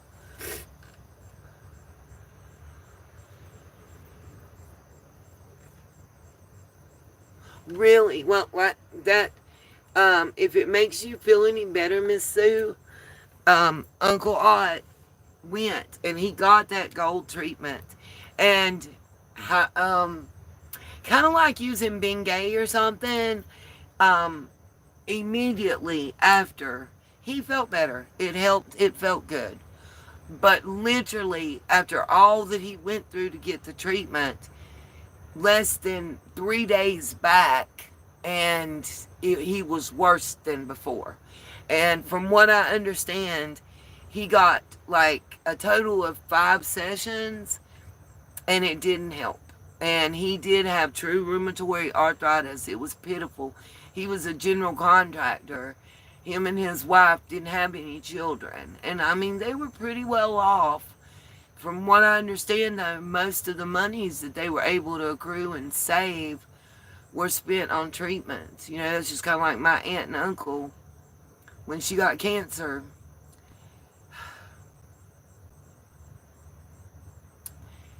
He was self-employed, you know, and they were pretty well off and everything, but the lack of insurance tore everything from under them, you know what I mean? And then as soon as the cancer hit her lymph nodes, it wasn't 2 weeks and we lost her. She weighed under 70 pounds. It was fast. But I almost think it was better than if it was long and drawn out.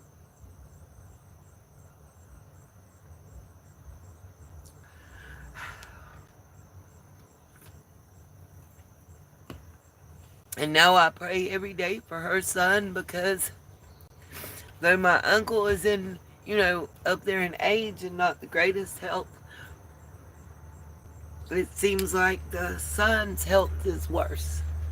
All hereditary family stuff, you know, rearing its head. Okay, before the TV gets a mind its own, let's see if I can get my light to stay back up here so I can actually read my paperwork. The regular lamp that I used to have on my bedside table at the house takes 13 watts of power. I told y'all I've been up on this. And my dome light takes 1. So, and I don't even have to use the power box. But anyway, okay. So, we're going to start on the Epstein stuff. I'm hoping that it's buried enough into the live stream and late enough at night that YouTube won't kill me. But I'm doubtful. At the very minimal, it'll be yellow or red, which just means that y'all get to see it, but it won't show up in the algorithm. It won't be pushed to people, so you'll have to search for it. And they do demonetize it, or you can only get like the commercials where they're talking about women can't poop and about their periods and stuff, which I don't care about that, to be real. It's just I wish that it wouldn't block it from the algorithm, you know. If you ain't gonna give me money for it, what does it matter if you push it for people to see? But anyway, here we go. So Epstein, the first thing that I have is about the video, and we talked about it. Editing app only shows in the 2 minutes before the missing time. No other time in the 17 and something hours long video.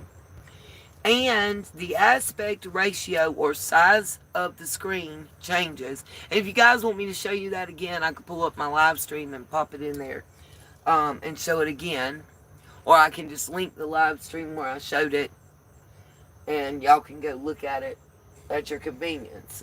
It's been all over the internet, so I'm kind of guessing most people have seen it. And then, questions. How do we know that this is the same day after 11:58 and 59, 11 p.m., 11:58 p.m. and 59 seconds, when the menu pops up, the minute's missing, and we come back to a different screen size and a different tint to the screen color? How do we know that that is the same day after the same point, okay? And then, oh, that's that truck. Okay. And then, my question is, why is Ghislaine Maxwell still in jail, right? If there's no client list, then there's no clients. So, who was she getting girls to go get SA'd? Only Jeffrey? So, And by the way, and I don't know, I'm going to see if I've got it right on my list, but if I don't, I'll comment regardless, okay? Let me see. I got that. Who did she get girls for? Who did she get the girls to give the massages to, other than Jeffrey? Let's see. Where's page 2?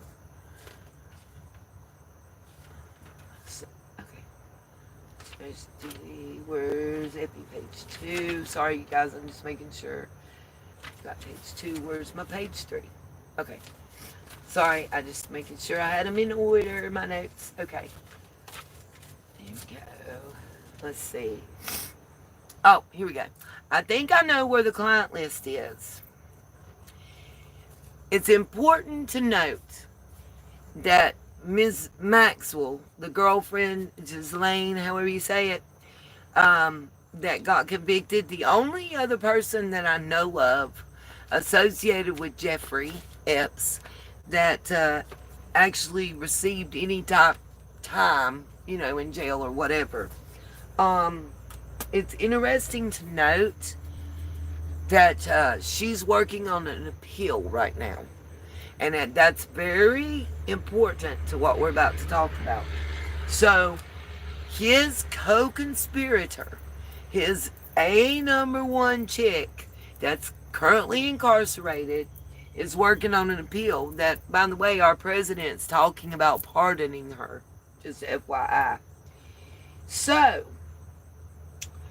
all of the evidence that was used to convict her has to be stored with the prosecution of that. And guess, hold on to y'all's britches, guess who and where that is? None other than, so the evidence used to convict her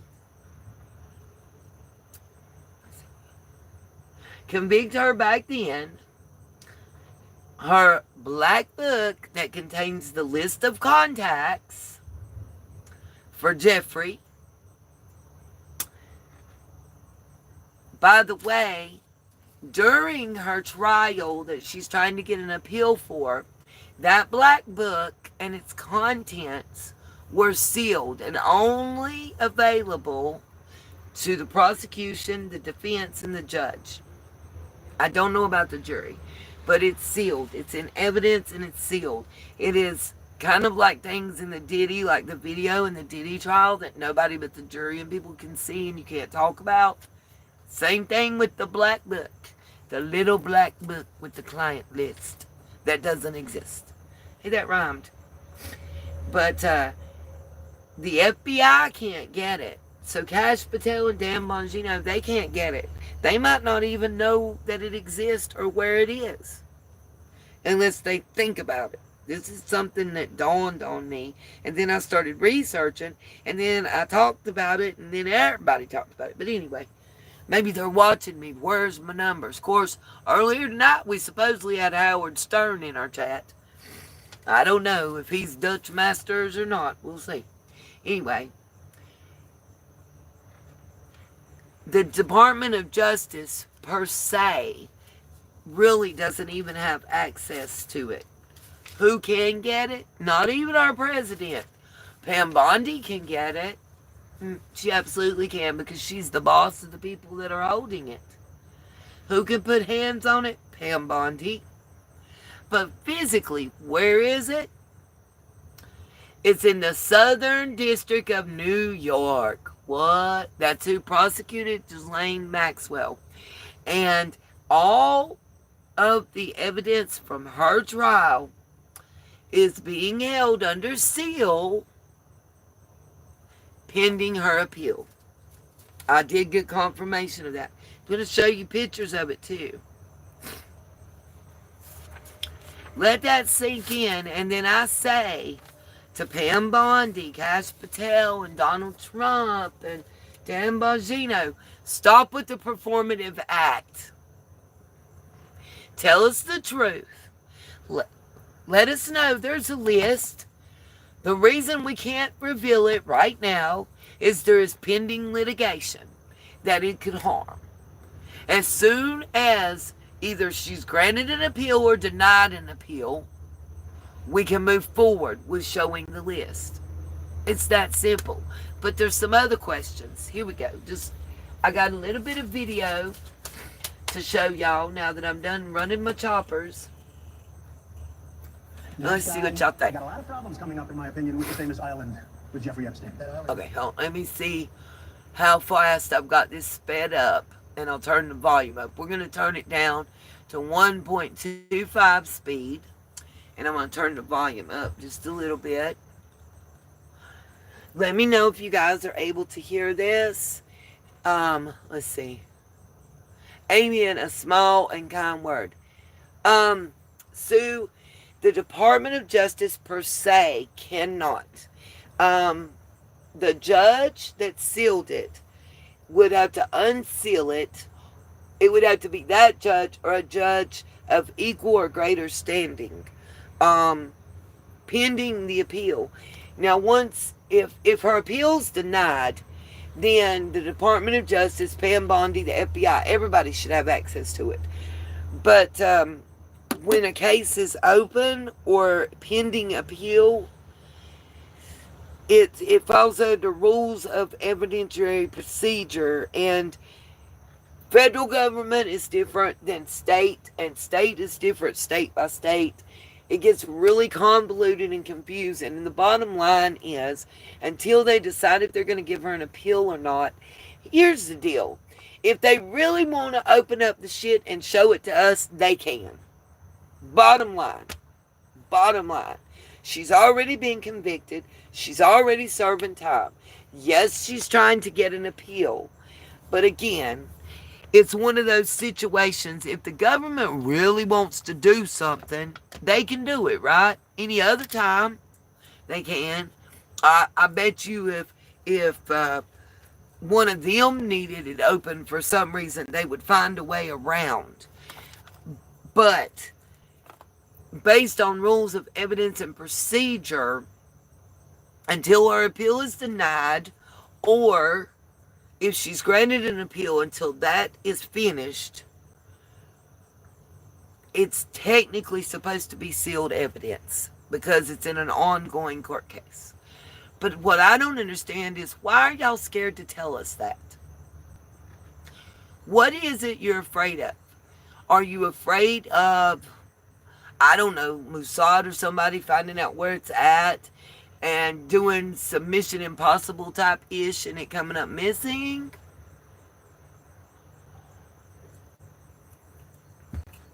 Are you afraid of looking weak or bad because, you're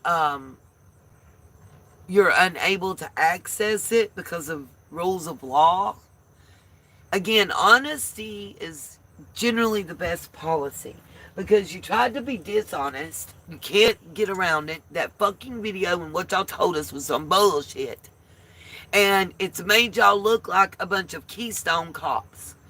And honestly, my first thought was, and you guys that have been here for a while are probably used to hearing me say this, that once people get in power in politics, once they get to a certain level, it's not Democrat or Republican. It's me, mine, and screw the constituents. And that they all are dirty, in my opinion. And that's why I'm independent and have been since day one.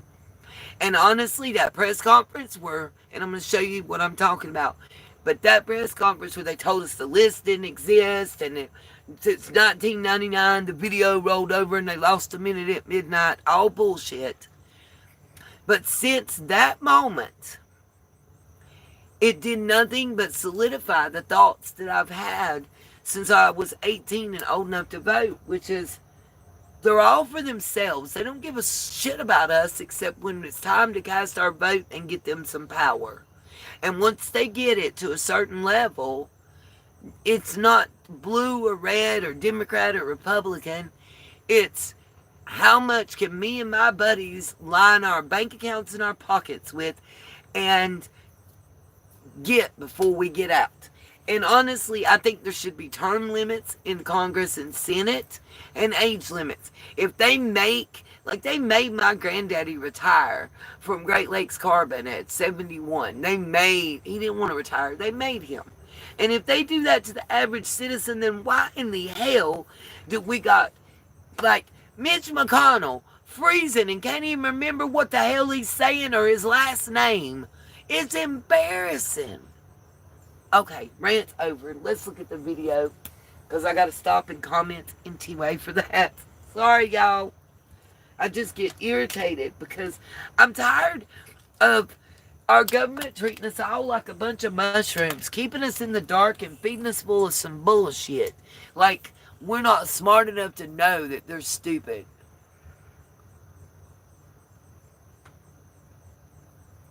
Yep, the powers that be can do what they want. Amy into that one, Sue.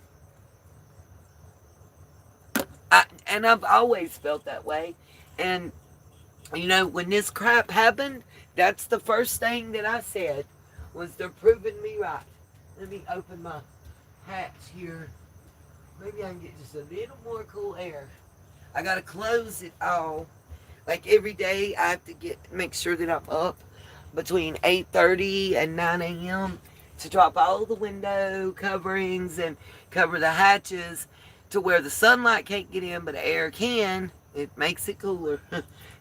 Even 1 degree matters. Okay, here we go. I want to show you. This is going to be Kash Patel when he was campaigning for the head of the FBI, okay? This is before he got the position. And it's him commenting on Jeffrey Epps unaliving himself and the client list. Here we go. Really might catch a little bit of Trump at the beginning, but I'm going to talk over the FBI it. has Epstein's list. They're sitting on Here we it. go. That doesn't seem like something you should do. You're protecting the world's foremost predator. That seems like an evil thing to do, regardless of who may be embarrassed in the release of that list. Why is the FBI protecting the greatest in human history? Simple, because of who's on that list. Who killed Jeffrey Epstein? This doesn't look right. It doesn't look like a suicide. You know, Epstein's an intelligence asset for people in the Middle East, right? I'm like, no, I didn't know that. I'm like, you sure? That's the person, let's say, is like, I'm absolutely sure of that. Now, let me say this in case you guys don't know who we're watching. The first individual that you saw was Kash Patel. He is currently the director of the FBI. The person on your screen now is Dan Bongino. He is the assistant director of the FBI. This is them on podcasts. This is Dan's personal podcast, as I recall. And the other one was a podcast and a news interview that Patel was doing. These were their positions prior to their appointments. This is how they felt about the client lists and the unaliving of Epstein before they got appointed director and deputy director. Okay? Plane and that island, the cameras, there's a big assumption out there that these videotapes were exclusively in the custody of Epstein.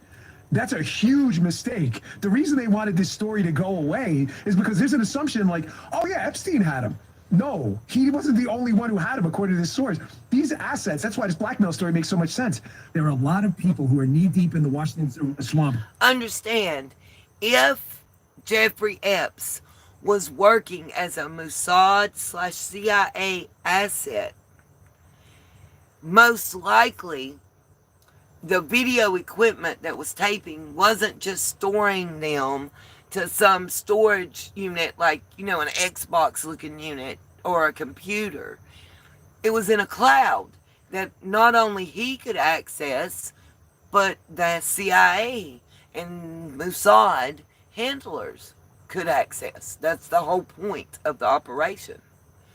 And again, isn't it nice if you got a king, a queen, a prime minister, a president, a senator, the CEO of the richest corporation or the richest man in the world in compromising positions?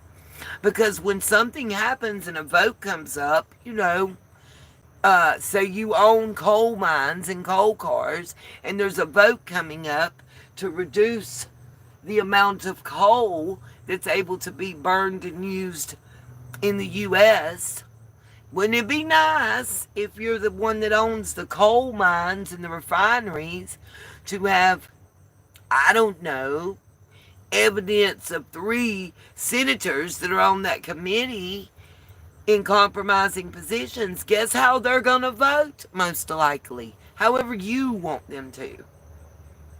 Think about it on a grander scale now. When we're dealing with Gaza, the Ukraine, and Russia. That's how you make a foreign asset, if that makes sense. Back to the video.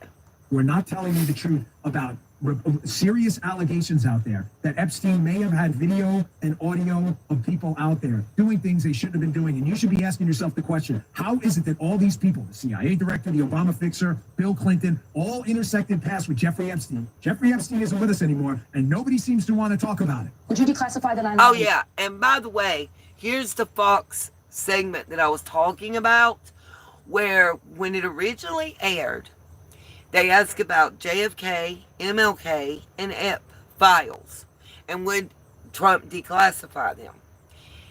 The JFK and the MLK, he answered, yeah, sure, why not? Real quickly. When it came to Epstein, he said yes at first, paused, and then changed it. It was edited and aired at the pause. We didn't hear, before the election, we didn't hear the remainder after the edit. Okay? There was something else I was going to tell you and I forgot. I hate being old. So I'm going to have to hit the rewind just a little bit, because I know that it'll refresh me. I'm a fixer, Bill Clinton, all intersected paths with Jeffrey Epstein. By the way, through all my research, and I want to say it's Rothschild, but I might be wrong. The huge financier that owns, I think it's in Ohio, the whole town, him and Epstein own the whole town together, and it's who basically moved him up through the banking ranks when he worked for the bank, and for this individual that he became very intertwined with. All the people that worked at the bank with him, subordinates and those above him, said he sucked. He was not good at finances and as a financial advisor and financier. So when we're being told that the Bill Gates and the Elon Musk of the world went to Jeffrey Epps for financial advice, we need to be hollering bullshit, okay? Because he sucked. Everybody he ever worked for and with said they don't understand how he got the positions he had in the promotions, because he didn't earn them through being good at his job. In my opinion, I believe. Back to the video. Jeffrey Epstein isn't with us anymore, and no. Upcoming right now is about to be the Fox and Trump interview, where people are holding Trump's feet to the fire, and I'm fair. Whether I like him or not, I don't like him as a person. I think he's very hypocritical. Whether I agree with deportation or not, he's hypocritical. His current wife and his first wife were immigrants. And there's questions about the current one because she got in on an Einstein visa. I kid you not. There's questions about that. And here's my thing. You have chosen to procreate with 2 of 3 of your wives that were immigrants to this country, and questionable on how they got legalized, both of them. How does your wife feel when you're talking immigration? How do you go home and look at your child when you're saying that his mother really shouldn't have ever been able to be here? I just have those kind of questions, and I'm sorry. It doesn't mean that I disagree with the fact that I don't think illegal immigrants should be allowed. And it's because mainly legal immigrants are the first ones that are hurt by them, because usually it's their identities that get stolen. If you're an illegal immigrant, you don't have a social security number, you don't have a driver's license, you don't have a birth certificate. How do you fill out an I-9 for employment? You use someone else's. So you're getting someone else in trouble with the IRS. You're screwing up someone else's history of work, and you're stealing their identity. You're messing up their credit and their future. At the age of 40, it was either 45 or 46, it was right at my birthday, is when I was able to have the credit freeze after 5 years rescinded. And at that age, to have no bad credit and no good credit is worse than just having bad credit. I was told that by institution after institution. I have never in my life even had a credit card. I've never tried to get one. And I don't want one. But my point is, I couldn't get one if I wanted one. It's what? Let's see. We'll say 45 and I'm 53 now, so that's 8 years later. I've had doctor bill and hospital bills since then that's paid off, and that car payment that was paid off. But my credit is crappy still because I started over at the age of 45, almost 46. And it's 8 years is not enough time to build credit because I haven't gotten anything on time. Where I did my student loans and I paid those off. That's no longer there.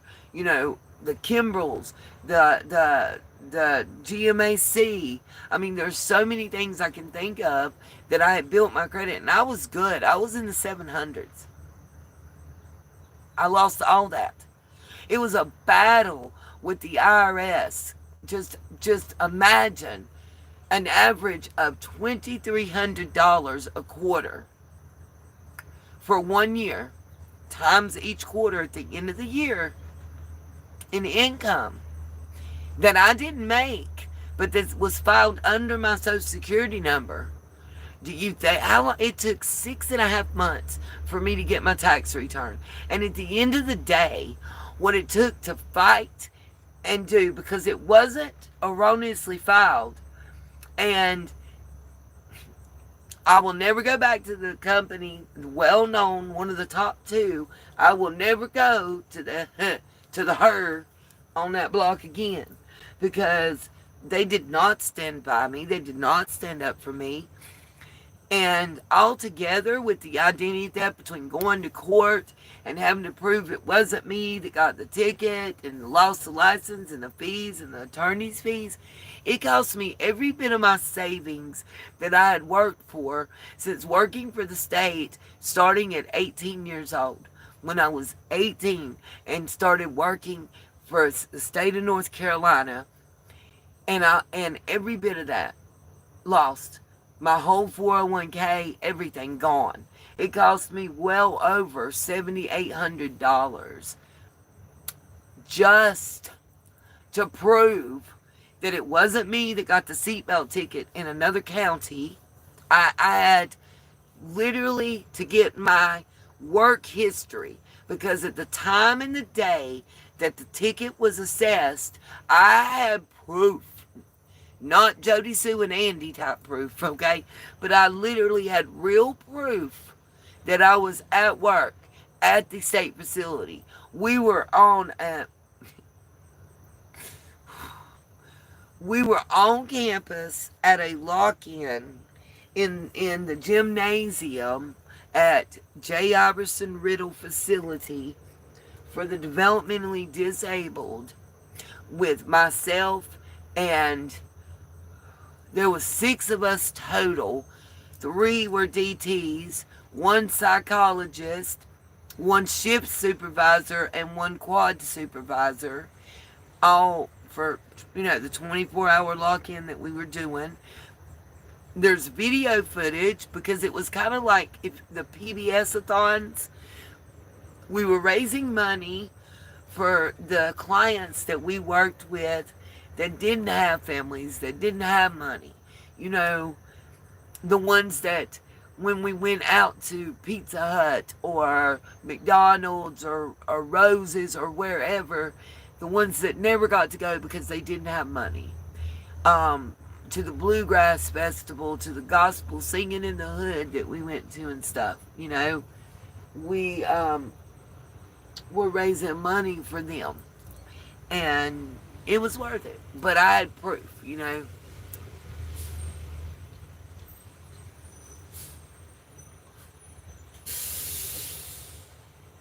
Yeah, right. And also, when I got hit from behind and knocked into a light pole in the middle of an intersection because there was a van and a Honda Accord that was a little souped up, you know, kind of like Fast and Furious type stuff. They were drag racing behind me, and the Honda didn't get stopped soon enough and rear-ended me. Estimated speed was 42 miles an hour on impact. Luckily, they did have insurance, but he was an illegal immigrant that fled the country prior to the hearing on the accident. So I do have things that have occurred to me that are reasons why I am against. And I've showed y'all in the past video of an attorney that often handled immigration explaining that the first people that are targeted, you know, if let's say you illegally come here from Germany, you're probably not going to want Guadalupe's information and name. You're probably going to want someone with a name that seems like German ancestry. You're probably not going to want to immigrate from Germany illegal and take on the name of someone who doesn't sound like they could have ever been from Germany, if that makes sense.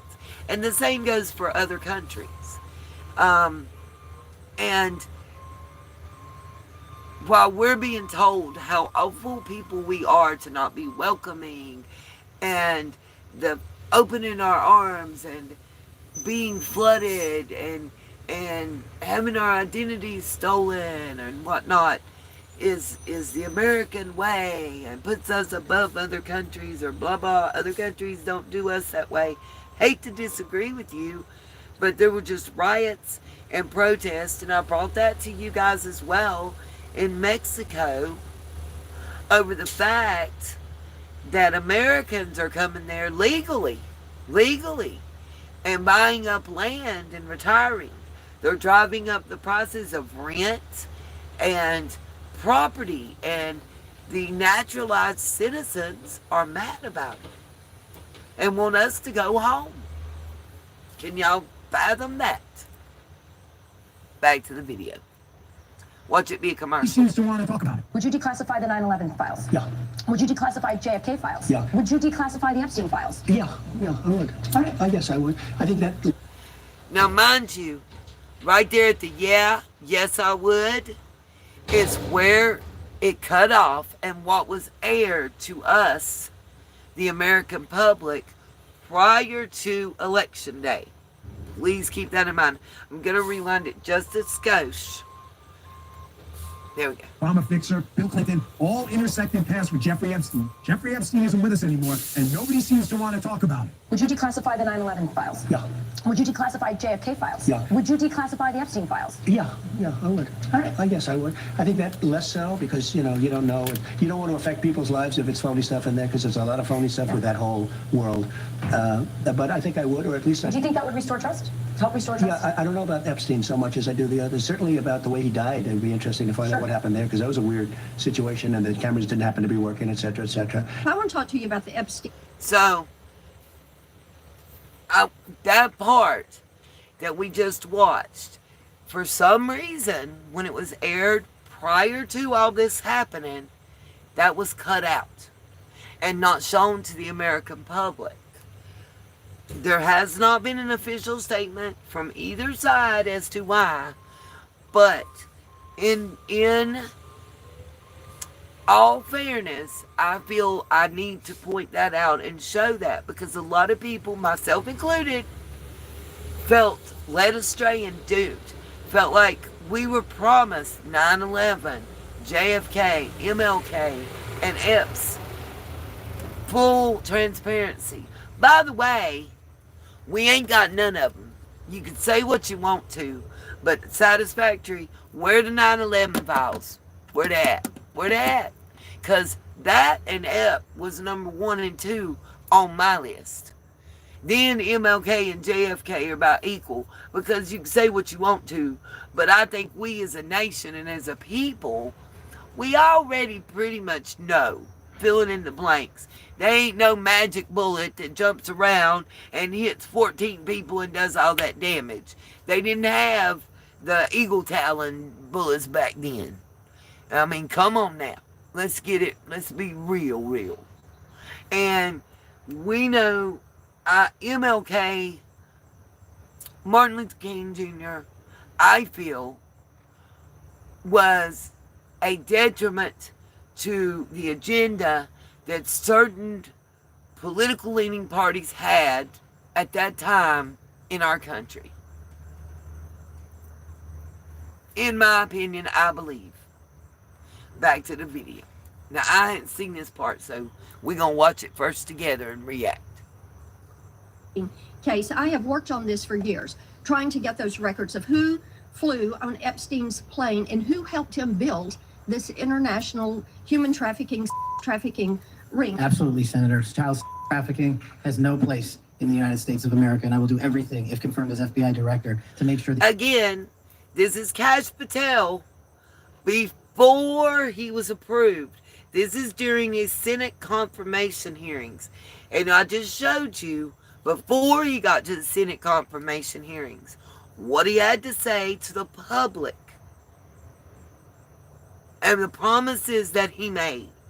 And I'm showing you this in Dan Bongino because I want people to understand why I'm so disappointed, why I feel how I feel about these two above all, and how I feel they're both, as I understand, threatening to quit and walk unless things are done properly. At the very minimal, they got a lot of splaining to do. And I don't know, between going on the one interview they did and Cash on Rogan, when the whole thing between Elon and Trump blew up and the way he acted and reacted, the way they looked during that interview, like, y'all, they was so geeked up. I think it's on here. We'll keep going. The American public knows the full weight of what happened in the past. Release the list. Seriously, we need to release the Epstein list. That is an important thing. J.D. Vance, 1 month before the election. Now, here is Attorney General Pam Bondi in the very much touted and talked about clip from Fox News. Y'all make up your mind. Let me know what you think. Is she confirming that there was a list in this interview, in your opinion? Or is she just saying that it, among other files, is on her desk? DOJ may be releasing the list of Jeffrey Epstein's clients. Will that really happen? It's sitting on my desk right now to review. A lot of people are wondering, because you said last week that you have the Epstein files on your desk, when can we see them and what's taking so long to release them? I do. Jesse, there are well over, this will make you sick, 200 victims. 200. Okay, and she's about to say over 250. Let me give y'all a little bit of 411 that I found through research that you guys can find just through Google and looking up stuff. The Maxwell case, and that's his co-conspirator, Ghislaine Maxwell, provided so much information. You guys might be interested to know that since our government started looking into releasing the client list and everything, and they keep talking about how the victims have to be protected. So originally, and it may show it in this video, if not, I'll try to find the one where it breaks it down better than I probably can. But originally, there were dozens of victims. Then possibly 100. Now 200, and within the next breath 250. Here's the deal. The victim list keeps getting bigger, and the client list is shrinking. So let me say this. You can be both a victim and a client. Let's say that Jane was dating Epstein, right? And I'm going to show y'all a video, well, a series. So far, there's 5 parts. And if you're interested in this, I highly recommend watching parts 1 through 5. Each one is about 12 minutes long. It's not a hard listen, but there's a lot of information and breakdown of how this works. And how Epstein recruited girls. Some of them were just used and abused and thrown away. And God forbid how I'm saying it so, offhandedly. But it's kind of probably 3 a.m. and I'm tired. And I'm trying to remember everything I'm saying. So I apologize if it comes across crass. But there were some that he would just use, abuse, and discard, I'm assuming, however you want to put it. But there were several that he, quote-unquote, dated. And then they ended up marrying multimillionaires and billionaires in places of power. And continued to work with him in future endeavors, along with their newly found wealthy husbands, boyfriends, benefactor, whatever the word is to use. Several socialites can call that their claim to fame, per se. I also, how do I say this? It very much, the series I'm talking about very much points out how that people that are just mentioned, maybe in the flight log in passing, under 5 times, they didn't even look at twice. It's the people who were listed on the telephone bedside table, the table on the desk, on the island, who more than 10 times, most of them more than 20 times, flew to Little St. James, flew on the private jet, were at dinners and functions together, were in business with Jeffrey, financially tied, as well as friendship ties, if that makes sense to you guys. And were known to have certain proclivities.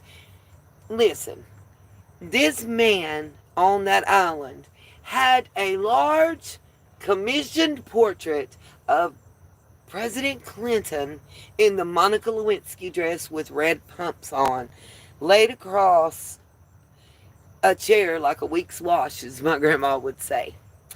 And then he had one of George Bush Jr., as I like to call him, sitting cross-legged Indian style in the floor, what looks like to be the Oval Office, flying paper airplanes. I wonder if that's a hint towards 9/11. Just saying. And then in the kitchen, if y'all saw the O'Keefe media, James O'Keefe took us into the main house and in the kitchen area, and right over the table is a baby, what looks like is sitting in a round basin / sink, holding what I assume is supposed to be like a rocket toy, but it looks more like a female excitement toy. If you know, you know. In the baby's hand while sitting naked in the thing. And it's right there over the supper table. And a lot of stuff is missing. And again, I talked about this before, and I'm going to mention it once again. A lot of things that are inside the weird looking square building that's got the blue and white stripes, a lot of things are the word deity and ties to Thelema. And you guys let me know in the comments if you want me to show you and do a deep, like this, dive into Thelema in a subsequent live stream. I will be glad to. And I honestly, if you want to know a lot of what's going on, we need to pay attention. Love is love is love. And in my opinion, I believe when Diddy came out and changed his name to Love, started wearing all red, certain jewelry, if you've noticed the bracelet with the spears and then matching necklaces, it does have meaning. The FOs and the use of the male bodily fluids is a way for communication with certain deities that are supposed to help you acquire power and finance and success over others. Also, he changed his name to Love. He had the Love album. He had Love Records instead of Bad Boy. Why is that important, and how does that tie to Thelema? Well, Thelema has sex magic, which is what would have been occurring during the FOs. They were not about X or prostitution or trafficking. They were about power and performing rituals and ceremonies to help acquire that power. My opinion, Thelema is based off of Aleister Crowley. He started the religion. The Book of Love is their Bible. One of their main philosophies is love and everything is love and love is everything. And when you really reach deep into it, it's more about self-love, if you know what I mean, type thing. But understand, when I'm telling you all this, the word love. And based on what ChatGPT, Grok, and just generalized old school research, everything points back to when he changed his name to Love and put out the Love album and Love Records. That was a signal to other fellow Thelemans, those that other fellow members that practiced Thelema, that he was the new head of the religious order. And somebody didn't like that. That's my belief and opinion. And he kind of bit the head that fed him when it came to DeLeon and Sirach. And I mean,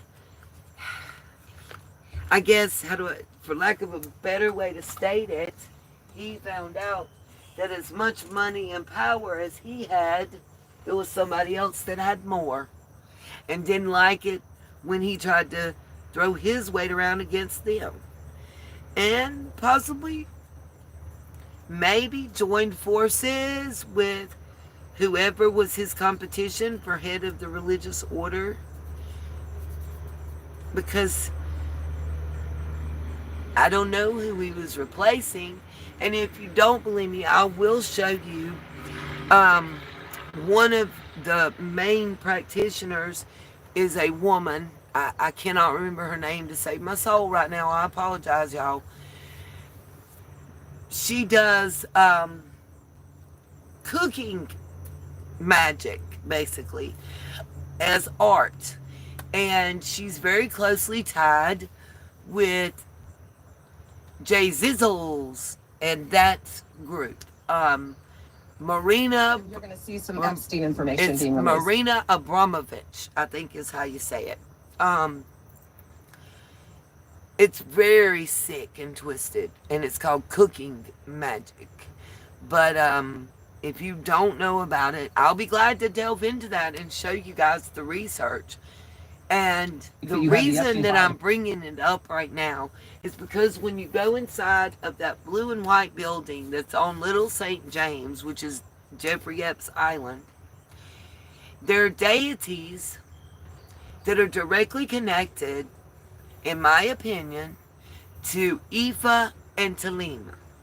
And I think, I keep hearing doors slam, you guys, and I see one other camper, but I'm not seeing movement in it, and I'm wondering where are the doors slamming at. So I'm about to be, hold on, I'm sticking my head out the window.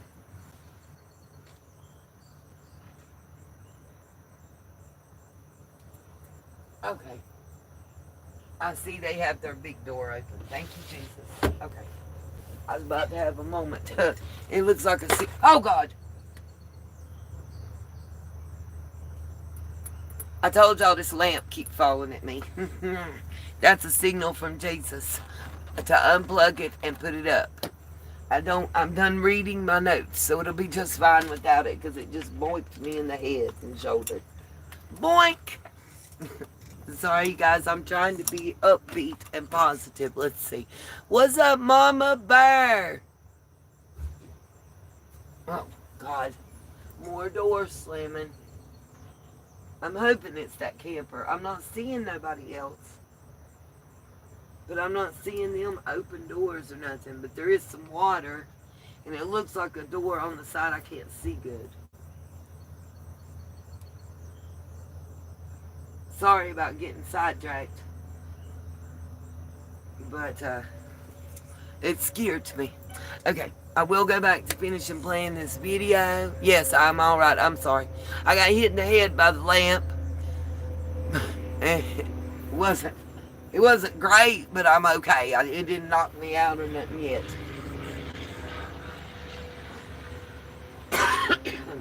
I unplugged it and put it up because I think the third time's the charm.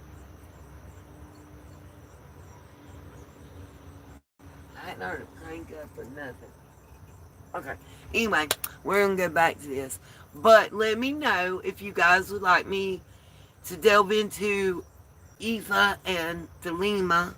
Because actually in the entertainment world, and when I say that I mean music as well as video and movies and television, those are the two predominant religious beliefs. If y'all saw Tajay, how do you say her last name? The one that was in The Color Purple, that was ready to quit acting because she won an Oscar and was making less than, you know, an actress that hadn't even done a film yet per film, and they weren't giving them cars and safety and blah, blah, blah. Taraji P. Henson. She was just in an award ceremony where she did an incantation in this big, large dress. I didn't watch it originally. I watched it differently and slowed down because I don't want whatever that was around me. She looked scared. She looked like she was crying while she was doing it. And I just wondered, did she buckle to the pressures and give in to be able to survive? And not just survive, but thrive in that world. And I've said this before, and I'll say it again. The devil, Satan, whatever, the Dark Lord, blah, whatever you want to label him as, before he fell from heaven, the entertainment industry, specifically music, was what his forte was what he was in control of, was what he was assigned to. That was his specialty. What the hell? Oh, that's security. Thank you, Jesus. Okay, I just saw their taillights and got a little scared. But that, if you remember, and it only makes sense that here on earth, that those would be the most twisted, conniving manipulative things. And the devil's not been playing the short game, honey. He's been playing the long game.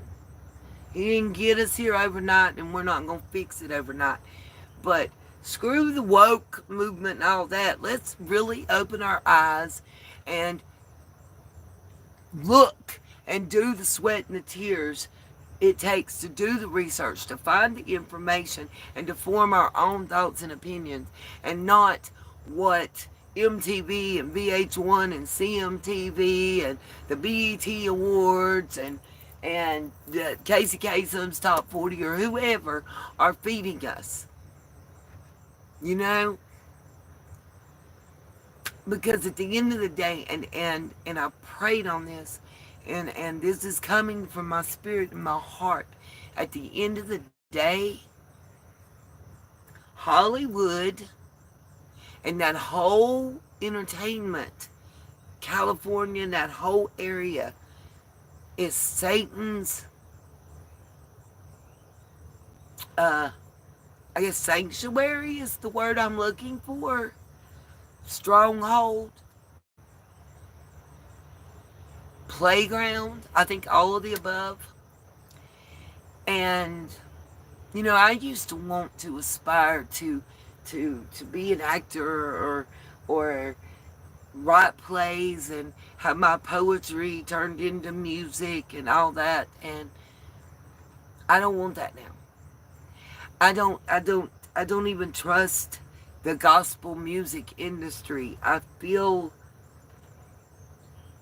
you know, Cat Williams said something during an interview that Satan and his minions' greatest magic trick was to convince us that they didn't exist, that they weren't what they are, and to trick us. And in Revelation, many of those that don't know the Lord will fall victim to worshiping false gods. They will try to unite us into one world, false religion, one world order, one world monetary order. In my opinion, I believe. And with the popularity and the in our face that Ifa and Thelema and the universe is our God type thing is being thrown out there. I mean, you have for years, it's for at least two years now. In England, they had that festival, and the red-eyed demon bull that looked nothing but like Belial the devil was the main attraction. Look at what happened at the Olympics. How sacrilegious can you be? And mind you, that was aimed directly at Christians, because the Last Supper and the mocking thereof is nothing but Christianity. And we have to turn the other cheek. At what point, though, do we speak up? And, you know, you can turn the other cheek, but you can grab your nuts and stand for the Lord, too. And excuse me, God, for putting it in that way. But, okay, you could put your chest out and say it with pride that you believe in God and that you are saved by the blood of Jesus, and stand there. And that's what people are forgetting. You could turn the other cheek, but not forsake your God. It's that simple.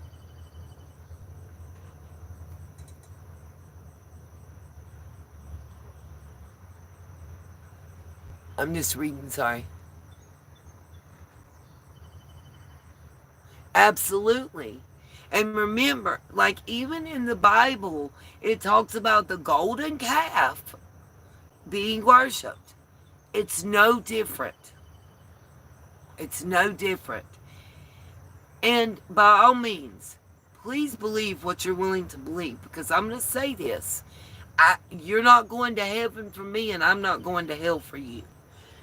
That being said, I'm not going to deny my God, and I'm not going to be any less thankful that Jesus died on that cross and gave his blood for me to be here and survive. It is what it is. There's days that it's hard and that I wonder why, and I question, and I know some people will tell me that's blasphemous, and if it is, I apologize, God. But I am human, and I'm learning, and I'm a baby in Christ. Truthfully. And I'm learning. I'm not perfect. I'm never going to be perfect. There's only one that's perfect, and it'll never be Nita. I mean, it is what it is. That being said, we all need to work, and me the most, I own it, on the power of discernment. I think that being proud of our love of Christ and using our power of discernment are going to be the top two tools in our bag going forward in the future. Okay, back to the video. Can we see them, and what's taking so long to release them? I do. Jesse, there are well over, this will make you sick, 200 victims. 200. So we have, well over 250 actually. So we have to make sure that their identity is protected. Other than, you see what I mean? Well over 200 victims. Well, over 250 actually. And when clients / perpetrators go from being the villain to the victim number rises. That, I think tomorrow, Jesse, breaking news right now, you're going to see some Epstein information being released. There are tens Tomorrow never comes. of thousands of videos of Epstein with children or child. What kind? Are we going to see who was on the flights? Are we going to see any evidence from what he recorded? Because he had all of his homes wired with recording devices. Yeah, what you're going to see, hopefully tomorrow, is a lot of flight logs, a lot of names, a lot of information, but it's pretty sick what that man did. Okay, well, along with his co-defendant. Absolutely, and he had help. That's for sure. He sure did. But in this case, in Epstein's case, it is incredibly disturbing. We have flight logs, we have information, names that will come out. Is it going to be shocking? I don't see how it's not shocking that there were so many individuals that were hidden and kept secret and not been held accountable. Flight logs tied to accused trafficker Jeffrey Epstein have been released to some conservative political commentators. They walked out of the White House holding binders labeled. Wasn't that the biggest line of horse shit ever right there? I think at last tally, it was like a page and a half, 2 pages of information in that whole big binder that had not already been released for well over a year to the general population of the entire world. And they pulled it out and did a whole ceremony, you know, like they was doing something nice for somebody.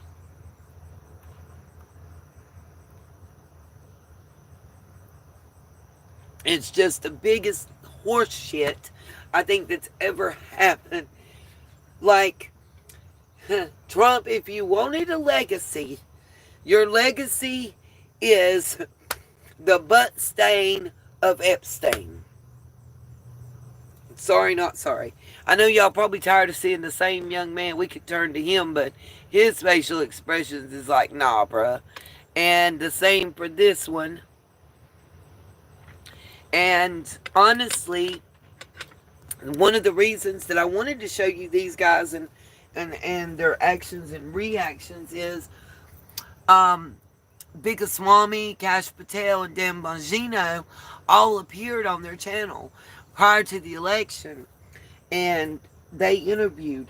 They were at several Trump rallies. These 3 young college graduates that I followed since they've been in Congress, before of them,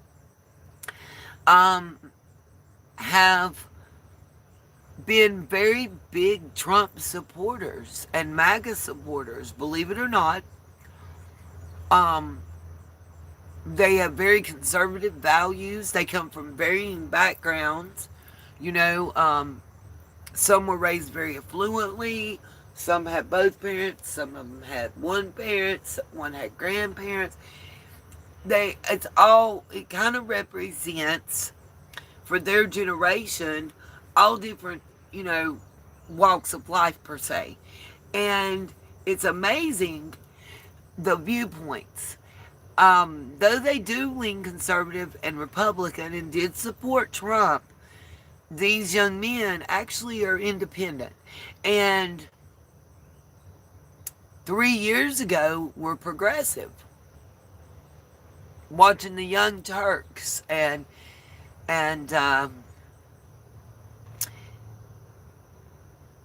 so many lies and manipulations. And I agree with them on the fact the Democratic Party lost a major amount of the population, no matter background or ethnicity, based on the fact that they were catering to the most minute, microscopic portion of the population. And at the end of the day, you've got to look at numbers. Facts and figures don't lie. People do. Period.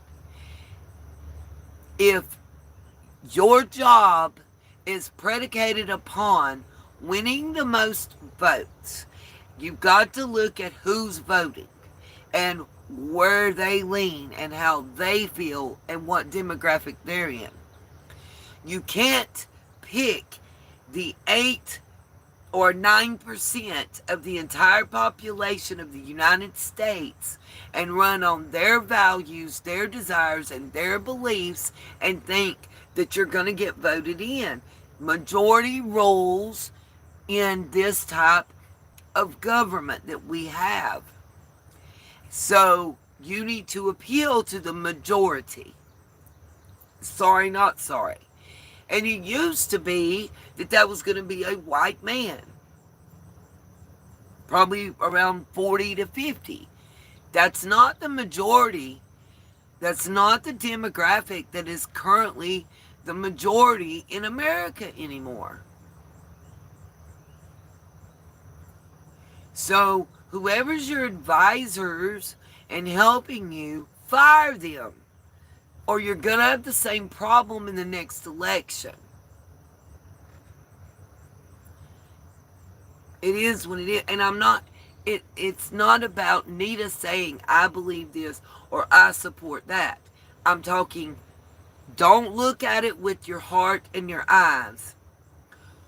If I tomorrow decide that I'm going to run for mayor of my hometown, I need to find out what the majority of the people in my hometown feel about the main issues of the upcoming election. So if downtown beautification is the number one thing, better hospitals and better schools rank number 2 and 3, then I buy crackies better be stumping on those 3 things. And I better have the viewpoint of the majority of the folks. Again, doesn't matter where their parents came from, what country they came from. It doesn't matter what color eyes they have, what color skin they have, or if they're driving a Ford, Chevy, or Toyota. What matters is, how do they feel on the topics that are most prevalent in that area? So when it comes to school, what is it they want to see? Us graduate 93% or better, able to read and write their own name? Probably. Us to offer a more progressive plan and be back where we used to be, in the top 10 in the state, usually the top 5 in the state as far as education-wise, and the top 10 across the U.S. education-wise in elementary, primary, and such. Absolutely. I think that would appeal to the majority of the base. And it wouldn't matter if at home there's mom and dad, just mom, just dad, 2 dads, 2 moms. They're going to want what's best for their child. So if I go out here and I stomp on, oh, the state wants to take back over in the county education, and we want to make sure that you have extra abilities to do yada, yada, yada if you did this, this, and that, and that's not what the majority believes, I'm going to lose. I'm not going to help anyone.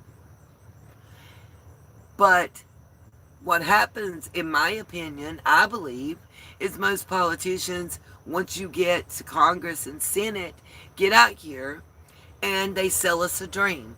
They tell us what they think we want to hear. Now, I'm hopeful that Cash Patel and Dan Bongino thought they were going to be able to come in and make a change and do good, and met a brick wall. What I would respect is if they came out and told the American public that and were honest with us. We wanted to do this, we wanted to do that, but due to the infrastructure and the good old boy politics and one, you scratch my back and I'll scratch yours type shit, and the protection, we're being blocked. We're not going to be able to go through with our promises, so therefore we're done. We're walking away. We can't make a change from within like we hoped we could, so we're going to keep fighting the battle as we were before. I could respect that. What I can't respect is what I have watched in the past 2 weeks. It's an embarrassment, and it's offensive, because by crackies, there ain't none of us that stupid to not be able to realize that y'all covering something up. I honestly believe a blind man could see it.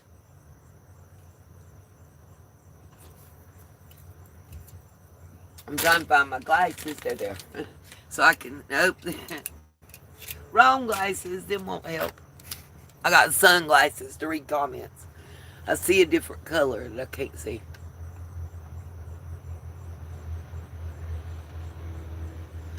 Well, Ooga Booga, honey, I'm going to pray for you. Ooga Booga, do you believe in Satan, Belial, or the devil? Just asking. Do you think he's real?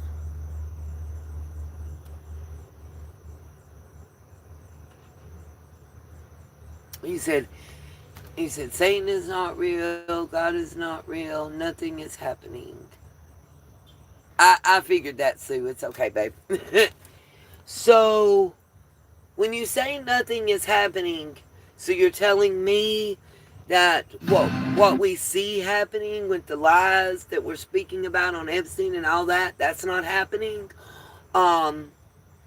You're telling me that we didn't just recently avoid possible WW3 between Israel and Iran when we got involved and did the bunker busters? So when you say nothing is happening, exactly what do you mean by that? What kind of nothing is happening, I guess, is what I'm asking. And I'm sure you're trolling and you're doing that for attention, but just remember, my God sees you.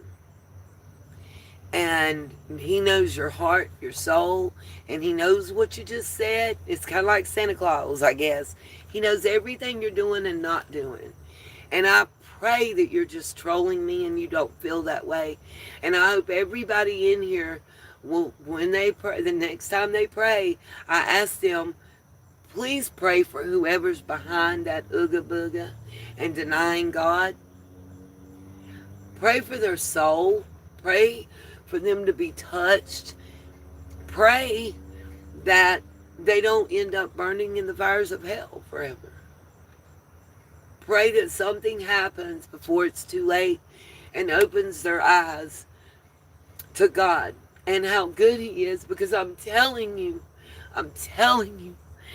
as He is my witness, as y'all are here, I promise you, from my soul, I don't know how, I can't even express the feelings and the emotion that I'm coming from to try to explain to you guys.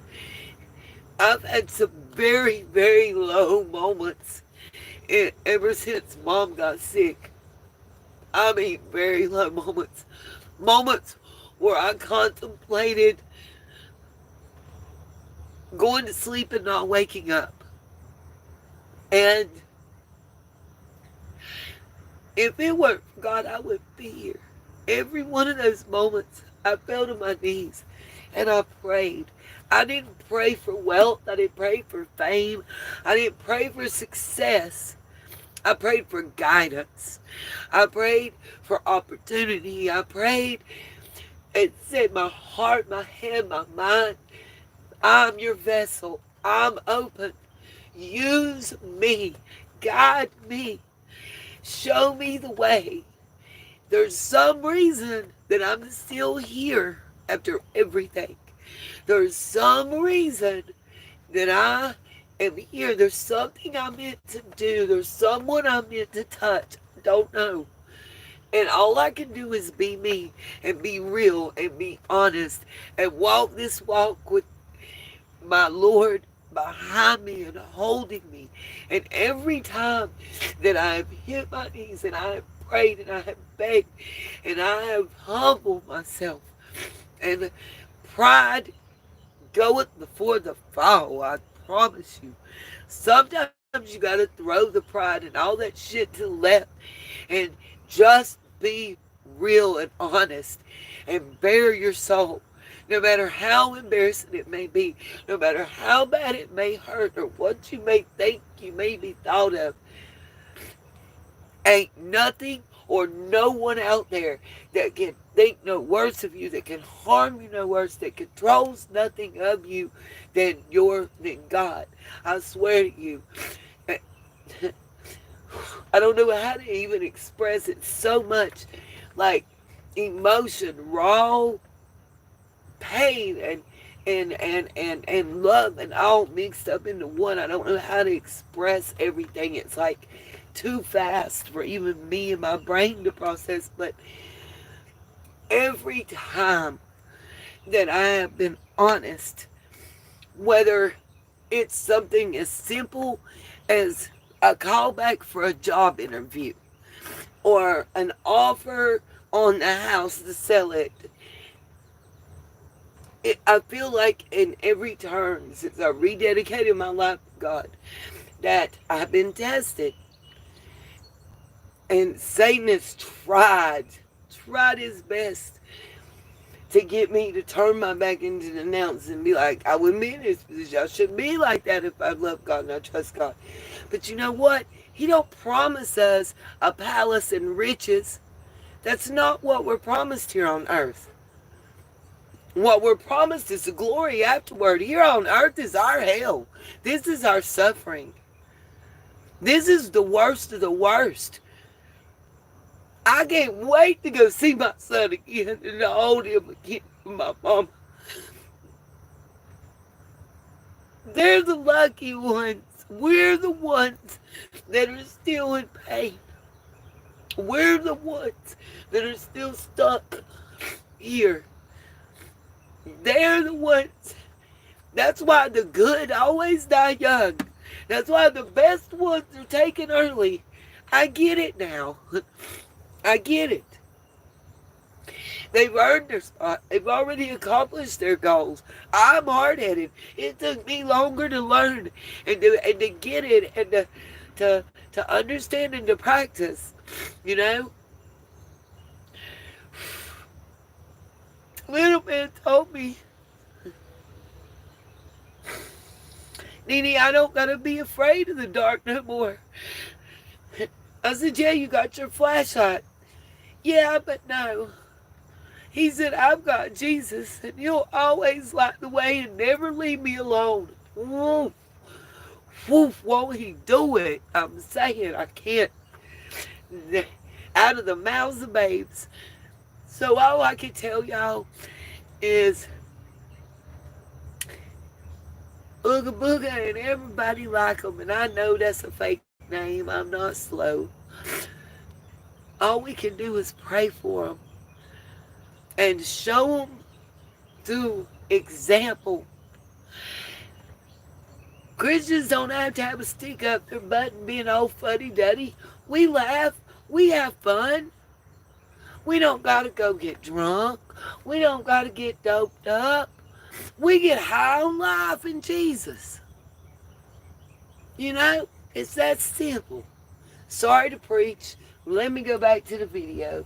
I don't want to piss people off, but when you get touched and that feeling comes, you got to express it. I won't be shut up about my God, because without him, I wouldn't be here.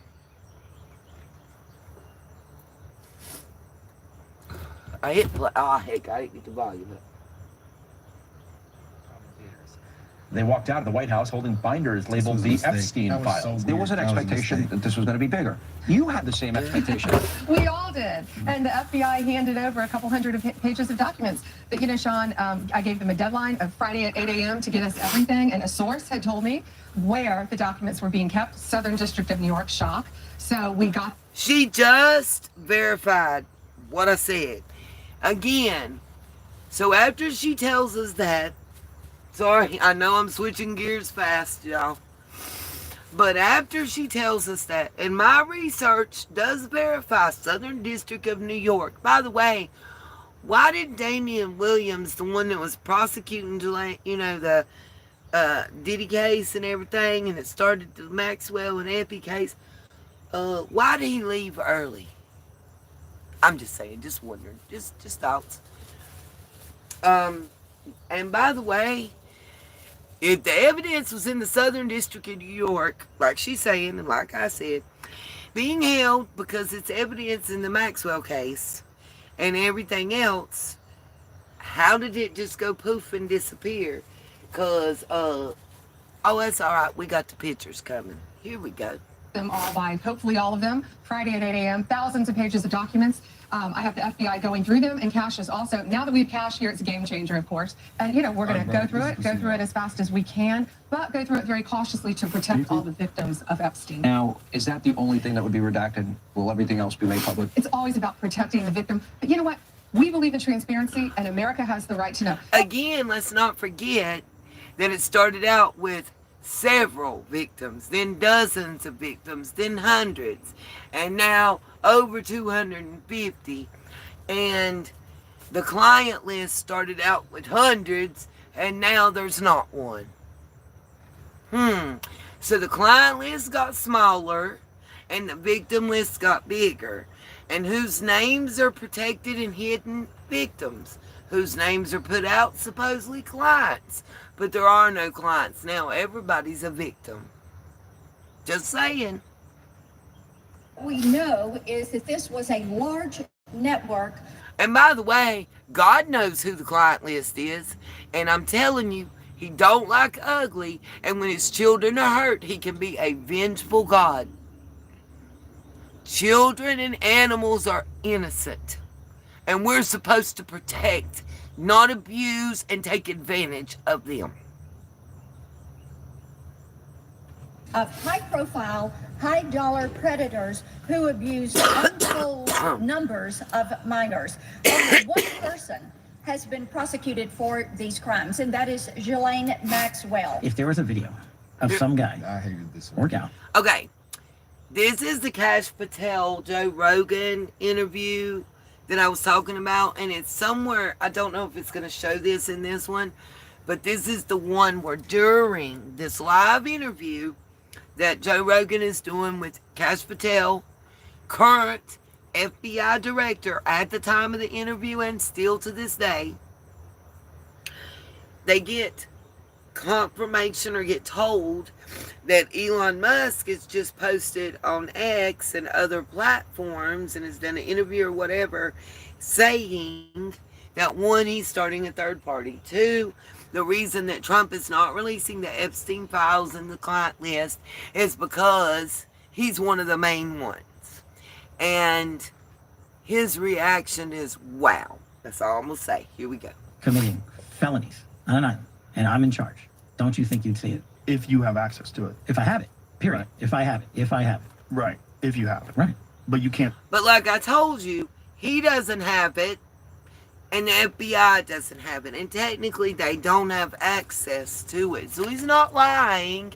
He's tiptoeing around the truth. Because it's the Southern District of New York's prosecution office, which is a branch of the Department of Justice and directly under Pam Bondi. I'm just saying. Say that you have it. No, we're giving you everything we have. So far. Everything we have so far is... Have you guys gone over all the video that's available? Yeah, that's what I'm telling you. That's what takes so much damn time. Did Jeffrey Epstein himself, or did somebody kill him? Senator, I believe he himself in a cell in the Metropolitan Detention Center. Are you going to release all the information about that? Senator, we are working through that right now with the Department of Justice. You said Jeffrey Epstein committed... Why did they cut out the best part? Because Senator Kennedy said, are we going to get that information before I am DOA and buried? And it was quite funny. People don't believe it. Well, I mean, listen, they have a right to their opinion, but as someone who has worked as a public defender, as a prosecutor, who's been in that prison system, who's been in the Metropolitan Detention Center, who's been in segregated housing, you know when you see one, and that's what that... I want you to look at how both of them look in this interview, Dan Bongino and Cash Patel. And I also want you to recall what I showed you at the beginning of this tape, where they're both saying that the unaliving is suspect, and that there was a client list and files that they were going to get put out. And now that they've been in the position for 60 days, the difference in tone, attitude, delivery, and message. He killed himself. You want me to... I've seen the whole file. The Epstein files. Let me say something, please. What's the answer to that? The answer to that is the same as everything else. I'm not going to withhold information from the American public ever. And let me say something. Do you hear them actually say that nobody encouraged him or nobody did anything to him? No, you do not. You don't hear them say, I feel like, no. They say, the way they say it isn't, in my opinion, unequivocal. And nobody addresses the fact that the rules were broken and he was allowed to make a phone call that was unmonitored at 10:40 p.m. on the evening that preceded his passing. I'm also not going to rush to get it out there in a format in which they can't rely on it. So on the Epstein matter or any other matters, we are diligently working on that. And it takes time to go through years of investigations, years of political maneuvering, and years of cover-up to get the American people what they deserve. And that's what I'm going to give them. And you're going to get the video of the cell. And you're going to see for yourself. We do have video. It's not the greatest video in the world. I don't want to set expectations on fire. However, the video does show in that specific block that he goes in, made a phone call. You'll see 12 hours of guards going in, basically check on him, come back. You'll see no one really comes out in that bay, in that area, than him. Is it me? What is wrong with his mouth? Do y'all see that on his upper lip? On what would be his left side and right there at the bottom? Is that hair patches? Scabs where he's been beaten and healed? Fever blisters? I'm asking a serious question because I never noticed it before, and I'm not talking about Epstein. I'm talking about Bongino. Let me rewind. We do have video. It's not the greatest. Do y'all see what I'm talking about? Right here. It's not something on my TV. And right here and right here. Is it shadows or what? I'm just wondering. Video in the world. I don't want to set expectations on fire. However, the video does show in that specific block that he goes in, made a phone call. You'll see 12 hours of guards going and basically check on him, come back. You'll see no one really comes out in that bay, in that area, than him. There's no one in there. When you combine that with the other evidence we will be releasing in the coming weeks, we're still finalizing some of the products. I think this obviously goes way deeper than what we're led to believe, and I believe that we'll never get this information, which is what I've said this whole time. I mean, if powerful people are really implicated, why would they just give up their power to go to jail? We know that the system is rigged in favor of them. To me, it's just crazy how passionate they were before they got in. Rightfully so, though. Of course they were. Like, these people were like, we're going to get this. We need this. This has to happen. And then y'all get in there, then it's saying, I don't feel like y'all tried at y'all's full capability. I'm not even going to say that. I don't know what they did. It's clear what happened. But you guys were very passionate about it. It's very clear what happened, bro. They got there, they got the information, and they were told by the higher-ups, the elites, you will not release And then this. Trump deflects. Even Trump is under control by these people. This is scary, y'all. This is some real life showing that there are people who are more powerful than the people that we are electing running America. Like, there are elites. How did Jeffrey Epstein get caught in the first place? Well, they've been keeping tabs on him for a long, long It time. wasn't the fact that they were keeping tabs on him. They Somebody. They weren't. Something They knew he else. was getting these massages So they got him with the Deshaun Watson. Yeah, he was getting massages by kids in Florida. And by kids. Yeah. And the officers, like, I guess the police department knew this already, and they let it go on for years. Yeah, they did, because he's rich. So I'm pretty sure that's what it was. Yeah, you're right. It was the cops in Florida. Like, their parent reported him. But it's just the fact that then he went to court and they found his island. this clip right here scared me the most. Just seeing Cash Patel's eyes, how when they asked the question, he was looking around. I'm scared, bro. Look, they look like they're completely different. Those two dudes, remember what we said about them? Yeah. Remember what we said about them two dudes? I said those was our quarterback and running back, or our receiver and our running back. And they are not doing what we thought they would do. I'm going to fast forward a little bit because I want y'all to see the evidence in the Southern District of New York. And that's what's coming up right here. Look like that. Sometimes you recruit a guy. He's not even looking at her like that's crazy. Yeah. When somebody asks you a question like that, I would think you'd be looking at him. You know, it's interesting. So I don't know if y'all can see. I'll blow it up and zoom in as best I can. See what's circled? There's the folders of evidence. The black book, the DVDs, the CDs, the VHSs. Oh, and there's more. Just hold up. Just watch. This is the part that is most important. Hold on. I'm trying to... Let me see if I can make it bigger. Here we go. We're going to zoom in as best I can on the evidence part. And here we go. They got in there and the powers that be shut them down. We should have expected this. But on another note, I did see another theory that people were speculating that Trump's keeping the list. So that's not my light making the glow either. Agenda untapped or unchecked, and it's like he's holding it over their head. But that was a theory somebody said. But I hope that's true. But I mean, if the Democrats were doing this, we would be grilling them. So we got to keep it real. I knew that this was. That's right. The call wasn't monitored, and until they released that video, we weren't told about it. We were lied to. Trump's answer that we reacted to the other day was horrible. That was not a good answer. He deflected. He did. It was clear. It's all very clear to me that the elites are not letting this go.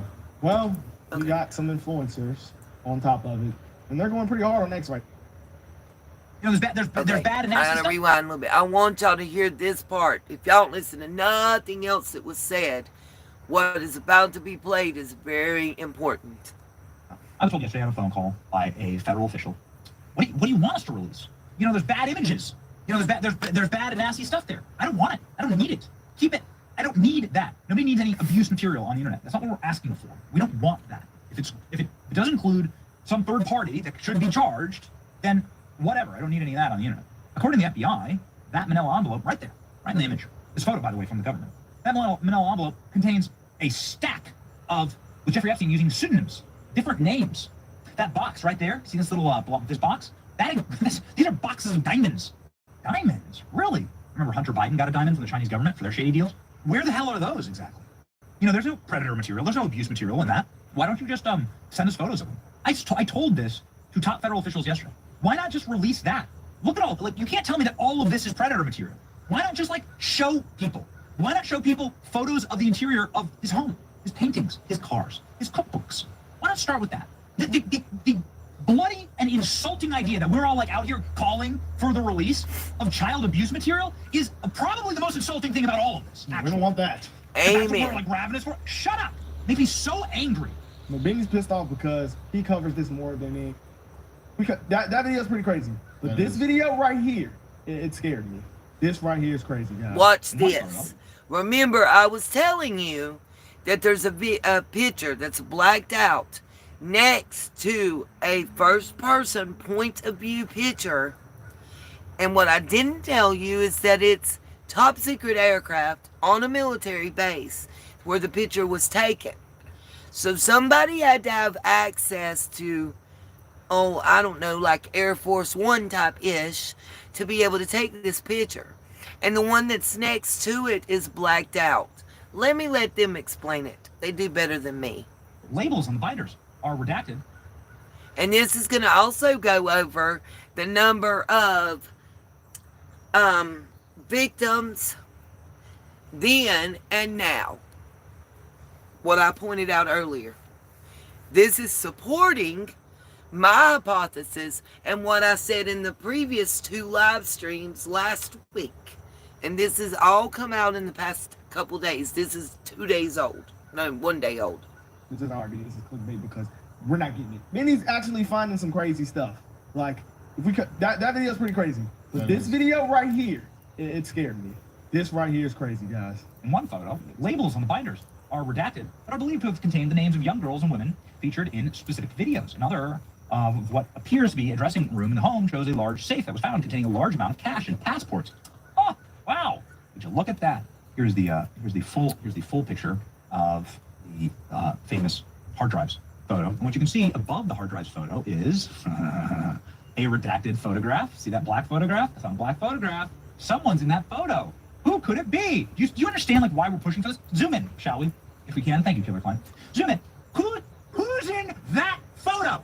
This is a photo that sits above a locked closet drawer with what is, according to the special agent in charge. Y'all peep. That photo says government exhibit. This is what the government is releasing, guys. So I want you to understand, because it says government exhibit and it's tagged that way, it was originally tagged to be used in Jeffrey Epstein's trial. This was used, and that's why it has exhibit names and numbers, in the Maxwell trial. Ghislaine Maxwell, okay? With what is, according to the special agent in charge of the FBI, the federal government's own documents, says they didn't put yellow evidence tape on all these hard drives. Jeffrey Epstein put yellow evidence tape on all those hard drives. Okay? You can't debate it. Why'd they black out that photograph? Who's in that photo? Is it Clinton? Gates? Obama? Who's in that photo exactly? You know, it's next to a military helicopter, a U.S. military helicopter. Isn't that curious? Boy, you don't get that close to a U.S. military helicopter or take rides on that without some real access to some really powerful people. That's so scary. Who was giving Jeffrey Epstein access to the U.S. military? Can somebody explain that? Yeah, that's a first-hand POV photo. It's framed. Who was given access to that? Exactly. Why they black out why they black out what's in this framed photograph right here? You know why? Who is so important to Jeffrey Epstein and so protected that they would black out that photo? That's strange. They didn't black out his books. They didn't black out other photographs. They didn't black out other things, like the names on these CDs. See, the biggest cover-up is going to be that we don't want to harm any of the minors that were involved. Because if they can literally say, that was a young girl, we didn't want to expose. That's BS. They can say that every time. That's BS. They can literally say, that's why it's hard for us to fight, because it was the government. Because they can still release the names. I'm going off Dan Bongino's, sorry, I don't mean to cut you off. I'm going off Dan Bongino's first theory. He was a foreign intelligence asset. I think that is the most... If he has all this stuff that he was collecting and hiding and keeping records of, why? Who does that? Normal people don't do that. By the way, remember I was talking about the picture of Clinton and the picture of Bush. Clinton in the Lewinsky dress, which was the biggest scandal of his presidency. And then George Bush with the paper airplanes, which I believe is making a reference to 9/11, which is the biggest scandal of his presidency. But why would Epstein have commissioned portraits like that of our presidents, especially presidents that hung around with him? I can't see what. Hold on, it's because something. Hold on. I'm reading.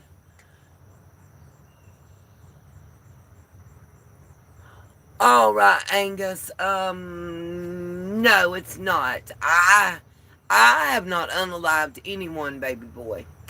I'm sitting here telling you I don't believe they any that dumb.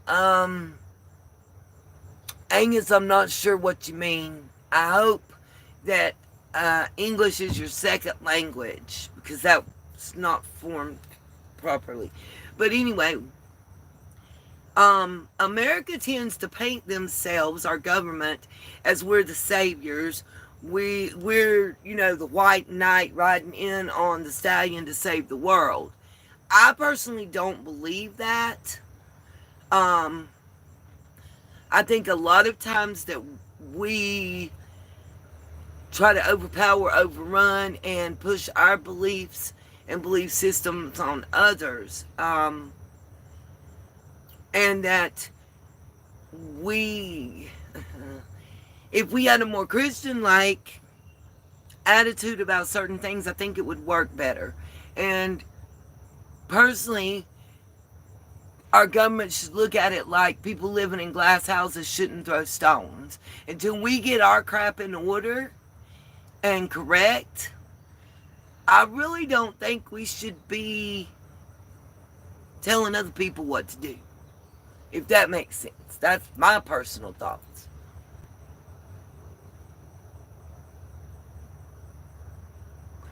I'm not sure what you mean by that, Angus, but I don't believe in discriminating against someone or disparaging someone because of their chosen religious belief. I will definitely be verbal about my thoughts and my beliefs religiously and not dissuaded, but my religious belief system shows me that through love and respect is how I win the love and respect of others. That by disparaging them and their beliefs because of what they choose to believe, they're not going to listen to me. They're not going to learn the word of my God, and they're not going to get their soul saved.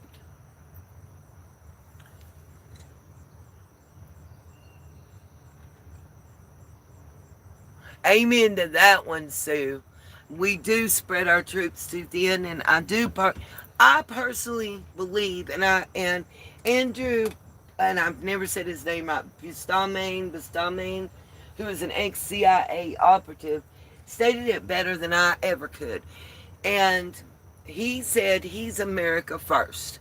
And being that this is the country that I was born in and that I live in and that my children and grandchildren are going to live in, and their children, hopefully, the first thing that I think we need to do is take care of those who are citizens within our borders. Ask yourself, why would 11 million people come from other countries knowing that the day they walked through the door and crossed that border that they were committing a crime and that they would have to continue to commit crimes to work? One is because they knew they'd get by with it. And two,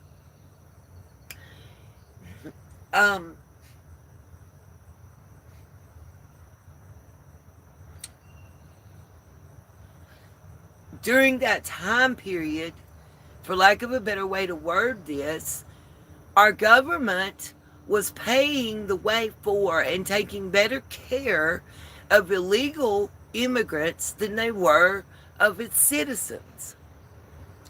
They were paying more for a hotel room for illegal immigrants than they were paying for and taking care of people from Florida all the way up to Ohio that were displaced by Helene. Look how many people lost their lives after the hurricane left due to heat and cold and drowning.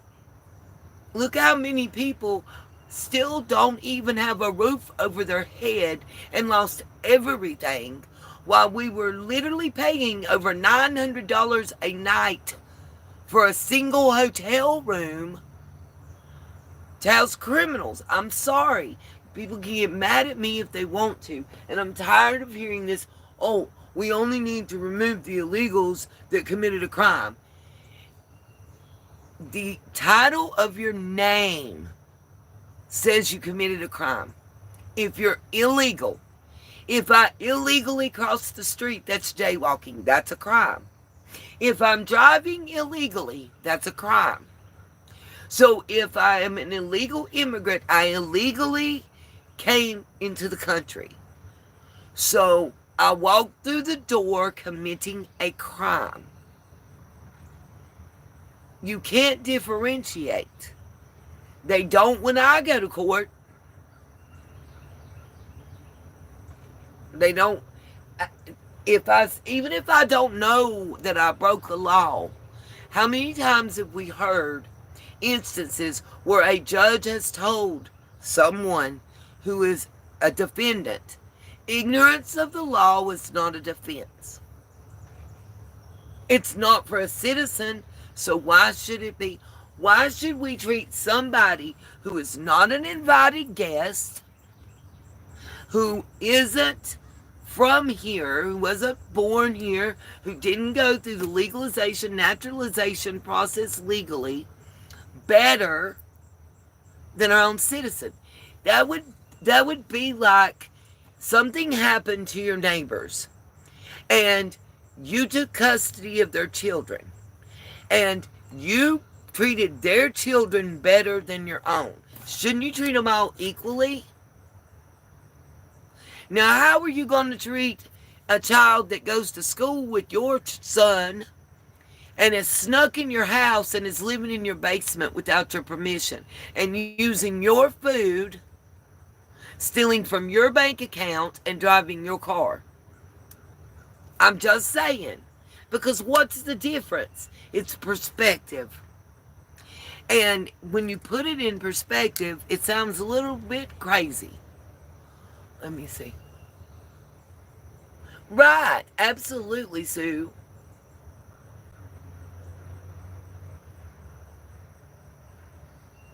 Veterans don't always come back that way. That's not true, Angus. Right. The word illegal is in the title. I agree.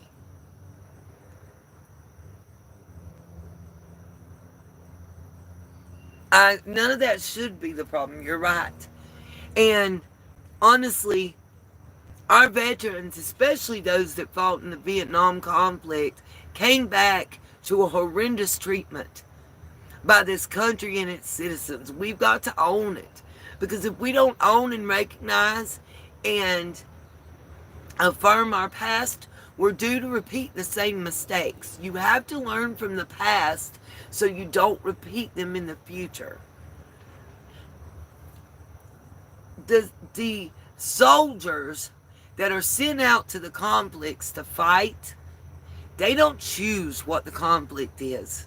All they chose to do was to say, I will fill this position as a job, whether it's full-time or part-time, knowing that I could lose my life and leave my family without a son, without a daughter, without a father, without a mother, whatever, whichever way it falls. But I'm willing to give my life to ensure that people that I do love and know and those that I don't can live safely and freely. And when they come home, they should be treated as such. Not disparaged because they fought in a conflict that we didn't agree in. Because they didn't choose it. Maybe they didn't want to be there any more than we wanted them to be there. But they don't have a choice. Because once they sign that paperwork and that contract, they go to jail. It's called desertion. It's called going AWOL. Let me put this window down now that pets arrive and it'll be loud. Okay. I'm trying to read what you're saying.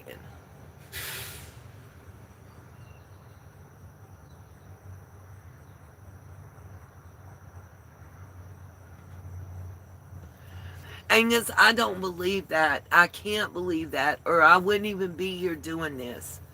First of all, I do believe, regardless of race, regardless of religious belief, regardless of political leaning, that right is right and wrong is wrong. And on some causes, we can all unite. At least the majority of us can all unite. If I lose faith in that, then I don't have faith in anything. And I have to believe that. I believe that God can touch enough people's hearts and spirits. And if we are all living and holding the commandments and the word of God in the Bible, and as Christians, if we're living and breathing that and trying every day to be a better human than we were yesterday, I have to believe, I have to wholeheartedly believe that we can make a better future for our children and our grandchildren. And the best way we can do that is by setting an example. If every one of us believes that we can't make a change, then we're not going to make a change. If every one of us believes that if we stand and that we speak out and that we are vocal, and whether it's a petition or a protest, and I don't mean like these bullshit protests that was just going on. I mean, if we march on Washington and tell them that we demand as citizens, or every one of us get together and break the internet because we demand as citizens to stop being treated like ignorant, less than kindergartners with this bullshit video they put out that a third grader could recognize had been edited and screwed with, and this story that don't make no sense about no client list. Well, then how can his best girlfriend / procure be in jail? Who was she? If there's no client list, who the hell was she getting girls for? Who was she servicing? At what point do I have to be an idiot wrapped in a moron to believe the bullshit they're slinging? And I think if we all are willing to stand up and speak, we don't got to fight physically. We can speak our minds and let it be known that we ain't following the Democrats. We're not following the Republicans. Screw Elon Musk's new party. We want authenticity. We want reality. And if you can't do it, and if you are just a figurehead on a piece of paper that we're voting for, that's like a puppet on a string being controlled by somebody with the last name of Rockefeller, or, oh, I get mad and can't think, sorry, Rockefeller or Vanderbilt or whoever's at Bilderberg this week, then say it. And have them step out of the shadows and grab their nuts and tell the truth. But until then, and even after then, you're not going to shut me up, and none of us should be shut up. We all should be willing to speak out, because there's going to come a judgment day where silence is not going to be acceptable. Period.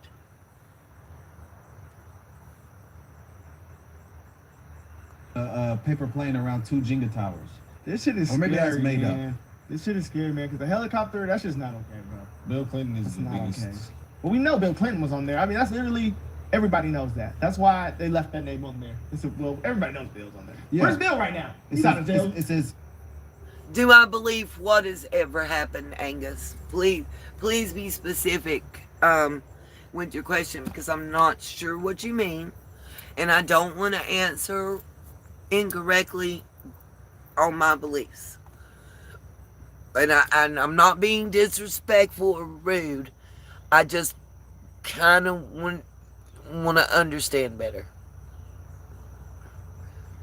I'm trying to make sure that we can see the document that's on the screen too. Do. That's what I'm saying. So he's not actually on there.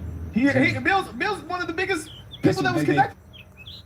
They're not giving the real list at all. So to say, I'm just waiting on you to answer me, Angus. I'll gladly respond. By the way, Angus Young, wasn't he the guitar player for AC/DC from Australia? Just asking for a friend.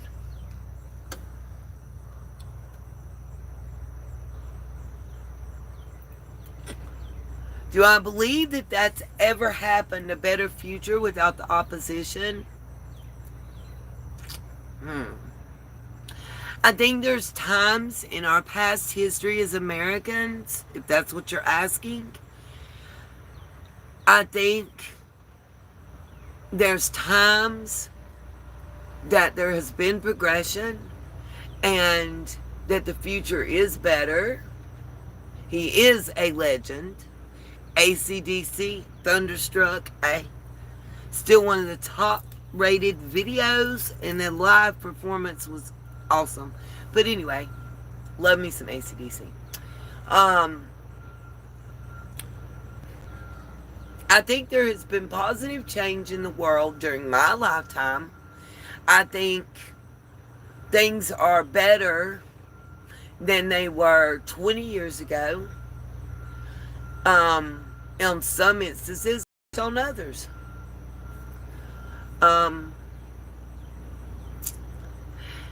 I think longer periods of peace between nations and countries is always a positive.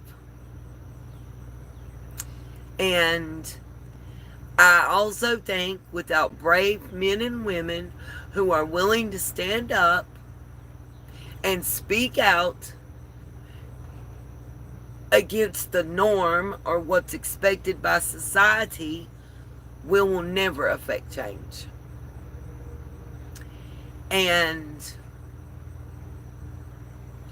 when it comes to that, I think your heart, your passion, and your soul can mean more than your pocketbook. Because if you don't have the heart and the passion and the soul for the cause, and you don't really believe in what you're saying and touting, it's gonna come through, and people are gonna recognize that.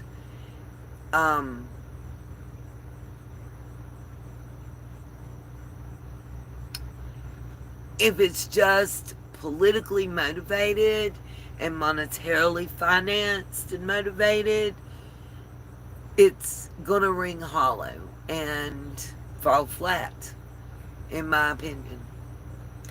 And the best advice that I could give anyone that's looking for those kind of answers and that wants those answers is sit down and pray and ask for guidance.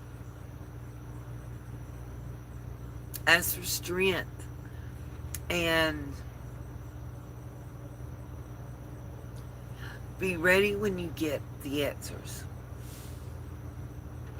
Because sometimes maybe the truth is more than some of us can handle. I used to be an optimist, and I think now I'm more of a pessimist, because depending on who it is, if it's coming from our government, our officials, and political parties, I expect it to be 80% bullshit, 15% reality, and 5% still up for debate.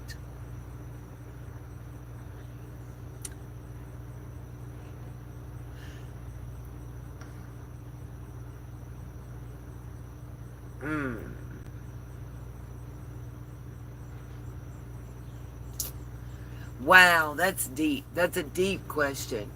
I'll read it aloud for those that don't know. Angus said, do I believe in Malcolm X or Martin Luther King Jr. could have ended in other ways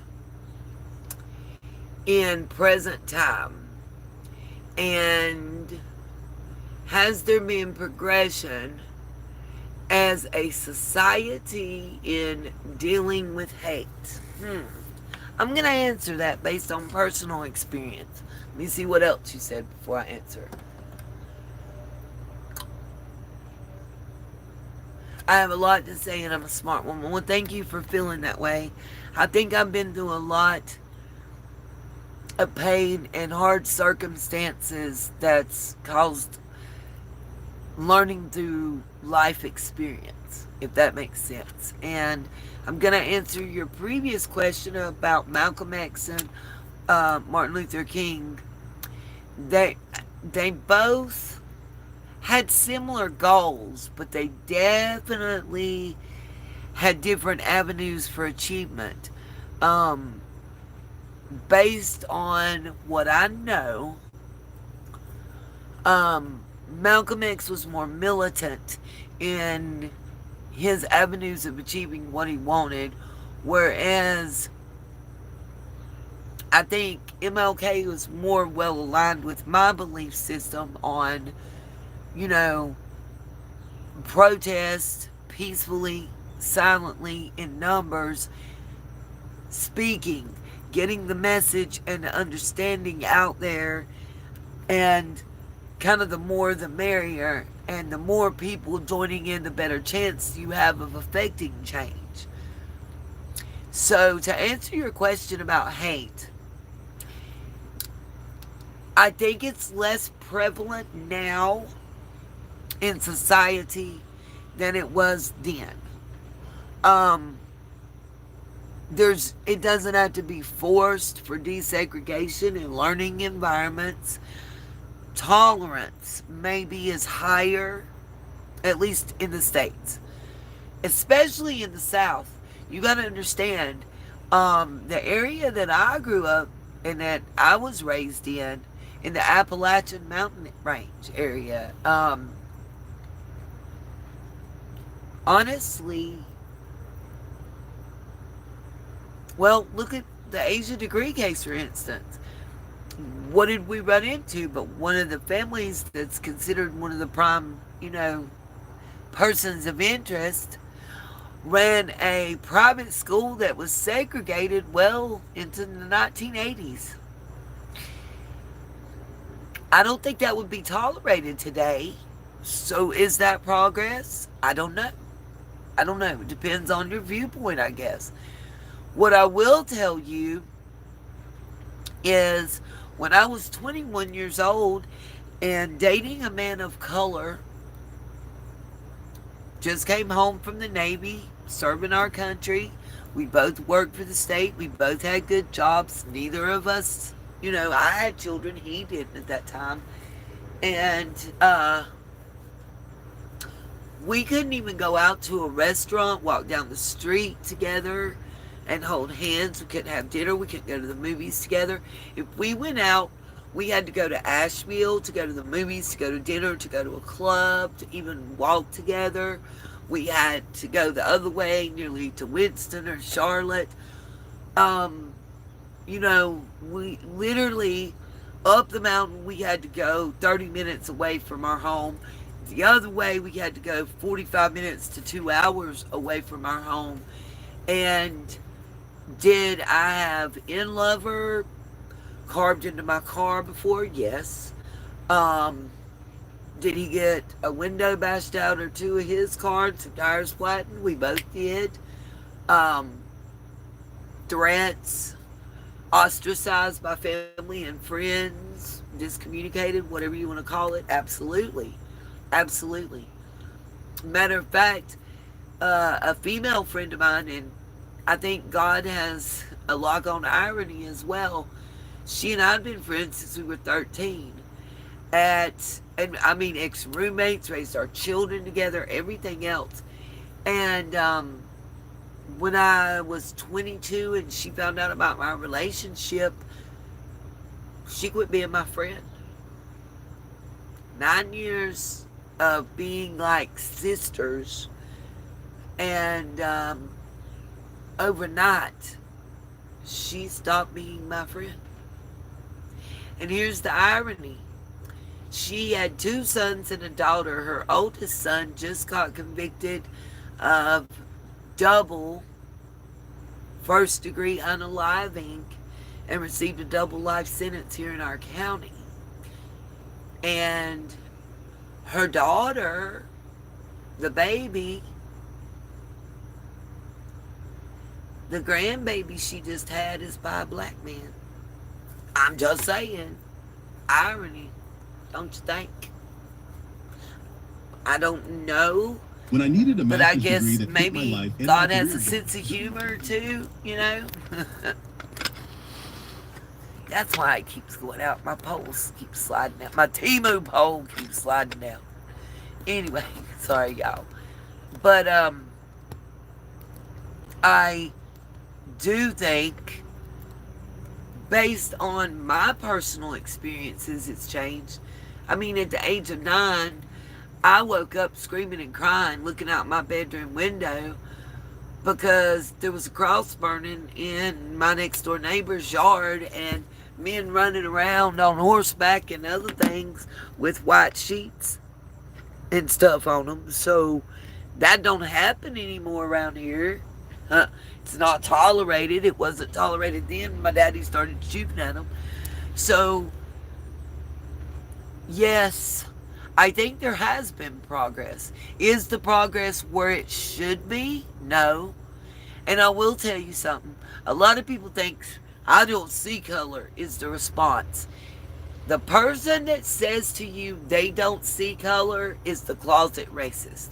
And the reason that I say that to you is because unless you're colorblind, you go to buy a car, you know you look at, some people like a blue car, some people like a red car, some people like a white car, some people like a black car, but you see color. Do you know how insulting that is to tell someone of color you don't see color? What you really should be saying is, color is irrelevant. It's what's inside that person that matters. It's how they interact with you and how they treat you and yours that matters. Not how much melanin they have and what a tan they have or don't have. And that's the best answer that I can give you to your question. And I see somebody wrote a book. Hold on.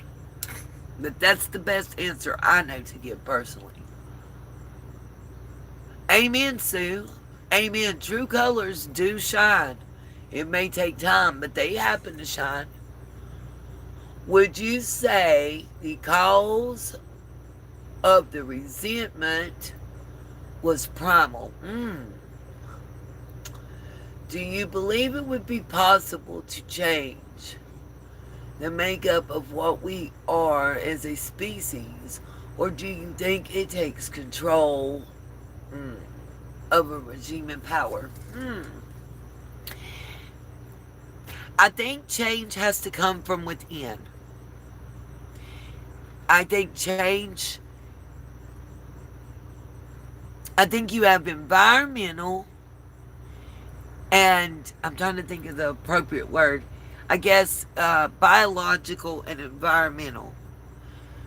Some people, it's inherent in their DNA. And it's only going to become better or worse depending on life experience. And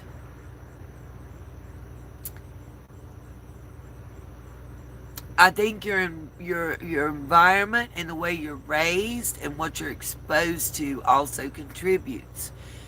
So if you want to change a certain way of thinking, I think the best way for anybody to do it, and forget the regime, it has to be a conscious choice from within. And I think it's generational. It's not going to happen overnight, but we didn't get where we are overnight either.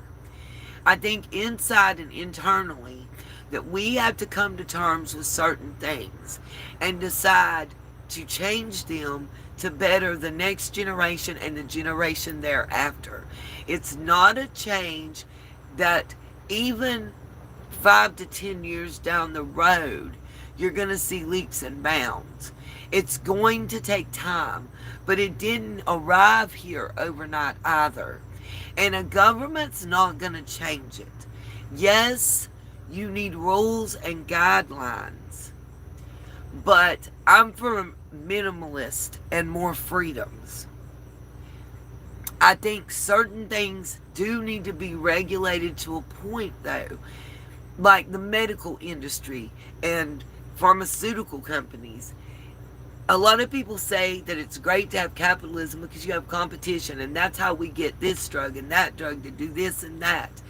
But here's the problem in that. Rather than having what I grew up with and what I remember during the first 10 or 12 years of my life was where you get sick, you go to the doctor, they look at you, they either give you medicine or they don't, and you get better, and you don't got to go back till you're sick again. Now, you stay sick. They give you a medicine that lowers your cholesterol but gives you diarrhea. They give you a medicine that opens your ear up but closes your eyeball. You know what I'm saying?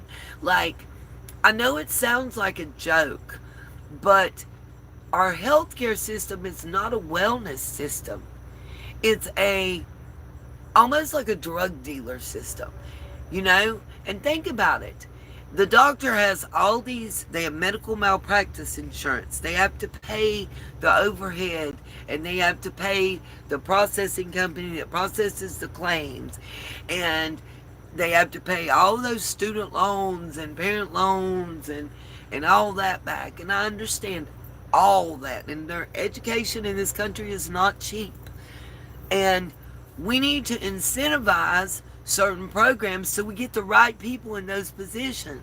And we need to change from a sick care system to an actual health well care system. We need less chemicals pumped into us and more nature.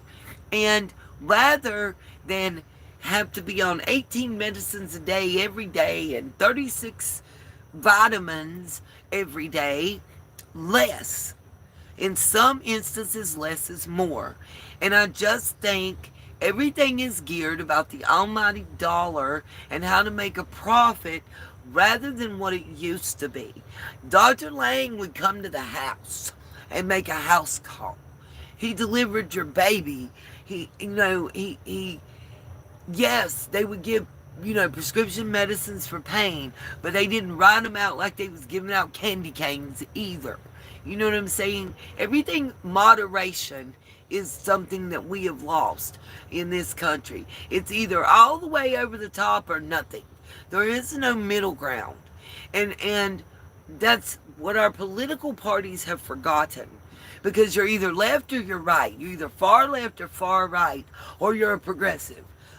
Most Americans actually in society, your average citizen, your average worker bee, your average American that's walking the street, whether it be in Podunk, North Carolina, North Dakota, California, or New York, if you ask your average American citizen across the board that's got, that's just wanting to have the nice home life, the nice family life, and that security, and not have to just live paycheck to paycheck like most of us have to do, with everything financed and in credit. All that glitters ain't gold. America is not the city of dreams that most people think it is. That being said, if you ask the average American, their political views are generally not far left or far right.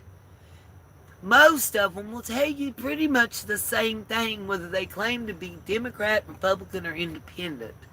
Which is all they want, is to be able to have a decent, nice home, a decent, nice vehicle, have their family, their core family, and their larger family, and be able to be comfortable and maybe take 2 weeks vacation a year. Do you realize that American citizens take the least amount of vacation days in a lifetime of any country out there? We work more hours for less pay than any other country. Do the homework on it. There are paid days off for most other countries. Go to the UK, the country we left, the Tea Party. By the way, we protested the taxes. Is why we had the Tea Party and America was created. And now we have the taxation without representation that we seceded from the British government for. Hello.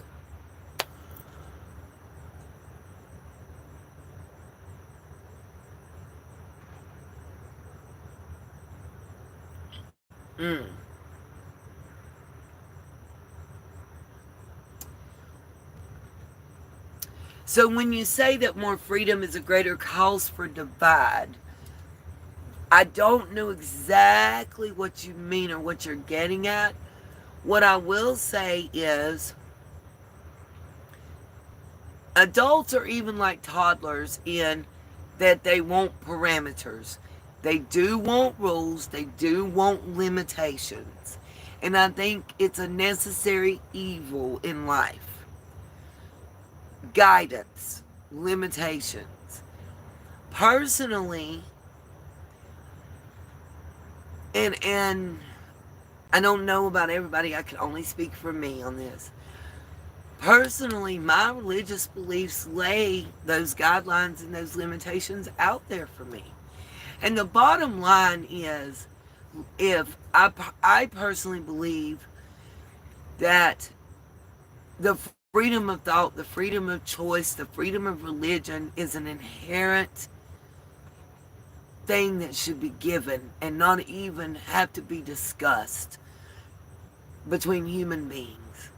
It's not my right to tell you what to think, feel, or believe, first of all.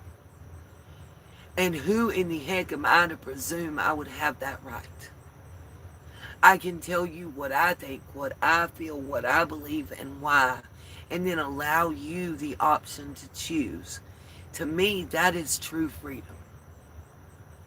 To be able to choose to live in an RV rather than a standard apartment or house is freedom. To be able to buy a piece of land and live off-grid or put a tiny home and not have to subscribe to whatever is freedom, and we don't have that in America. Go try to build your own house on a piece. Go buy your half-acre land out in the woods and go build your own house, your own water supply, and set your own electric up.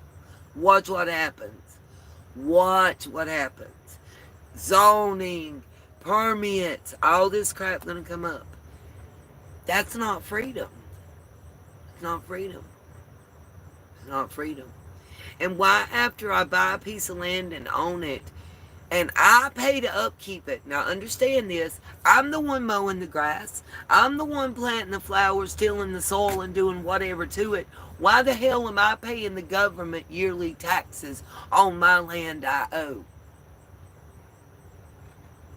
And depending on how long I owe the land, I'm probably going to pay more in taxes on that land than I paid for the land. Let that marinate. Answer that. Okay, let me get back to this. We're going to finish this up because I've been on here for 2+ hours, it's saying. I think it's more than that. Oh, God. Yes. I actually have been alive for about 6 hours or better. So, yeah. We're going to finish this video, and I'm going to say goodnight and see you guys later. Because it's at 7 in the morning. Normally I lay down between now and 9 and sleep through the hottest parts of the day. It seems to be more tolerable. So, but I do want to finish this up. So, because I want y'all to see this evidence in the pictures. And I want honest feedback. Everybody don't gotta agree with me. I don't care about that part. I want everybody's thoughts and opinions. That's more important to me.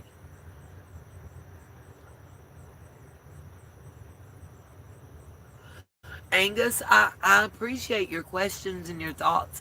And you're welcome to express your thoughts and feelings as well. You know? It's bedtime. That's right. I don't, as long as it's done respectfully of others, I don't care if people agree or disagree. What I don't like is when you disrespect someone else stating your thoughts and beliefs, you know? And I don't feel this way, but if I looked at somebody, you know, and said, because you don't think how I think and feel how I feel, you're a piece of crap. How is that respectful? And how is that going to, I just think with logic, thought, and caring and speaking from your heart, how you truly think and feel, and always tempering it with respect, that you can open a lot of doors and build bridges. And everything is done one block at a time, you know? If you want, we could throw up a building fast, but it's going to fall like a paper, you know, like a paper facade. Or we can take the time and slowly lay it brick by brick and make sure we have the best foundation before we start building up. And it's something that'll sustain us for a lifetime. I'm just, it's a metaphor, you know, for how can we in the future have a better society. I don't think that more controls, I don't think that having chips and checking in city to city and getting citizen points like they're doing in China to be able to do this or that, I don't think that's the answer at all. I don't think that restraining, I don't think we as human beings are meant to be caged and restrained to that point. I just don't. I just don't. And whether you work a 9-to-5 job or you're out here living off grid and digging holes and digging your own well and building your own house or whatever, when I say those who help themselves get ahead, you know, those that are willing get the help. That's what I'm talking about. They're willing to put that sweat equity in. They're willing to put that labor and that hard work towards what they say they believe in. I get my fat ass up in March for what I believe in. Don't doubt it. I have. It won't be the first and it probably wouldn't be the last.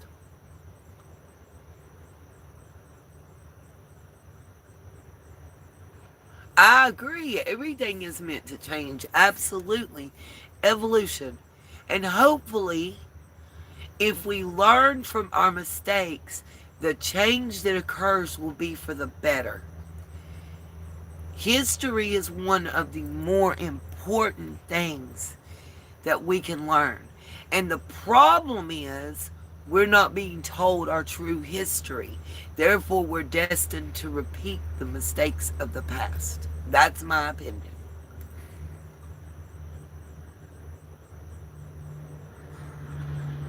Amen to that, Sue.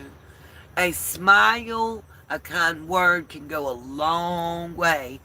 Just like a slap in the face when you meet somebody can make, I mean, it just depends, you know. I guess it goes back to the old adage of you catch more flies with honey than vinegar type thing, you know. I keep going back to that respect. And when I think of that, I hear my nanny, I hear my grandma, Mildred, pressing into me, and my pawpaw, I hear them over and over again. Yes, ma'am. No, ma'am. Yes, sir. No, sir. Please and thank you. It goes so far. You know, If you want someone to listen to you and to put value and stock into what you're saying, you first have to let them know that you respect them as a human being and as a person, and you respect their beliefs and their thoughts. And if you start from there, I think we all can move together further. And that's the biggest issue we have to, But here we go. Let me get this. Oh, mine should raise the volume. You sitting here acting like we're gonna get this shit for no reason. We're not. I said that. Now you're talking. I've been saying We're not. that. We're not. Okay. Be doing full-on disclosure. First, it's the right thing to do for the victims. Second, they promised that they would be transparent about this. 3, the MAGA movement, as best we can tell, certainly many of its leaders, like you, are for it. But certainly, I surveyed I asked everyone on two-way this morning on the morning meeting. Go in the chat if you're a 3-time Trump voter, say what you think they should do, and they're very pro-disclosure. And 4, they've handled it badly in so many ways. And just the politics of it suggests that the way to recover from such a poor handling of it would be to comply with the other 3 things. So what's on the other side? Why wouldn't they be disclosing? And the answers are not great. Either they're trying to protect people, or there's an intelligence connection that they're trying to protect. As best I can tell. I think it's both. I think it's both. I struggle with knowing whether there's political damage here for the president. In the midterms, people say, there won't be turnout in the midterms, or his approval rating will go down. MAGA is very resilient. MAGA fights with the president sometimes and then moves on. And I don't know that this is a qualitatively different case. There's a lot of emotion around. I beg to differ with that assessment, and I'm going to tell you guys why. Because the thing that got them over the hump, the thing that got Trump the most votes, in my opinion, was the Democratic voters and the independent voters that were on the fence. The ones that felt they had to vote for someone and that didn't want to vote for Kamala that was offered to us. We didn't want 4 more years of Biden. I voted for my dog over either candidate, so let me make that crystal clear. And I still think she could have done as good a job and it was symbolic for me personally. No, it didn't make any kind of change, but it allows me to stand on a hill, for one. And for 2, it was a symbolism that I have felt for a long time that, one, no matter who gets in there, no matter what affiliation they have, they all turn cruddy and grimy to a certain extent at a certain point, period. And I think what's going on kind of substantiates that. And 2, that our president and vice president really are nothing more than a figurehead and a puppet on the string, being controlled by nameless, voiceless faces in the background that get contracts and bills and everything passed to benefit them and theirs in the future. Sure did vote for my dog. I've been told that for long. Yes, I did. I sure did. I voted for her best friend as vice president.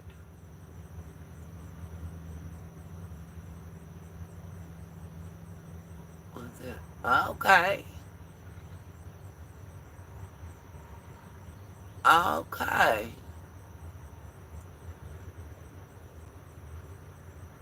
Okay, I agree with that.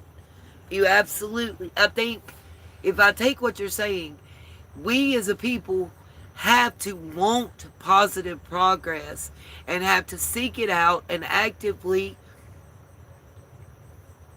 campaign, for lack of a better term, for it, or it's not going to happen.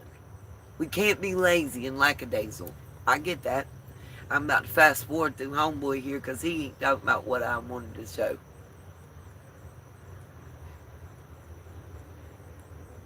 I don't think. Let's see. I don't know why they won't do that. That would literally cool the situation down. It would. Come up with an explanation that the whole administration is going to do, because when y'all say contradicting things and then say you're going to get it, we're working on it, like we're some children that are asking for a favor over and over, we're going to forget. We're not going to forget. Like, this is what people voted for, transparency. And this is one way that, they haven't been very transparent about this. So I do think they got to figure out some type of statement to make. And I'm honestly surprised that they're not smart enough to realize that it's a bad look. Like, you would think that they would have had a plan for And let me say, please believe our government will lie to us to get us as a nation to support acts that we wouldn't support otherwise. Vietnam conflict, we bombed one of our own ships in a false flag operation. 50 years later, the declassified papers support that. And it was called a conspiracy theory up until then. Same thing is going on with 9/11. I'm afraid my grandchild will be able to know that before we'll get it. But I have a feeling that's what's going to come out. And eventually, all that's done in the dark will come to the light. So this Jeffrey Epstein situation, whoever's being protected, you're going to be put on Front Street. Maybe it's after you're gone from this earth. I don't know. That's up to my God to decide. But you're not going to continue to get by with the crap you're doing. It's not going to happen. What's up, Scuba?